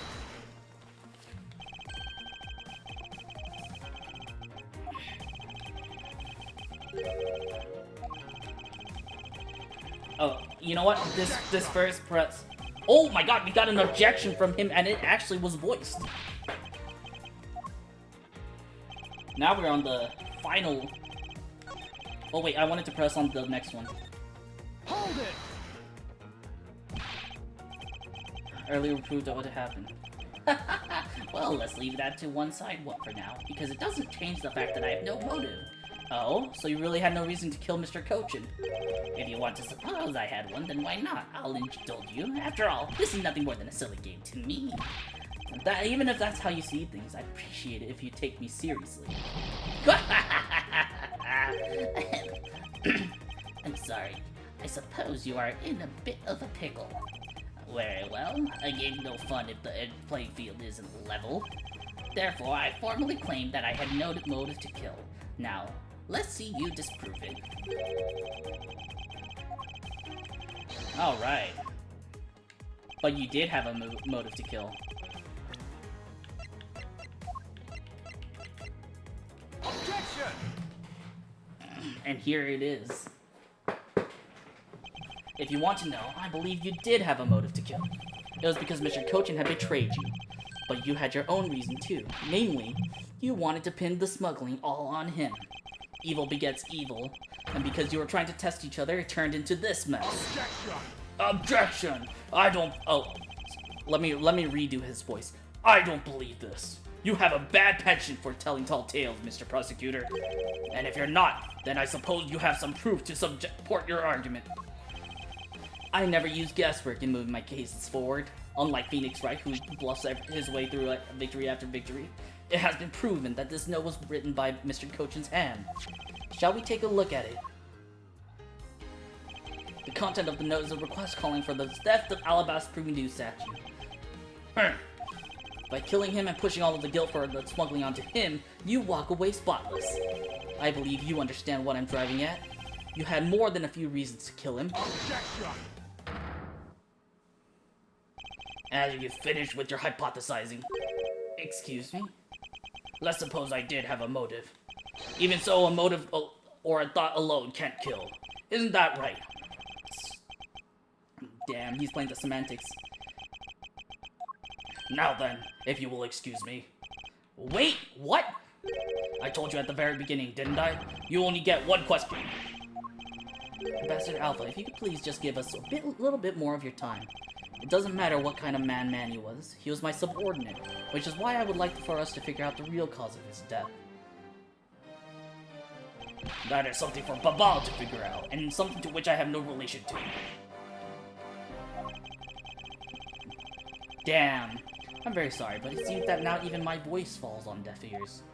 There's no need for you to apologize, Ambassador Palladino. It seems there are no further objections. In that case, please allow me to return home. Hold it, pal! Hold it right there, Ambassador Alba. Okay? Like I said, Mr. Edgeworth, The Yatagarasu's legacy will live on through me. Yes, but how do you suggest we stop him from leaving? You just leave that to me. Ambassador Alba, do you recognize this? No, and why should I recognize that tattered old organizer? Wait. That is a clue my father, Burn Faraday, left for us. Did you say Burn Faraday? Mr. Faraday's organizer. Don't tell me this is the one from the second KGA incident. The one in which he wrote about the Yatagarasu's key. Yes, this organizer belonged to the prosecutor you had killed 7 years ago. I have no idea what you are talking about.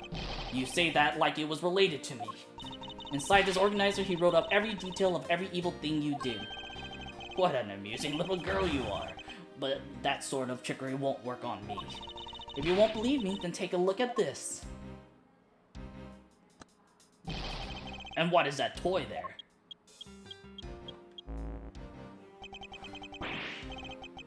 That's... This thievery device was used by the Yatagarasu, or rather, by my father. 7 years ago, he used this when he snuck into this embassy. What? These 2 pieces of evidence that hold information the Yatagarasu dug up on you. If you go home now, I won't hesitate to send it all to Alabas, right behind you. Little girl, get to the point. I want you to go up against Mr. Edgeworth one more time. If you win, then I'll hand over these 2 pieces of evidence. Yatagarasu, ever the thorn in my side. Okay, does that organizer really contain any information on his dirty dealings? It's nothing case-breaking, really. Ah, then it was just a bluff. Even if it was, we still can't let all the info my father and Uncle Bad found go to waste. Plus, just the existence of Little Thief is troublesome enough for him. Those 2 pieces, aren't they keepsakes of your father? It's okay. I believe in Mr. Edgeworth. He'll come out on top in the end. Okay. When the going gets tough, someone's gotta be there to put the wind back in your sails. After all this time, you're still quite the feisty one. I applaud your powerful nature. I refuse to lose this too.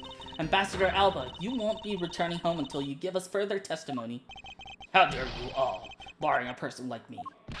Ambassador Alba, your testimony, if you please. Alright, but this is the absolute last. Then even you, if you use all the power of Ambassador Palaiano's office, you won't stop me. Alright, okay. Alba's alibi. The last time I met Mr. Kocha was here at the Theatrum Neutralis. After that, I was in Alabas the rest of the time, as I stated earlier. In any case, I did not see Mr. Kochin again after that. So you see, there is no time span in which I could have killed him. Wouldn't you agree? Ah, but there is.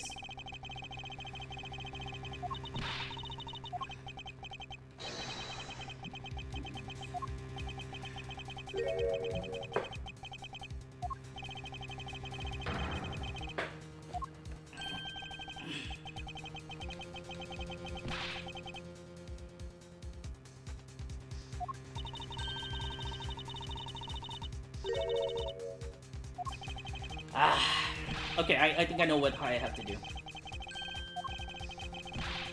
There's only one statement.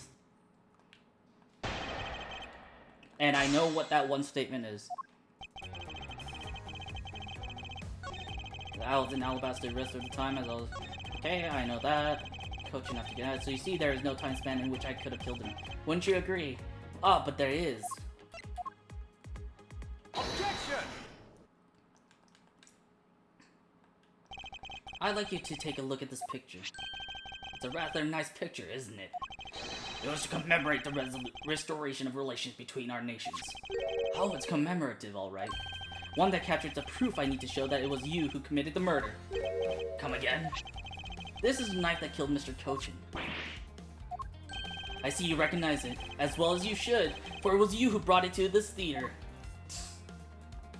You hid it in among the flowers you were to give to the Steel Samurai, meaning that you killed Manny Kochin here at the theater.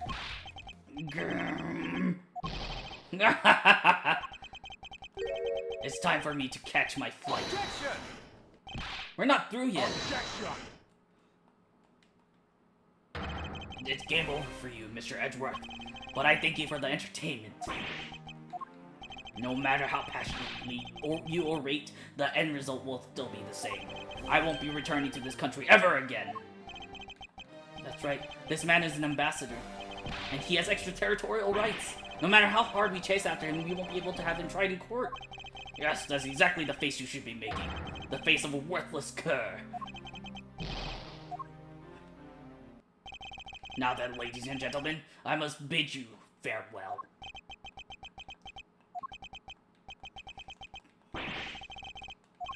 Come on, Lang. Ah! I knew you'd come in. Ha! Let's go! Sorry to keep you waiting, Mr. Prosecutor. Get out of my way. My plane is scheduled to take off soon. Sorry, but you're not going anywhere, Mr. Alba. I'm through playing game with you people. You can't touch me. If you do, it would spark an international incident, Agent Lang. Sorry, but no, it wouldn't. What? Hey, Mr. Prosecutor. Good job holding the fort down here until I got back. So, Mr. Alba, your diplomatic immunity has just been revoked. What do you mean, revoked? Spare me this nonsense and let me through. Lang Ji says, before aiming for the throat, chew the neck shield off first. Interpol headquarters and the Imperial household of the Kingdom of Alabast took a while to get things rolling, but they finally moved on it. The Imperial household? What have you done? You have been relieved of your duties as ambassador, Mr. Alba.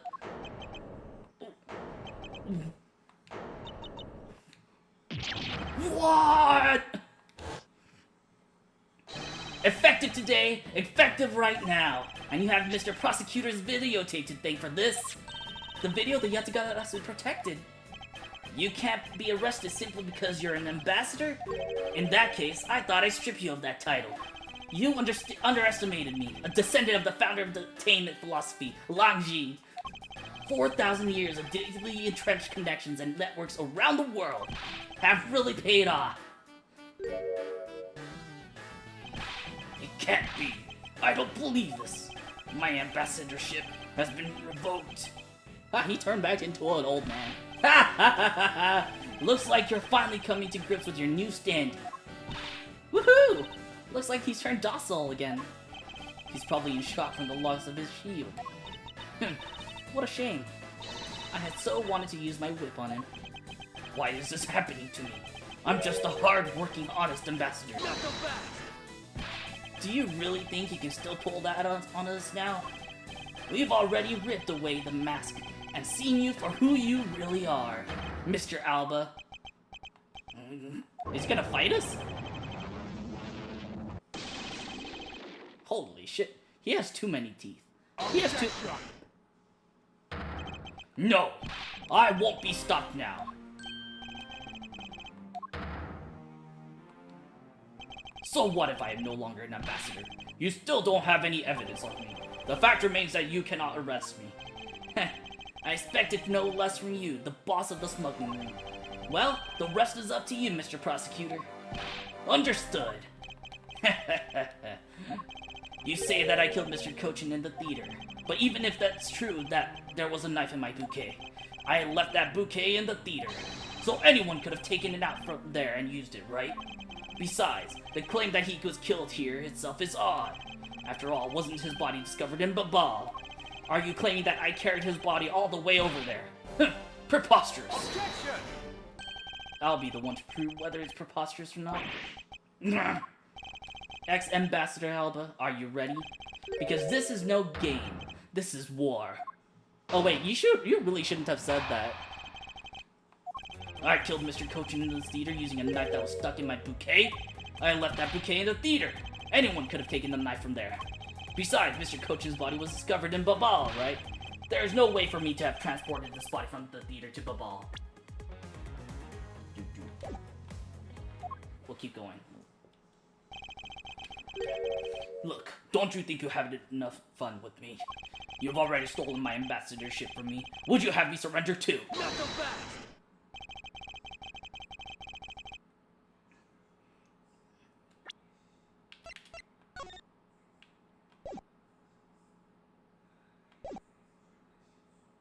You have no plans to ever return to this country, isn't that right? Did you know that a bunch of your subordinates are seeking asylum because of you? As if I care. Hey, Mr. Prosecutor, boot this guy out of the embassy and we can finally end everything. And I know, and I will give him my all to see that he leaves in handcuffs. Without the title of ambassador, he's just another witness. Yes, just another witness. Oh man, she's pulling on the gloves for this one. Don't they understand? The only thing I can do is just present evidence, man.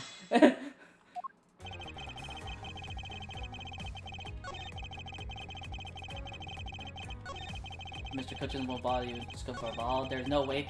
I mean, that's why we were talking about the push cart. Objection!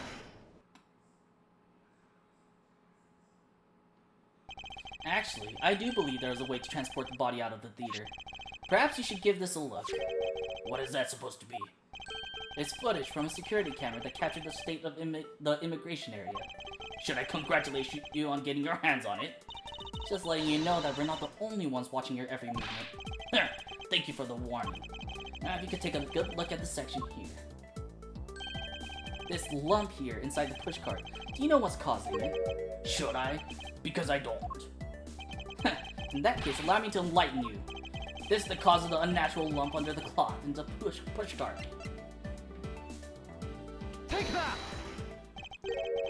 What is the meaning of showing me that? It's to say that the unnatural bulge in the pushcart is Mr. Coachen's body. You had the Steel Samurai wheel his body away from the real crime scene. What a guess!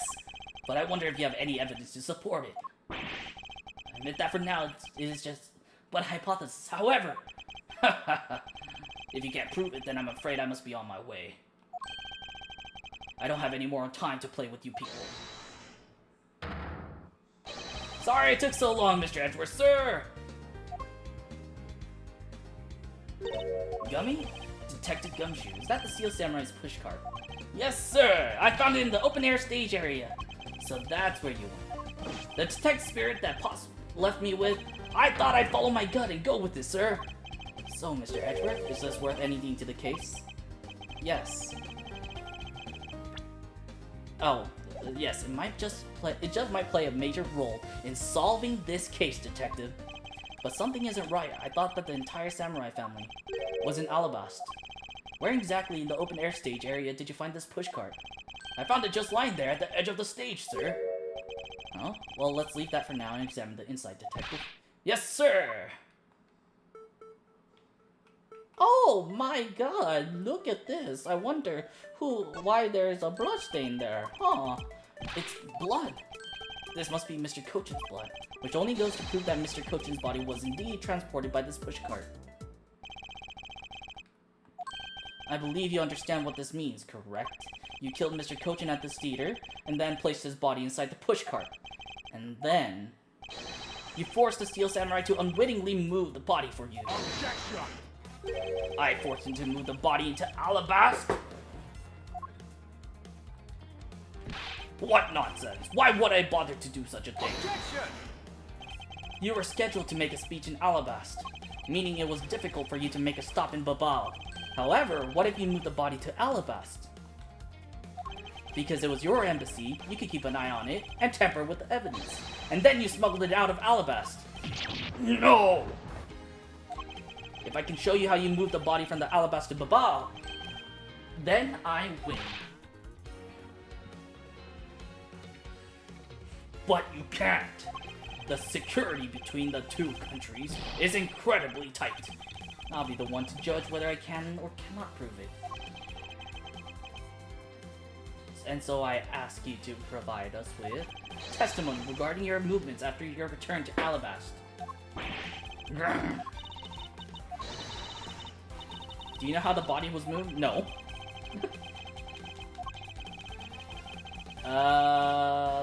Was it during the first fire?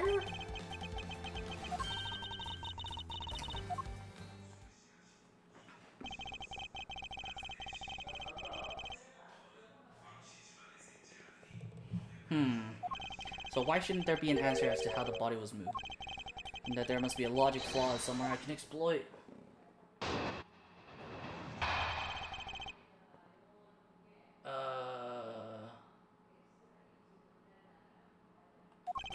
After I returned to Alabasta, I had my picture taken with the Steel Samurai, shaking hands. Then just as I was about to start my speech, the Yatagarasu appeared. I feared for the national treasure, so I raced back to my office. Something doesn't sit right. Yes, that's all. A bird of the mask tooth. Furthermore, you left out the part about meeting with me in your office. Ah, those trifling matters. I don't believe I need to speak of those things again. I do so hate to waste time. Is not every life precious? Do you really need me to answer that for you? Objection! People like you cannot be allowed to wander freely through society.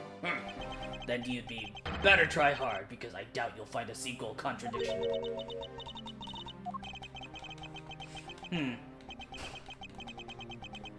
How long is this?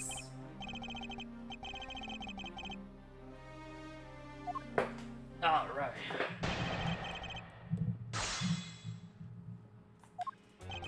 After I return, I want to start with Yen. Being national, sir. Hold it! What happened after you returned to your office? I don't want to keep on repeating this, however. I had that stroke of bad luck in public.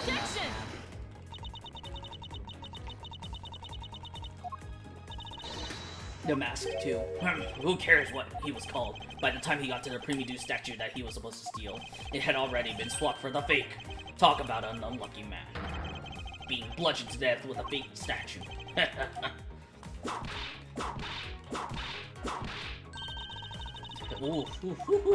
She's mad.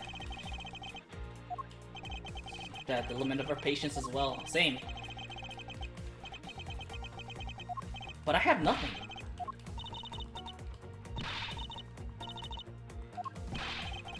That cut him down to size, Mr. Edgeworth, sir. At this point, we like the we don't have the information. You just say the word, I'll get him talking for you. Don't forget that we have plenty of ways to get him talking.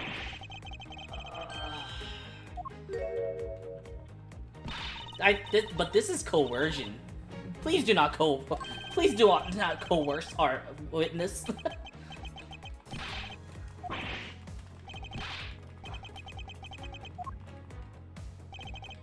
Hold it!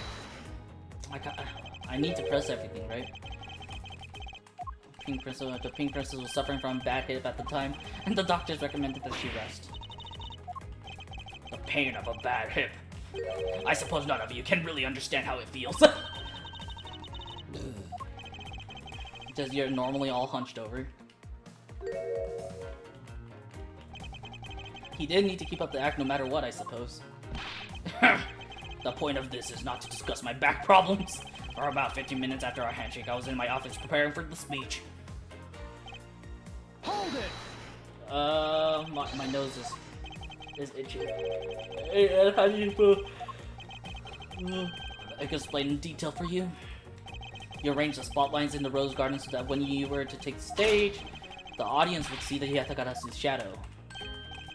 That's an interesting tale. Sadly, it has nothing to do with me. What's it going to take for you to fess up anything? Very well then, let's move on to a different. After the Yatagarasu appeared, what was the state of the Rose Garden?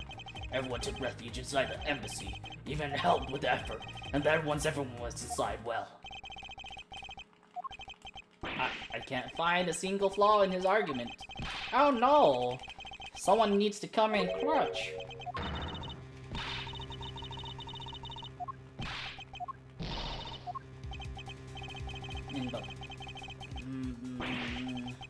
Is he gonna get... Come on, something's gotta happen. Oh, hi Dundee. Hold it! Yes. It appears that we made it just in time. Oh no, I heard the thing. Oh no, it's the Steel Samurai. It'd be a great honor if you... Evil Mesh. It's time for you to pay. It's the Steel Samurai?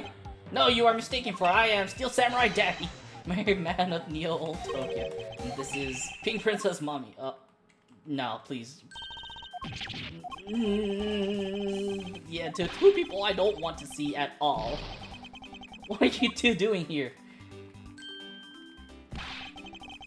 Wait, we just want to help you.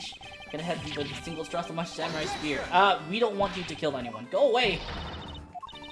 All three of us can lend a hand. This is how you treat us? I mean, unless you have... Does that really matter right now? Hey, isn't an Iron Infinite completely soaked? Why is that? Babal, but he was in the middle of the pool. Wait. Babal has a pool? Not... What do you mean in a pool? Wait, Babal has a pool? Oh, that. Well, I was in Alabasta the whole time, so I have no idea how the Iron Infant wound up in Babal. I thought I had lost him in the Rose Garden. But I guess maybe this cute kid can swim, huh? Larry, what? I'm sure. But I found him in... That's enough. That Larry love man between the two countries. The Iron Infant was found soaked in the middle of a pool. Wait! Oh! The pools are connected!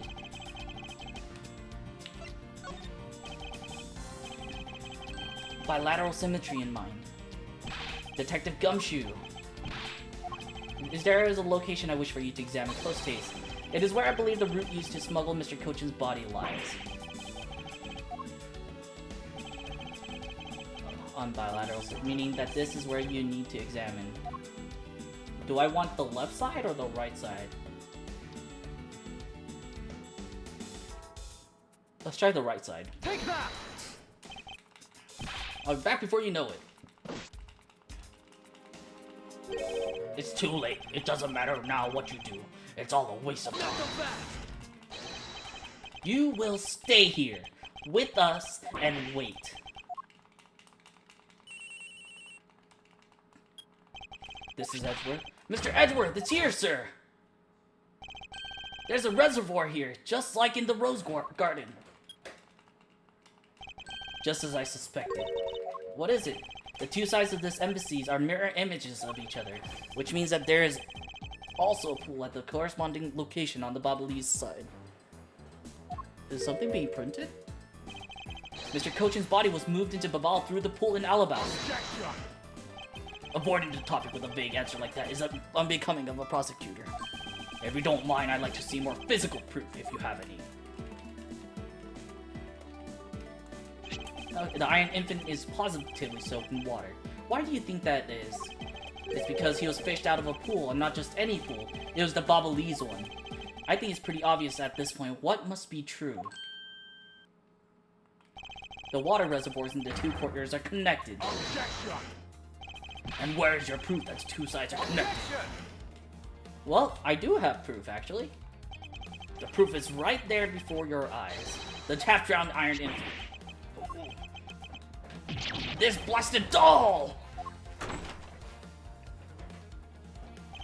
Mr. Edgeworth, I'm back! Oh wait, that's the wrong voice. Hey, don't tell me you guys figured everything out without me. We did, thanks to this hero of justice son. Even if he is just a doll, he managed to help foil the villain. Hey, Mr. Prosecutor, look, I don't want to say this, but it's kind of unlikely that the body just happened to have passed on through to Babal. This guy's a doll, and he's small, so I can believe him made it, but... Yes, that's right. I'm glad someone here understands. Mr. Edgeworth, are you going to next propose that a dead body can swim through a pipe? You see, Mr. Prosecutor, our chase after this man is far from over. Agent Lang. Why isn't he helping Mr. Alba out? He's not. He realized a flaw in my argument and is helping to move the logic along. In which case, I should return the favor and find an answer. And another thing, Mr. Cochin's body was found in his office in Babal. So what happened to his body after it was transported to the open air stage? That's where Sheena comes in. Mr. Alba had a accomplice in Babal, remember? You mean Sheena, right? With her there, you can see how it was possible to move the body up to the office. Are you seriously claiming that she swam through the connecting pipe with the body? He's right, Machina would drown if she did that. It's hard to imagine that she swam through the connecting pipe. It looks like your hypothesis about how the body was moved is still only half-baked. In the end, it's all just the befuddled musings of an accusatory man. Now then, I believe you should give up and allow me passage. Because from the start, there was no feasible method of transporting the body. What? Mr. Prosecutor, recall Sheena's movements. What was happening in the embassy around the time Miss Sheena was in Babal? Oh, if only there was a way to get rid of the water in the pool. Get rid of the water. Aha! That's it! Now I believe this time we really are done, right? Objection! Unfortunately for you, it's far from over, Mr. Alba. You are a most persistent man. Are you saying that you've thought of a way to move the body through the water? Move the body through the water? That is completely unrelated to how it was done. Excuse me. The reason I say that is because there wasn't any water there at the time. What do you mean there wasn't any water? Just what it sounds like. Tonight's events made it possible to drain the water, allowing the body to be moved. Take that! Tonight, the Yatagarasu set fire to a variety of locations in the Babalese embassy. In order to put the fires out, much of the reservoir's water was used. Of course, when the water was used, the reservoir's water level went down. If enough water was drained, the connecting pipe could be used to traverse the border. Objection! So what? The water level went down. The reservoirs were connected. Does any of this matter? You can't prove any of this. Pretending to be ignorant won't work with me. We both know what kind of situation we're in right now. Even in a game, there comes a critical game-changing moment. A moment in which you hit a wall that you must overcome in order to beat the game. I haven't lost yet. I found the route used to smuggle the body, and that route will lead to your defeat. Even if all this water was used by a firefighting effort, you still can't really call that a smuggling route. I know that. I should have figured that you would notice. Hey, Mr. Alba, how deep are the pools anyways? I'll have you know those pools are extremely deep, and there are no ladders or footholds along the walls either. It would be difficult for Sheena to hold the body and climb up out of the pool.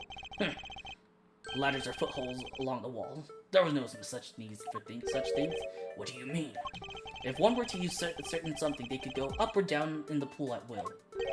Oh, it looks like you got an answer already. Well, what are you waiting for, Mr. Prosecutor? Enlighten us already. The way in which Miss Sheena and the body were able to rise up the ground level... Yeah, that was, it's the fountain spout.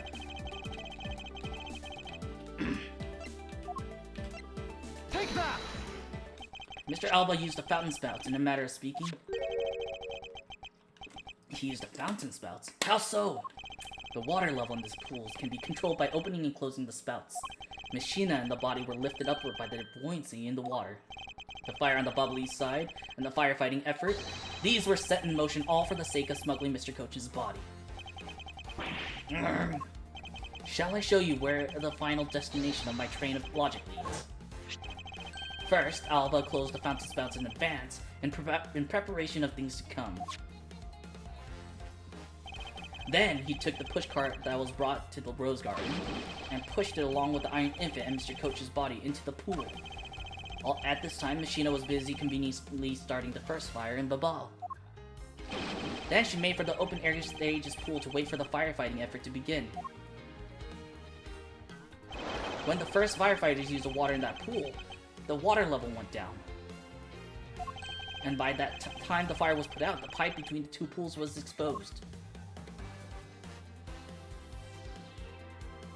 This is when she pushed the pushcart from Alabasta into Babal. Once that was accomplished, Mr. Alba simply opened the fountain spouts once more.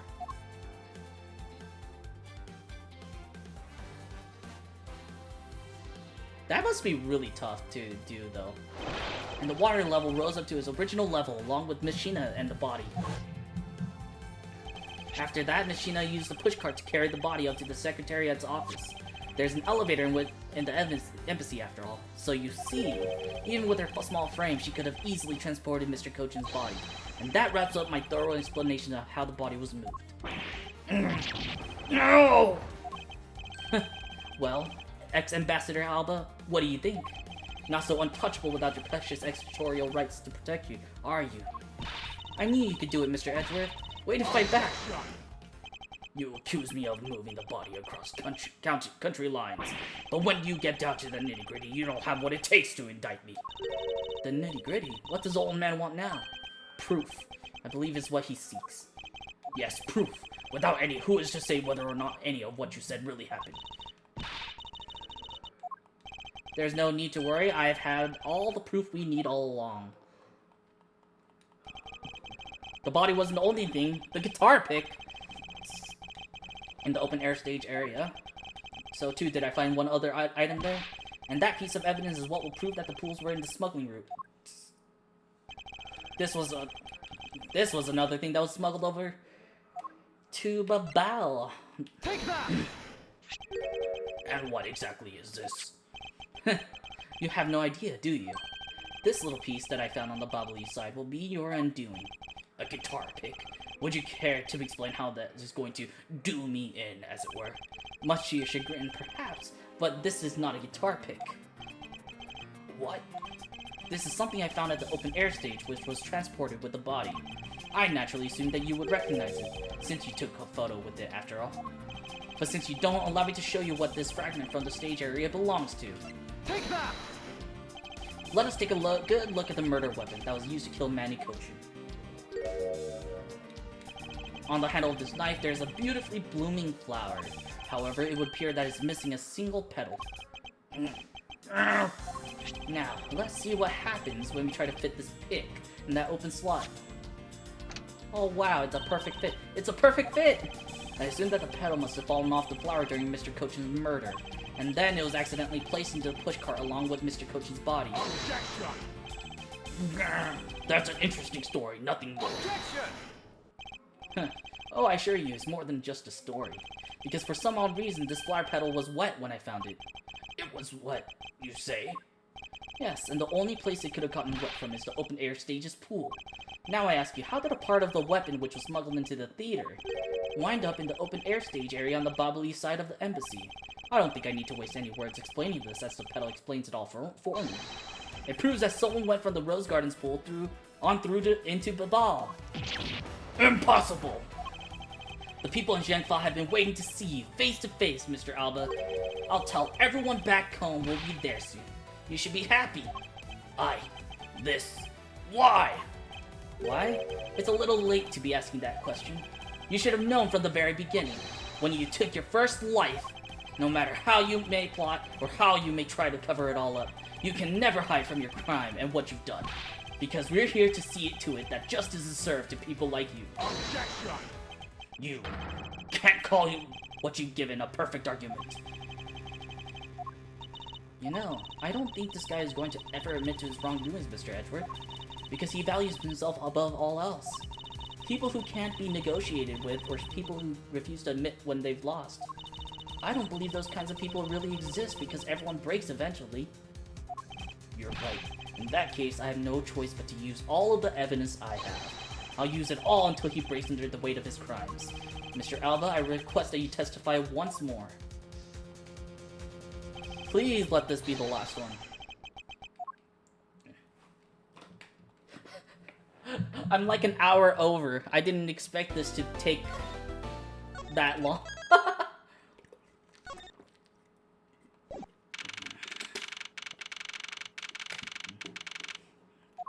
Mr. Alba, I request that you testify once more. As if there is anything else for me to testify about. I still have yet to fully prove that it was Mr. Alba who murdered Mr. Kochin. Well, I would like to hear about your movements before the murder occurred. I wonder if you can tell us about what you did here at the Theatrum Neutralis.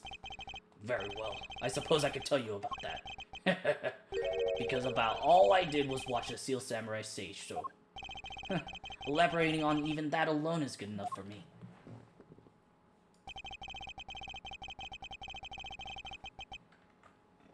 The only way for me to place this man under arrest is to pinpoint the exact location of where the murder took place, for that is the key of this investigation. Okay. We're almost done, guys. We're almost done. Please patience. Watch from the last row. The stage was well lit, but it was dark out in the audience. I swear I was there in the audience, but it's hard to prove that, I suppose. I do remember the contents of the show very well, though. Is that proof enough for you? I need you to elaborate on that. So we're seared into his old man's heart. I'll never forget them. Wait, didn't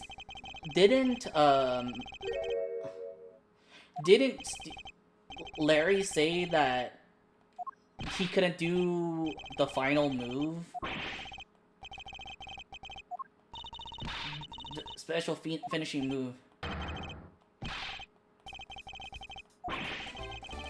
Larry, no. She's underage. Larry, no. She is 17. Larry, no. You are 25. Larry, no. Bad Larry. Francisca, can you just, like, destroy him with the whip, with that whip? Please? Now that's the kind of thing I like to hear. I think I'll give you trusting you a try, Mr. Prosecutor. Or rather, Mr. Edgeworth. I leave this critical battle up to you, Mr. Edgeworth. I have no fear. I will finish the job.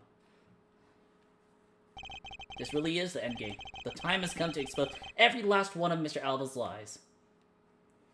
Alright. I need to know that third one. What do you remember the show? Well, I remember the contents of the show as well with myself. That's nice. Then, for corroboration's sake, that spectacular special move, the way you delivered the final blow against the evil magistrate, early summer rain jab. But he didn't.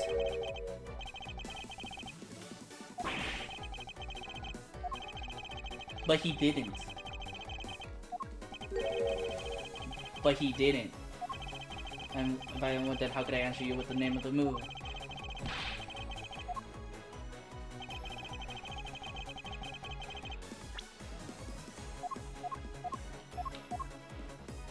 Objection! I remember that very early. The special move today was the early summer rain jab. Is that your final answer? Objection! You little irritating nut. Do you think you can trip me up by asking the same question over and over? That was not my intention. Your testimony is more than sufficient. However, I believe it would be wise for you to take a look at this. The samurai spear. What about it? This spear actually never made it on stage today. Excuse me.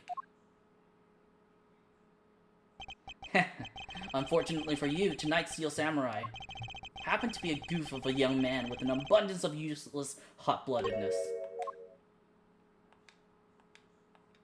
Having said that, said useless man bent the spear during his rehearsal this evening.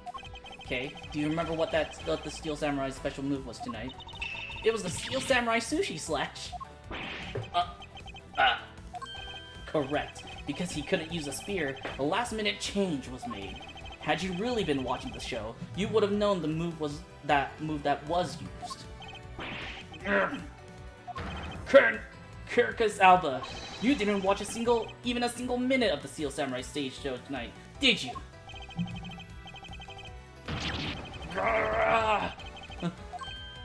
Haha, so, if he wasn't watching the show tonight, then it opens up the possibility that he was busy killing Mr. Kojin instead. So where were you during the show? I demand an answer, now.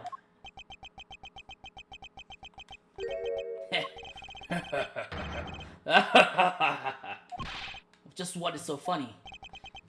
You're so sloppy, and so are your conclusions. I still insist that I watched the show, or most of it in any case. What do you mean by most of it?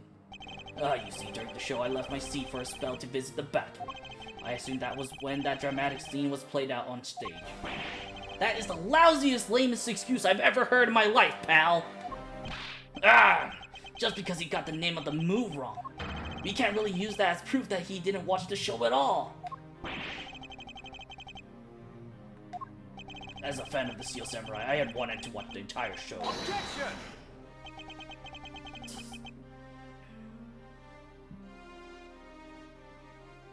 As a Steel Samurai fan, for someone who wasn't even in his seat for the climax of the show, you have no right to call yourself a Steel Samurai fan ever.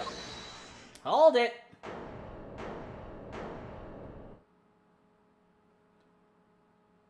Who said that? Who was that just now? God damn it, Larry. Maybe Larry, what are you doing? Edgy, please hold up for a second, I beg. You may never accept this old man as a Steel Samurai fan, but I totally think he's a Steel Sam maniac. He needs to say Steel Samurai maniac and then use it as a portmanteau. I know a real fan when I see one because I'm the Steel Samurai. Objection! I will never acknowledge you as the true Steel Samurai. It appears that the real Steel Samurai recognizes me as a fan, as well as he should, for I am a fan. It's not as though I missed the entire show. It was a most amazing show, filled with the spirit of the young and the young at heart. The sarcasm dripping from his long wooden nose couldn't run anything thicker. Move wrong only proves that he didn't watch the last scene. What I really need here is something more definitive.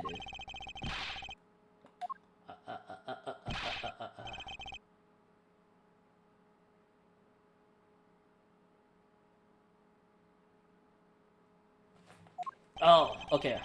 I think I know what happened. I think he showed it off during rehearsal. So, that move is a bit of a secret that only a small portion of the staff know about. Wait, it was a secret? Larry, wait, what? Did I say something stupid again? No! That the early summer rain jab was actually a secret? I shouldn't have said secret. It's more like we only decided on the name of the move right before the start of the show. Right before? Yeah, the stage director was going nuts because we were supposed to debut the move. About 5 minutes before the show, we threw it up on the dressing room's whiteboard. Early summer rain jab, that's kinda how we decided the name of the move. Bruh. But by that time, I had already bent the spear, so I guess the whole thing was kinda pointless. All of you Steel Samurai actors are the same. The director has my complete sympathy. Long story short, because we changed the move to the sushi slash, we kinda pretended that an early summer rain jab didn't exist at all. I mean, it'd be bad if someone found out we changed the move, so we made it a secret. It makes the early summer rain jab sound like a lost art. Yeah, which is why I think most of the staff haven't even heard of the move. Objection! Hold those lips of yours still. What the heck, old man? I've done nothing but listen, and from what I can tell, it's all very unrelated to case. Wait, what do you mean? It's very related to case. How could you know when there's a whole gag order, issued? Pointless exercise, wasting time, much like a kid. Objection! Mr. Alba, I believe the one who should be quiet now is you. How dare you? I suspect that you've already noticed exactly what the very severe implications are in this man's testimony. Ha! So you are trying to bully me, huh? There are no implications to be read into a behind-the-scenes story of a kid's show. Don't even think about trying to slither your way out of this, Kirkus Alba. You were the one who said it yourself that the name of the move was Early Summer Rain Jab. But that name was only decided upon right before the show was about to start. So, just what are you driving at? That the name of the move you told us was never used in the show or said out loud.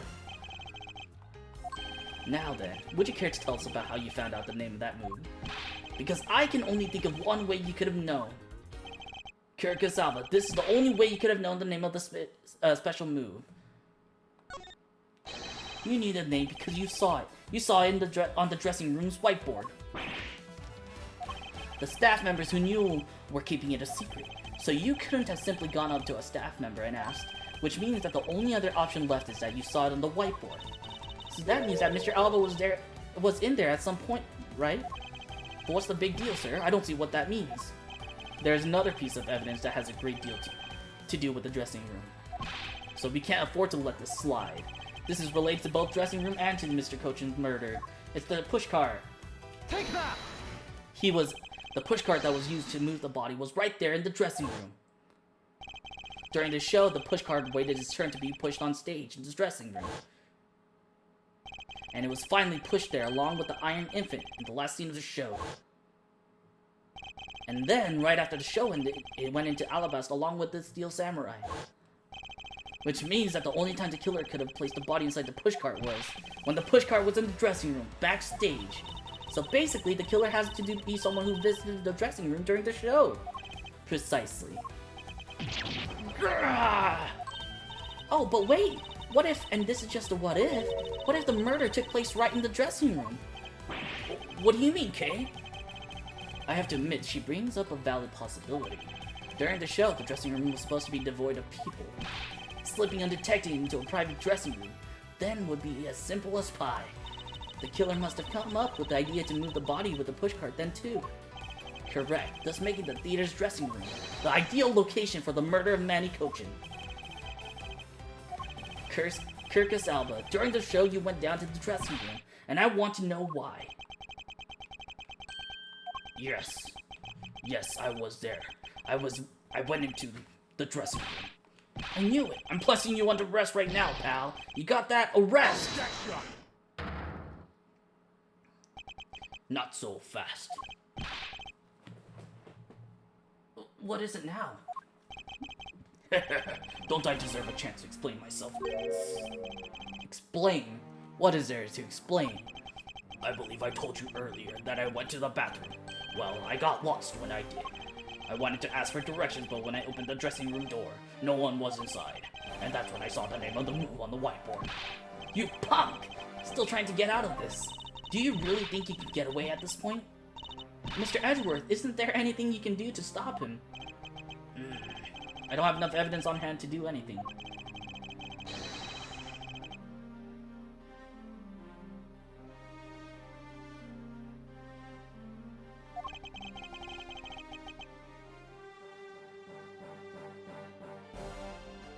But if that's what I need, then perhaps...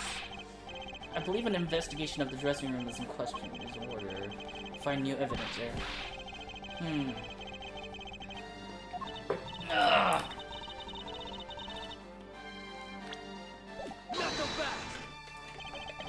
We don't need to do any of that. Wolfie, how could you? I'm not saying this to be mean. It's just that we've already searched there. My men really are something else. And they found nothing?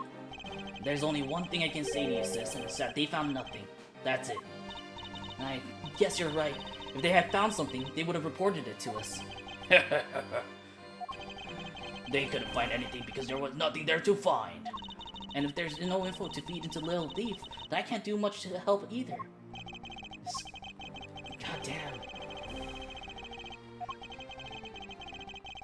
Bruh.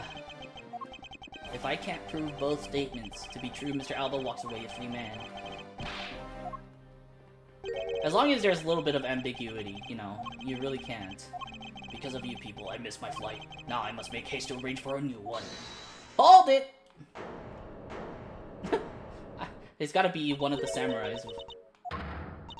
Hold it right there, you whippersnappers! Oh no! First Larry and now you! What is with that scary monster-like scowl on your face, Edgy Poo? Don't treat me like I'm some sort of nuisance. I've been meaning to say this, but all of you keep talking about things I don't get at all. You're all believing this lady in the sad, depressing loathing dust I'm about to cry in. Why are you speaking? But you know what, Edgy Poo? Cheer up. Because I'm about to give you the most wonderful thing. The most wonderful thing? From you? It's so super special that I couldn't give it away to just anyone, you know. Ah, my special present of love to my sweet Edgy Poo. Are you ready? Is this? Hold on. Don't we already have this? Huh. Wait, hold up. This one doesn't have a red dot. It's a box of those samurai dogs, right? So Edgy Poo, here, I'll go on and eat one and you'll feel bright as rain.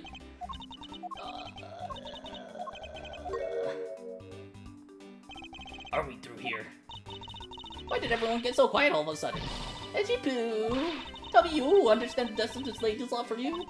I'm not the one to hand out snacks willy-nilly, you know. No, sir, the thought occurred to me that maybe it would be good if I fed you and made sure you were nice and full. One day, it's my dream to serve you some of my own homemade food. I mean, isn't that every woman to make sure that their beloved again, that's what I want to try a long time ago to make you throw in front of people. I'm starting the kitchen back. Oh, God. Can you do anything about her?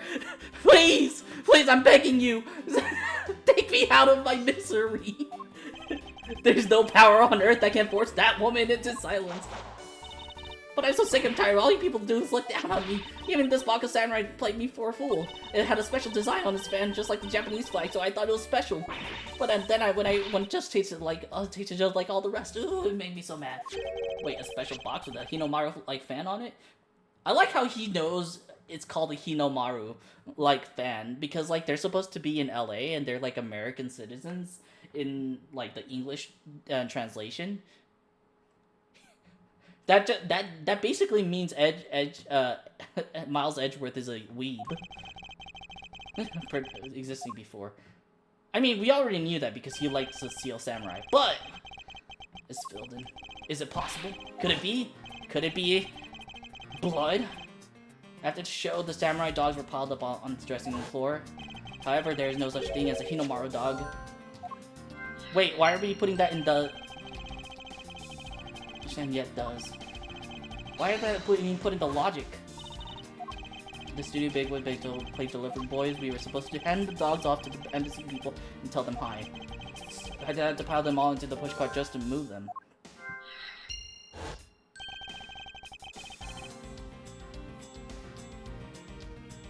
Oh. You killed Mr. Kojin at the cedar and then placed his body inside the pushcart. We're doing one more logic, or two more logics, I guess. It's time to piece the final pieces of this logic puzzle together. No matter how fragile or small the connections may be, once we found them all, the way to the truth will be revealed. Alright.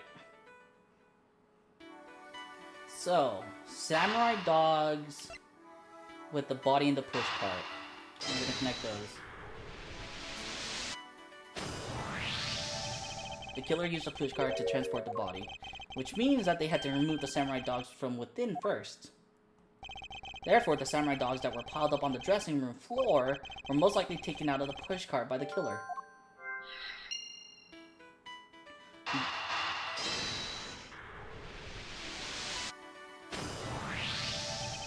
That which should not exist, this box of samurai dogs with a Hinomaru on it. If this red sun was filled in when the killer was busy removing samurai dogs from the pushcart, then it's proof that the murder took place in the dressing room. As long as this red substance turns out to be what I believe it to be. Wendy Oldbag. I thank you. What you have given to me is truly something very special. Edgy poo! Mr. Edgeworth, are you feeling okay, sir? Mr. Alba, as I suspected, you killed Mr. Kojin in the dressing room. How many times must I listen to you repeat yourself? Haven't you figured it out yet? Your words are meaningless, worthless, and powerless. The only way I'm going to continue to cooperate is with some definitive evidence. The arrogance, the self-conscious. You believe that you've erased every piece of evidence that could incriminate you. However, there remains one piece here, and it is what will put you away for good. Ha! You're bluffing. Oh, hey, Mr. Prosecutor. Sounds like you finally found them. You finally found the fangs we need to go after this guy's jugular. So tell us, what about that box of samurai dogs is going to put the old man away? The trace evidence that will bring him down? Why, it's here, of course.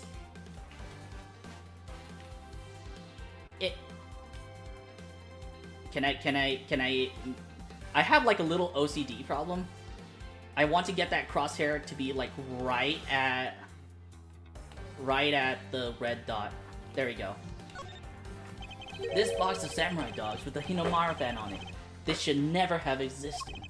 So I want you all to take a good look at this red spot. It's a single drop of blood. Huh? What? Blood, you say?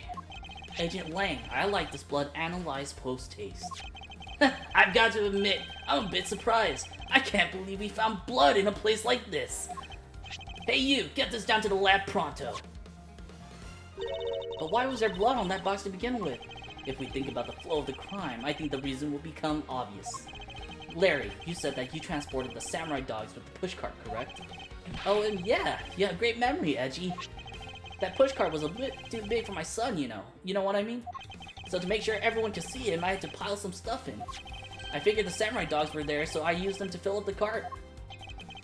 If what Larry says is true, then what were the boxes doing on the floor?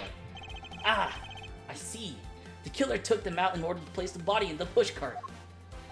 Exactly, and that is when I believe the victim's blood found its way onto that box. But when my men investigated that room, not a single box of samurai dogs was in there. Because the embassy staff members had already confiscated them. Yes, no doubt to hide the evidence of the murder. It's a good thing Miss Oldbag managed to steal that one box before they got to them, huh? Looks like Miss Oldbag also managed to put this great thief to shame.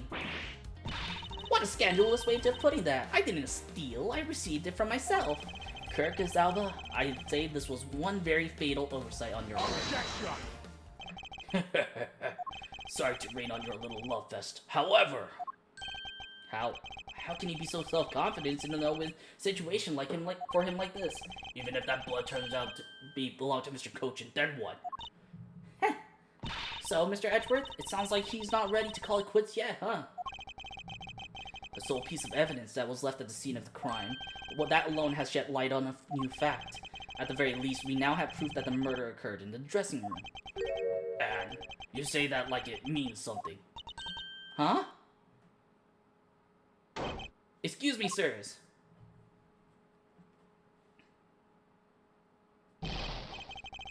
Report. What was the results of the analysis? Sir, came back and confirmed that the red substance is blood. I knew it, with this Kirkos Alba. Mr. Edgeworth, I wonder if you might humor my question. Your question? The one from before, or have you forgotten?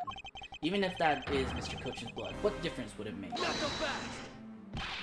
Like we already told you, it proves that this crime scene was that dressing room. Objection! But does it prove that I am your killer, does it? He has a very good point. The blood on that box doesn't prove that Mr. Alba is the killer. That can't be. We're so close, sir. I want to smack that smug look off his face. Come on, there's gotta be something we can do. We finally found a solid piece of evidence. There must be something I can dispose with. What if we tested that blood, not with Cochin's, but with Alba's? I can't think of a...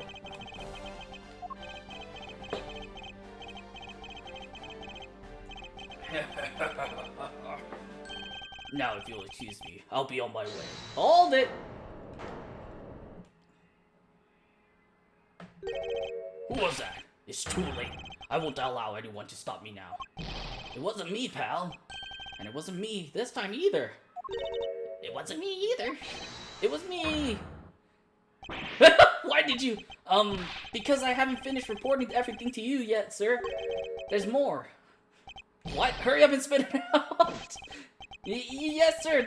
That blood I mentioned. It's not of the same blood type as the victim's blood. Oh.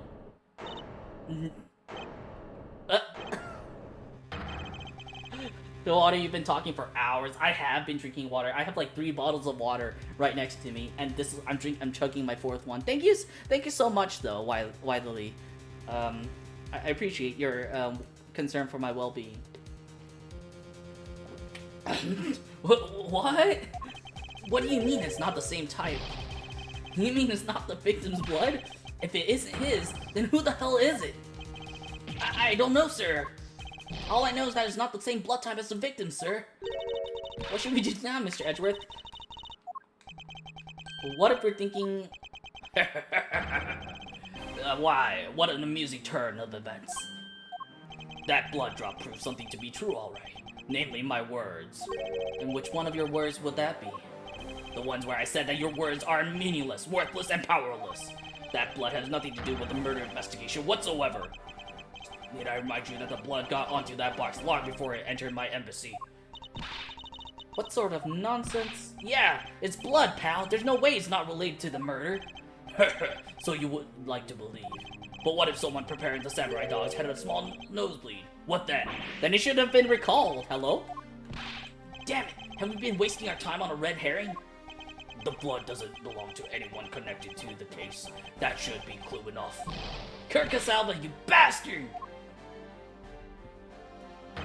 Silence! Don't you ever address me with such a filthy word again. I've wasted enough time here with you, and you'll have your answers. Now let me through. Not so fast. Alba, it doesn't matter where you run off to, you'll never escape me. Someday, I'll have the satisfaction of sinking my fangs into you. You'll see. And all of Interpol will be behind me, and working to see to it that that day comes. Do you know what your words sound like to me? They sound like the whinings of a pathetic loser of a mutt. I'm not gonna dignify it by saying that. Is this really the extent of all we can do? No. I want to test it. I want to test it with Albas. What would that man do? What would Phoenix do? What would he, who can turn any desperate situation around, do? Turn it around. That's it. I must turn my way of thinking around. It's not whose blood is this. It's whose blood could get onto the box like this.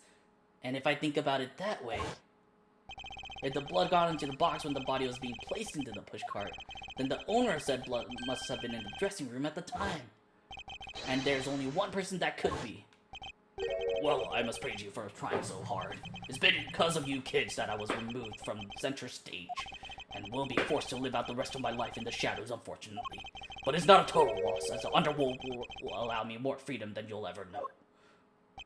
Freedom like what the raven feels as it flies through the dark night sky. You can't lay a finger on me. Now! Not now, or ever. The arm of the law is powerless before me. Objection!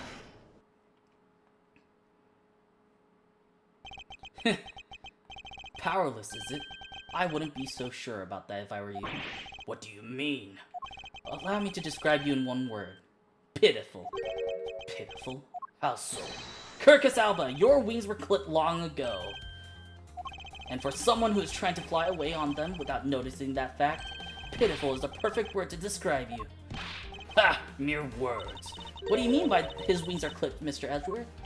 Just what you think it means, Kay. We had already caught him in our trap a while back, with an incredible, powerful, definitive piece of evidence. Hey! Earth to Mr. Prosecutor, care to speak in English? What are you talking about? What piece of evidence?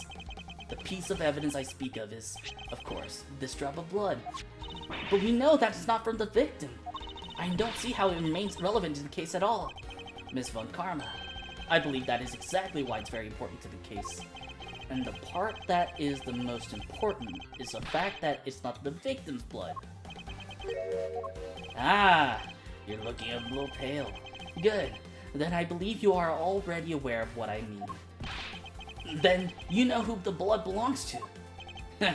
Of course I do. This piece of evidence is the irrefutable proof that will stop the killer in his tracks. The blood that soiled this box of samurai dog belongs to this person. Take that! The blood of the red sun on this box belongs to you, Kirkus Alba. What? Why is his blood on the box of samurai dogs? He's not even a victim. Oh, but he is a victim, as he purportedly tells us. At the time, the only two people in the dressing room were the victim and his killer. So that's what you mean. If the blood doesn't belong to the victim, then there's only one other person it could belong to. Yes, and that person is the murderer himself. That's the only logical conclusion. But Mr. Kochin was the one who stabbed Sir. Why would Mr. Alba have been the one who was bleeding? What if during the murder Mr. Kochin had fought back? You mean if before Mr. Alba could kill him, Mr. Kochin managed to wound Mr. Alba? Yes, and I believe we have a piece of evidence that proves that he was bleeding then.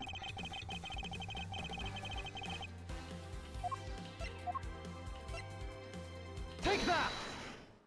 Mr. Alba, you bear on your body a great wound. But that was from when Dimas II attacked me with a pair of scissors. What if it wasn't? That happened way after he was in the dressing room. Ah, but is that what really happened? You can manufacture a weapon by smearing blood on it, so I can't just accept that as fact. Shall we try a test, Mr. Alba, and see if the shape of your wound matches the scissors? Objection! You really are something else, Mr. Edgeworth. You don't let a single thing slip you by, no matter how insignificant the possibility. You're wanting to talk, Mr. Alba. You've managed to give the law the slip for 10 years as the smuggling ring's leader. No matter the danger, you can hide every last ounce of fear and anxiety from everyone. You truly are a one-of-a-kind criminal. Objection! I am the master of my fear. However, to think that a person such as you could miss such a large thing. You believe I've overlooked something. You said that my wound was caused by Mr. Cochin, and that it was caused here in one of the theater's dressing rooms, right? Yes, that is correct. I'd like to point out that it's simply not possible. My wound is a stab wound, and one that could only have come from a blade. I wonder where you will propose that such a weapon came from. Oh, that's where the key comes in. It would have been impossible for anyone to come into this area with a weapon of any sort. Just as Mr. Alba was able to bring in the Albastian knife in a bouquet, there must have been some other way to sneak in a weapon of some sort. But as long as you can't prove what that other way is, all your talk about Mr. Cochin stabbing me is pure nonsense. So if that other way does exist, you'd better hurry and tell me now. Hey somebody! Thank you so much for checking in, I appreciate you. I hope you're having a great week so far, and I hope that it's treating you well. With pleasure. Wait, what? And thank you so much for the hydrate. This piece of evidence shows us how Mr. Cochin brought a weapon into this theater. Take that! Along law enforcement, this piece is known as the Yatagarasu's key. That key! And stretch. Thank you. We've been going at it for 5.5 hours. We're almost done. That's the key that my father stole from here 7 years ago. And it is very unique in that it is both a key and a knife. So it's a keyblade. Meaning that under the guise of a key, it could have been easily brought into the theater. No! You couldn't dispose of the knife that stabbed you. Therefore, you wiped off the blood, placed it back in Mr. Cochin's pocket. After all, the key itself opens the safe in his office.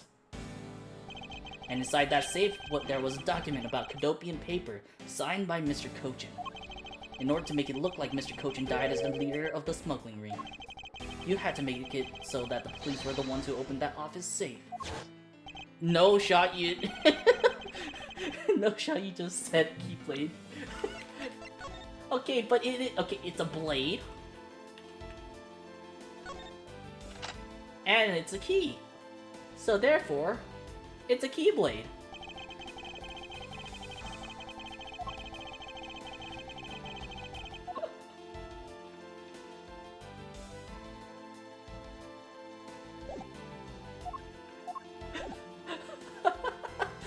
Only served to destroy you in the end.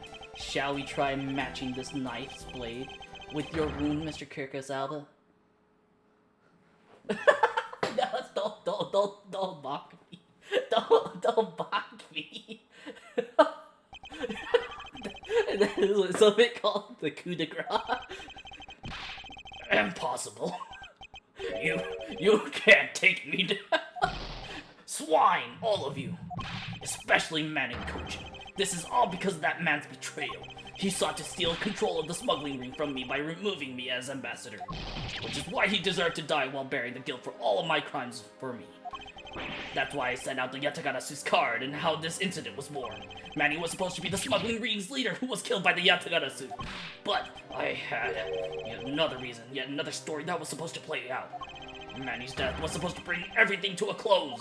And I would have gotten away with it too if it weren't for those meddling kids and that dumb dog! Close enough.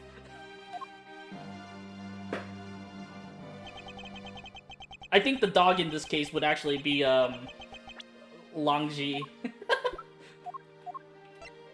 Or what's his name? Shi Long Lang. Because he always calls himself a wolf, so therefore he's the dog in this case. Good job, Dick Gumshoe. You've been promoted. You're actually Shaggy now.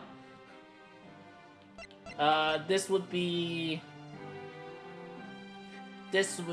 Franziska von Karma would be Daphne. Just admitted to everything without a trial? Yeah.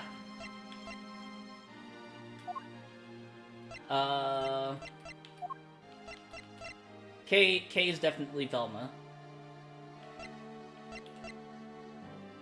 I guess I would be Fred in this case, right? Yeah, that's now 5 of us. 1, 2, 3, like 1, 2, 3, 4, including me. That's 5. Yeah.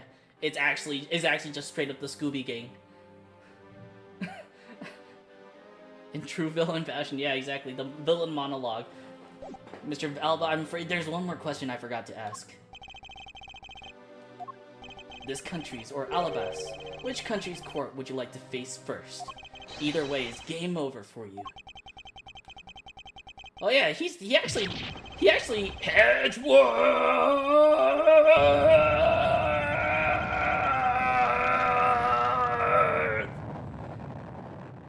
He actually technically committed 3. Holy shit! He became a husk. He technically committed 3 different crimes in 3 different countries.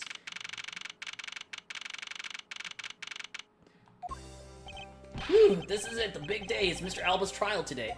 And next week he's scheduled to stand trial in his own country of Alabast. Franziska's heading that one. I suspect she'll be serving a full course of whiplashes at it. Having to face Ms. Karma in court right after facing you, sir. I don't even want to think of what that would be like. I mean, it wasn't that bad. I caught a glimpse of Mr. Alba as he was being escorted into the courthouse. And boy, he looked about as glum as I do the day before I get my monthly paycheck. You know, I've been thinking. That flight attendant and even Mr. Portman were all Mr. Alba's secret agents. That really was. Correct, that smuggling ring was a common thread between all the incidents. Cammy Neal was to provide support during smuggling ops using her job as an attendant. And Mr. Portman was to manipulate trials relating to the ring to end in their favor. Oh, go you airlines, and even the prosecutor's office. No one was safe from the smuggling ring, huh, sir? I suspect there are even more members of this ring spread throughout the world.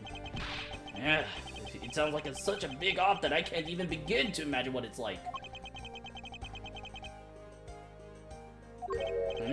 What is it, detective? Ah, nothing. It's just, well, come to think of it, Mr. Ernest Amano's trial is also scheduled for later today, sir. I'm aware of that. Mr. Amano has been working with the smuggling ring now for over 10 years. He used the Amano Group's various connections worldwide to assist the ring. But all of that has come to an end as the conglomerate is now undergoing harsh scrutiny. I owe Mr. Amano a debt of gratitude, but he must pay his debt to society. Well, with the address to both Mr. Alba and Mr. Amano, I guess that about wraps up the KG8 incident as well, huh? I suppose so. The real killer in the KG8 incident 10 years ago was Manny Kochin. And 7 years ago, the killer in the second KG8 incident was Mac Rel. Those two facts are unshakable truth, however, it seems that a lot of effort was put into hiding these and other truths from us. And I will expose it at all the trials today. You're solving cases left and right today, aren't you, sir? CCU and Deadman. Perhaps now these two brave souls who tried to make the truth known can rest in peace. By the way, I received some gifts from Ambassador Palaeno. Yes! He was not a bad guy the whole time. Yes! I'm glad I believed in him. Shrimp, crab, beef, I don't need any of these, so I'm giving them to you. What? Seriously, sir? Wait, actually, I don't think I want them anymore. The way you're holding them. Don't tell me they're just coupons, sir. Detective Gumshoe, have you not read the paper recently? Ever since the two countries became Kodopia again, its economy has changed. Really? And it seems that Ambassador Palaeno has reaped a few benefits of his own from it. He has been announced as the official ambassador of the newly reunified Kodopia. Ah, but what a pity. Even though every item he sent is a treasure, you don't seem at all that interested. Well, if you don't want them, I can give them to my lovely assistant, Kay. Wait! That's not what I said! Mr. Edgeworth, please let me have them, sir. Actually, come to think of it, where is Kay? How come she's still not here? Hey, you gotta be more alert than that. I can't believe you didn't notice. I wasn't even mimicking Mr. Edgeworth's voice for a bit. I totally didn't notice you, or didn't realize that was just you. Langji says, ferocious love blooms with each new spring. Agent Lang, a pleasant surprise to see you here. It's been a long time since I set foot in the courthouse, but I wasn't going to miss watching the guy who screwed up my country finally get what's coming to him. Well, that and something else. I want to see you in action in court. Is that so, Agent Lang? We've flushed out all the counterfeit bills, so the Zhangfa is finally at peace again. And it's all thanks to you, so I just want to say, thanks. Wow, I never thought I'd see the day old Wolfie says thanks to Mr. Edgeworth. Don't get used to it, pal. I should be the one thanking you, Agent Lang. If you hadn't negated Mr. Alba's extraterritorial rights, I would not have been able to bring him to trial. I believe the victory belongs to the both of us in this case. A shared victory, huh? Look, don't get me wrong. I'll still never forgive you, prosecutors. And I have zero interest in that truth thing you talk about in court. I've always done things my own way, and that's not about to change, you got that? I see. Well, I believe you should follow your own creed when you do your job. Yeah, and if there's ever someone your precious truth can't catch, feel free to sit around and cry about it all you want. But as for me, I'm going to get that person no matter what. Alright. It's about time for the trial to start. I'll see you later. I'll be watching your performance from the gallery. I'm looking forward to this. I prepared a whole ton of ticker tape for today's victory, sir. I'll also throw some around when Mr. Edgeworth wins. Hope you got enough, because I'm going to go call my men up as well. A modest amount of ticker tape goes a long way.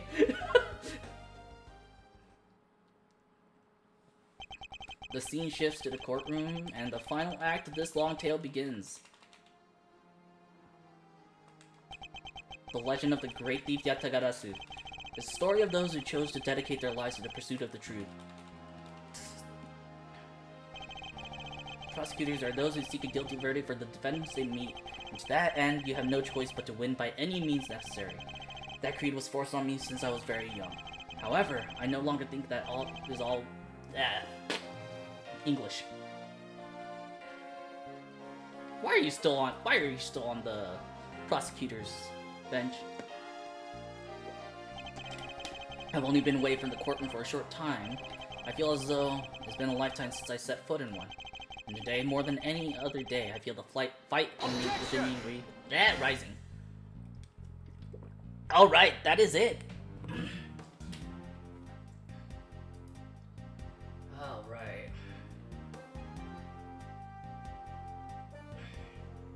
You know who we haven't rated in a long, long while? I want to flip a coin. Between Yan and Hades. Wait, when's the last time I rated Yan? And when's the last time I rated Hades? Oh wait, I did rate Pico Yin recently.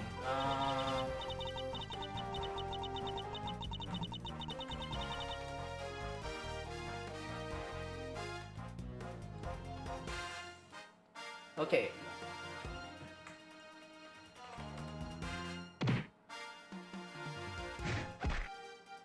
Hold on. When's the last time I rated him? 2024 versus 2023. Okay. I owe Yan a raid.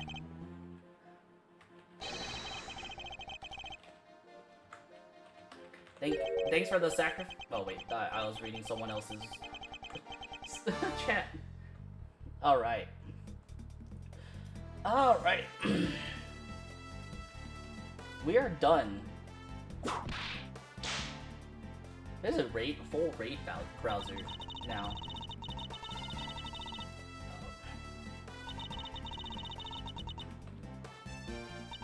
Alright, we're gonna rate Yan.